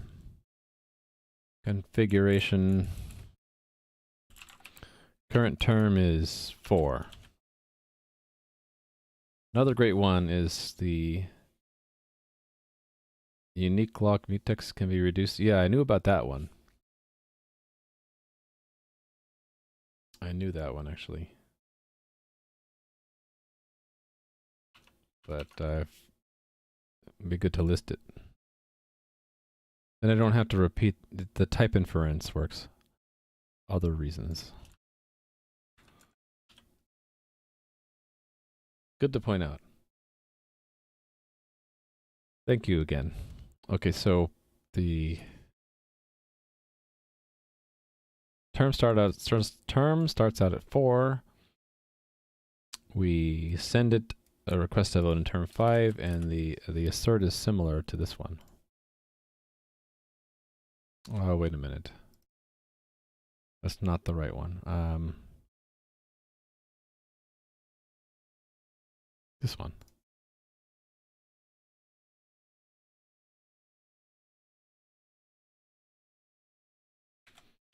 Expect a configuration change, and that's not relevant. We only want to see that the term is 5. Okay. Actually, is that like the other test? No, it's different enough. Okay, so this one is when we send out is when we receive a request vote response. So we have to set ourselves up as a candidate first.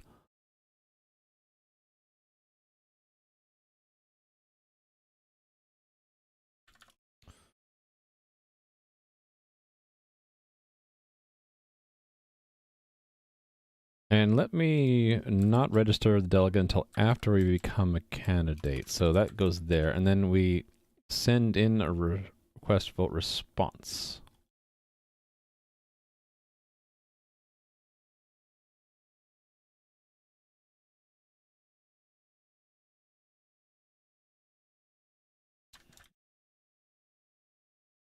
Results, yes, one of these guys.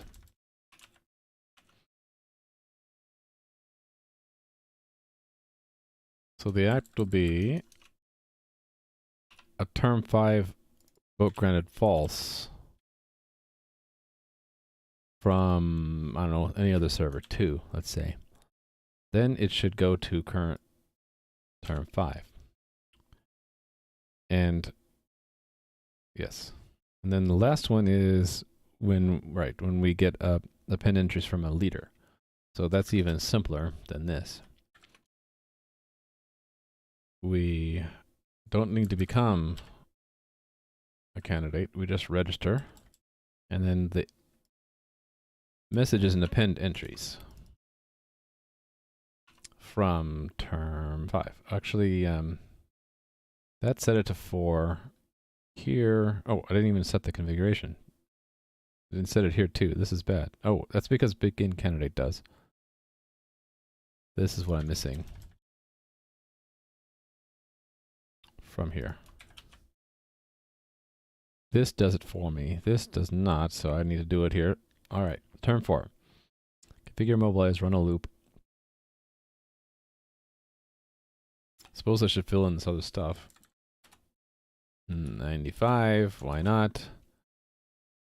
We can just say this is all 0. This will be like a heartbeat. And then it's from server 2. So again, we should see the callback. So none of these will work yet. But I expect to fix them all in one place. So I expect all 3 of them will fail, right? Yep. 2 of them fails.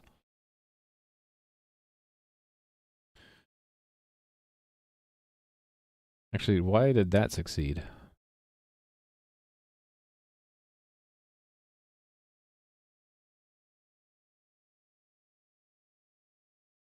Oh, because it reverts to follower and votes for them.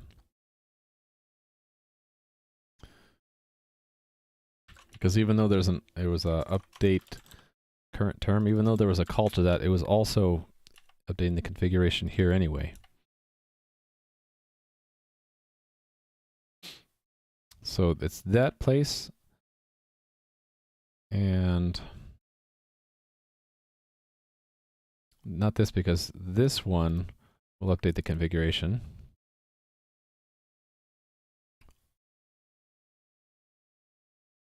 And that place, right?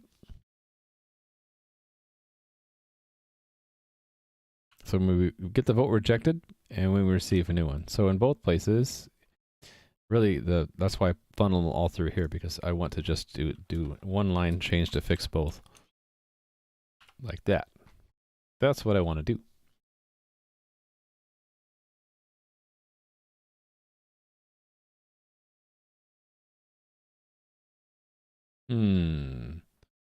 Voted for changed. Wait a minute, why am I checking that? Is that just a mistake I made?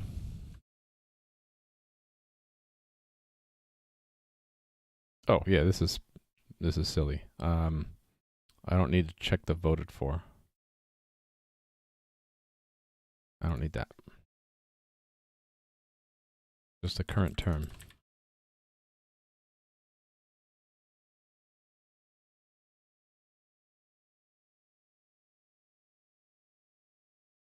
Actually, now that I think about it, when I do check the voted for, I should also be checking whether the vote is current in that term, right?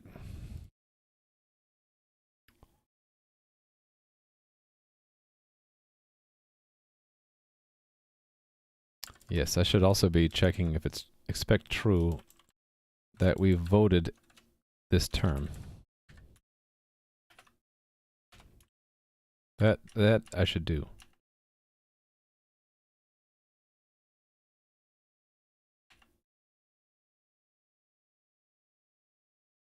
Oh, I already did it there. Okay, cool. Oh, I might have pinned Google Test to an old version. You needed the latest to build for C++ 17? But all test green is good. So you're saying I'm already... that should be true, right? They didn't remove anything from 17. I mean, they didn't remove anything from 11 when they moved to 17, so it should pass. All right.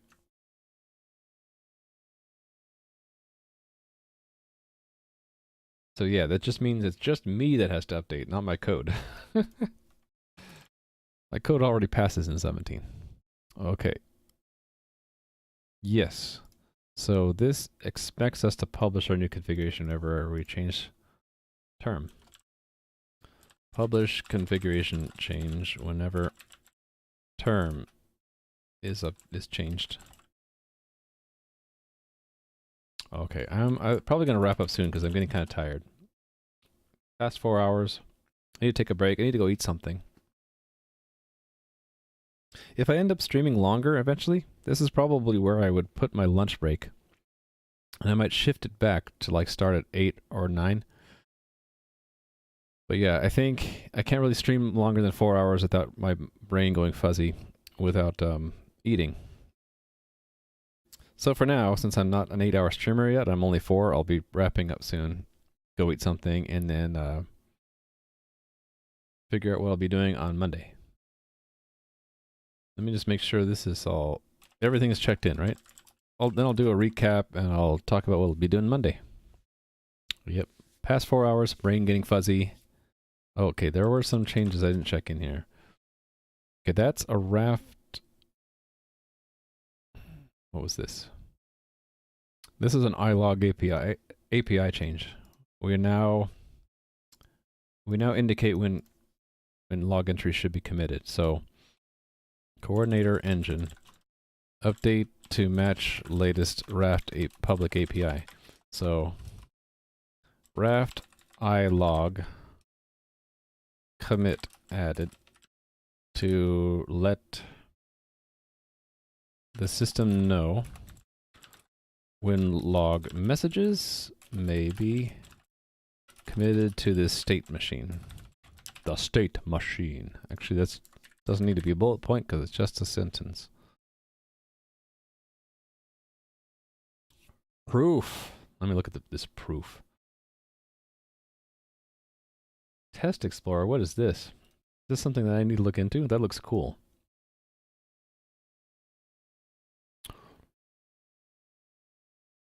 Test Explorer.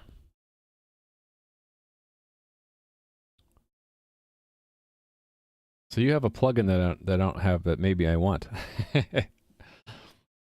Let me see if I can guess what it is based off of that picture. That looks cool though, I like that.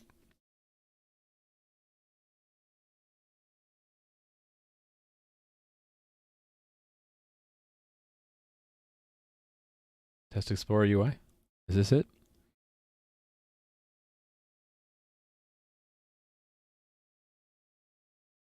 Yeah, Google Test Explorer.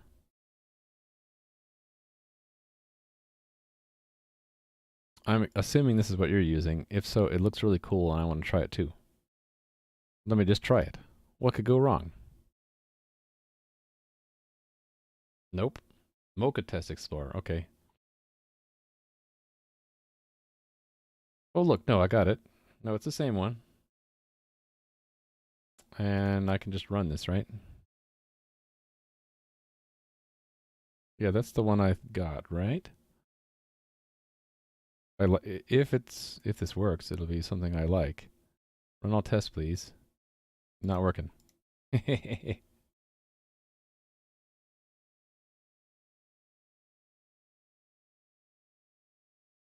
I'll figure it out later. You're saying you're using Mocha Test Explorer? Test Explorer UI, you said. I just maybe don't have it configured yet. Oh, do I need this one too? Google Test Explorer?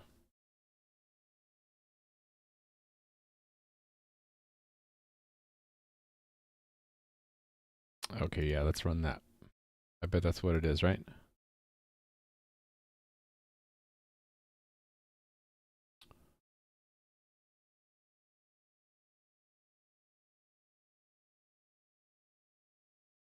Okay, it doesn't quite work for me yet, but I'm probably just don't know what I'm doing. I'm hoping it just works right away. Let me play with that later. I want to get to what you have because that looked cool.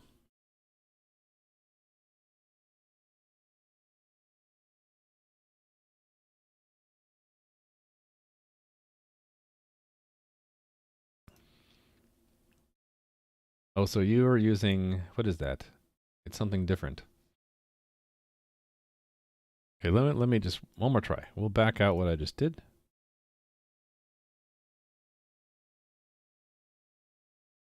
Or is it something in addition to what I have there?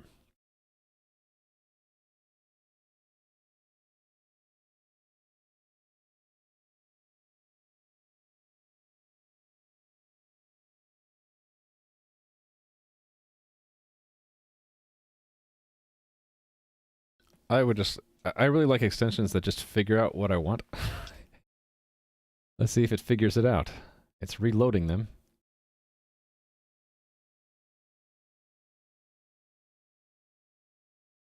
Ooh, look at that. I like it. Bug found is awesome. Look at that. Just his screenshot alone showed me something really cool that I could run.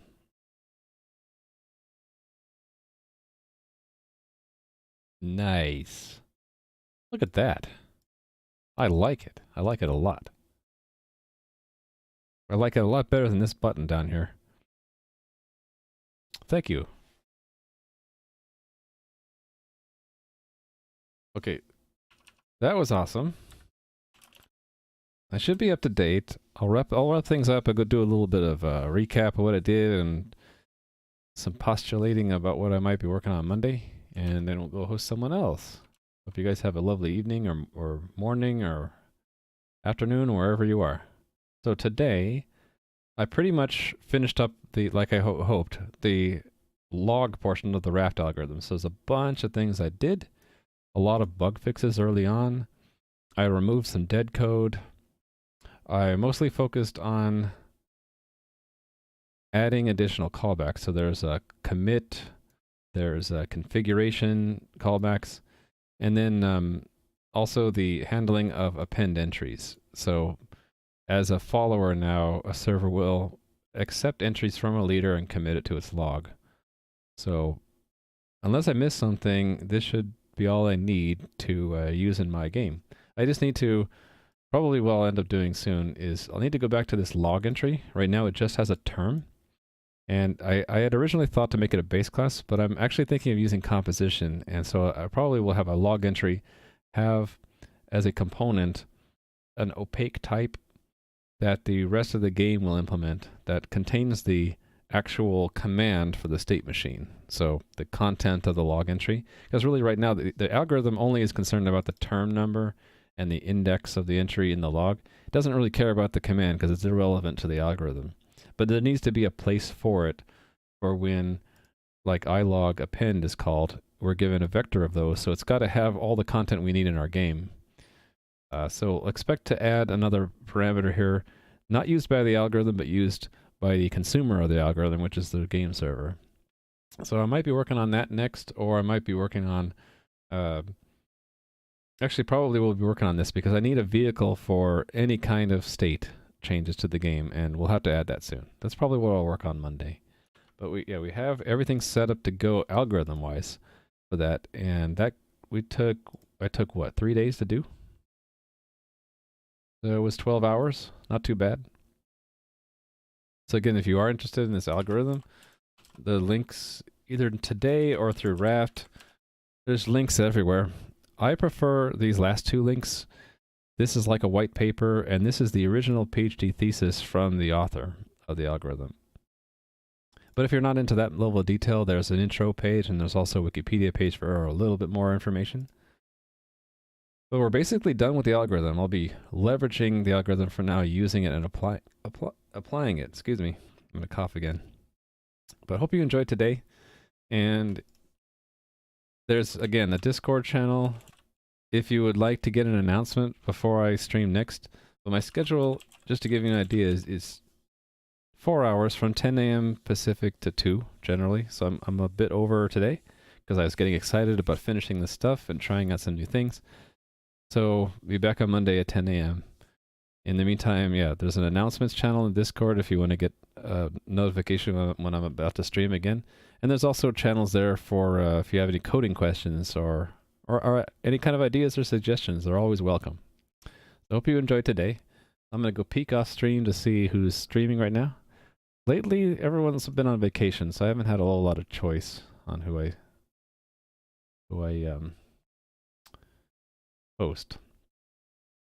Have I hosted Mike yet? I think I said to Mr. Muffles I would host him, but he's not streaming right now. I think we'll go see what Mike is up to. Let me get a link to his channel. So we're going to be hosting Mike in principal. He's working on a game called Thrusty Ship. It's a sort of an arcade puzzle mix made in Unity, and he's about to release it. So his game is pretty much finished. He's just finishing up the last few things. He's planning to release in January. So we'll go say hi to him. And I'll get set up to that. I'll get set up to do that, and I'll say bye. Just hold on a second. All right, so goodbye. See you on Monday. Hope you enjoy Mike's stream.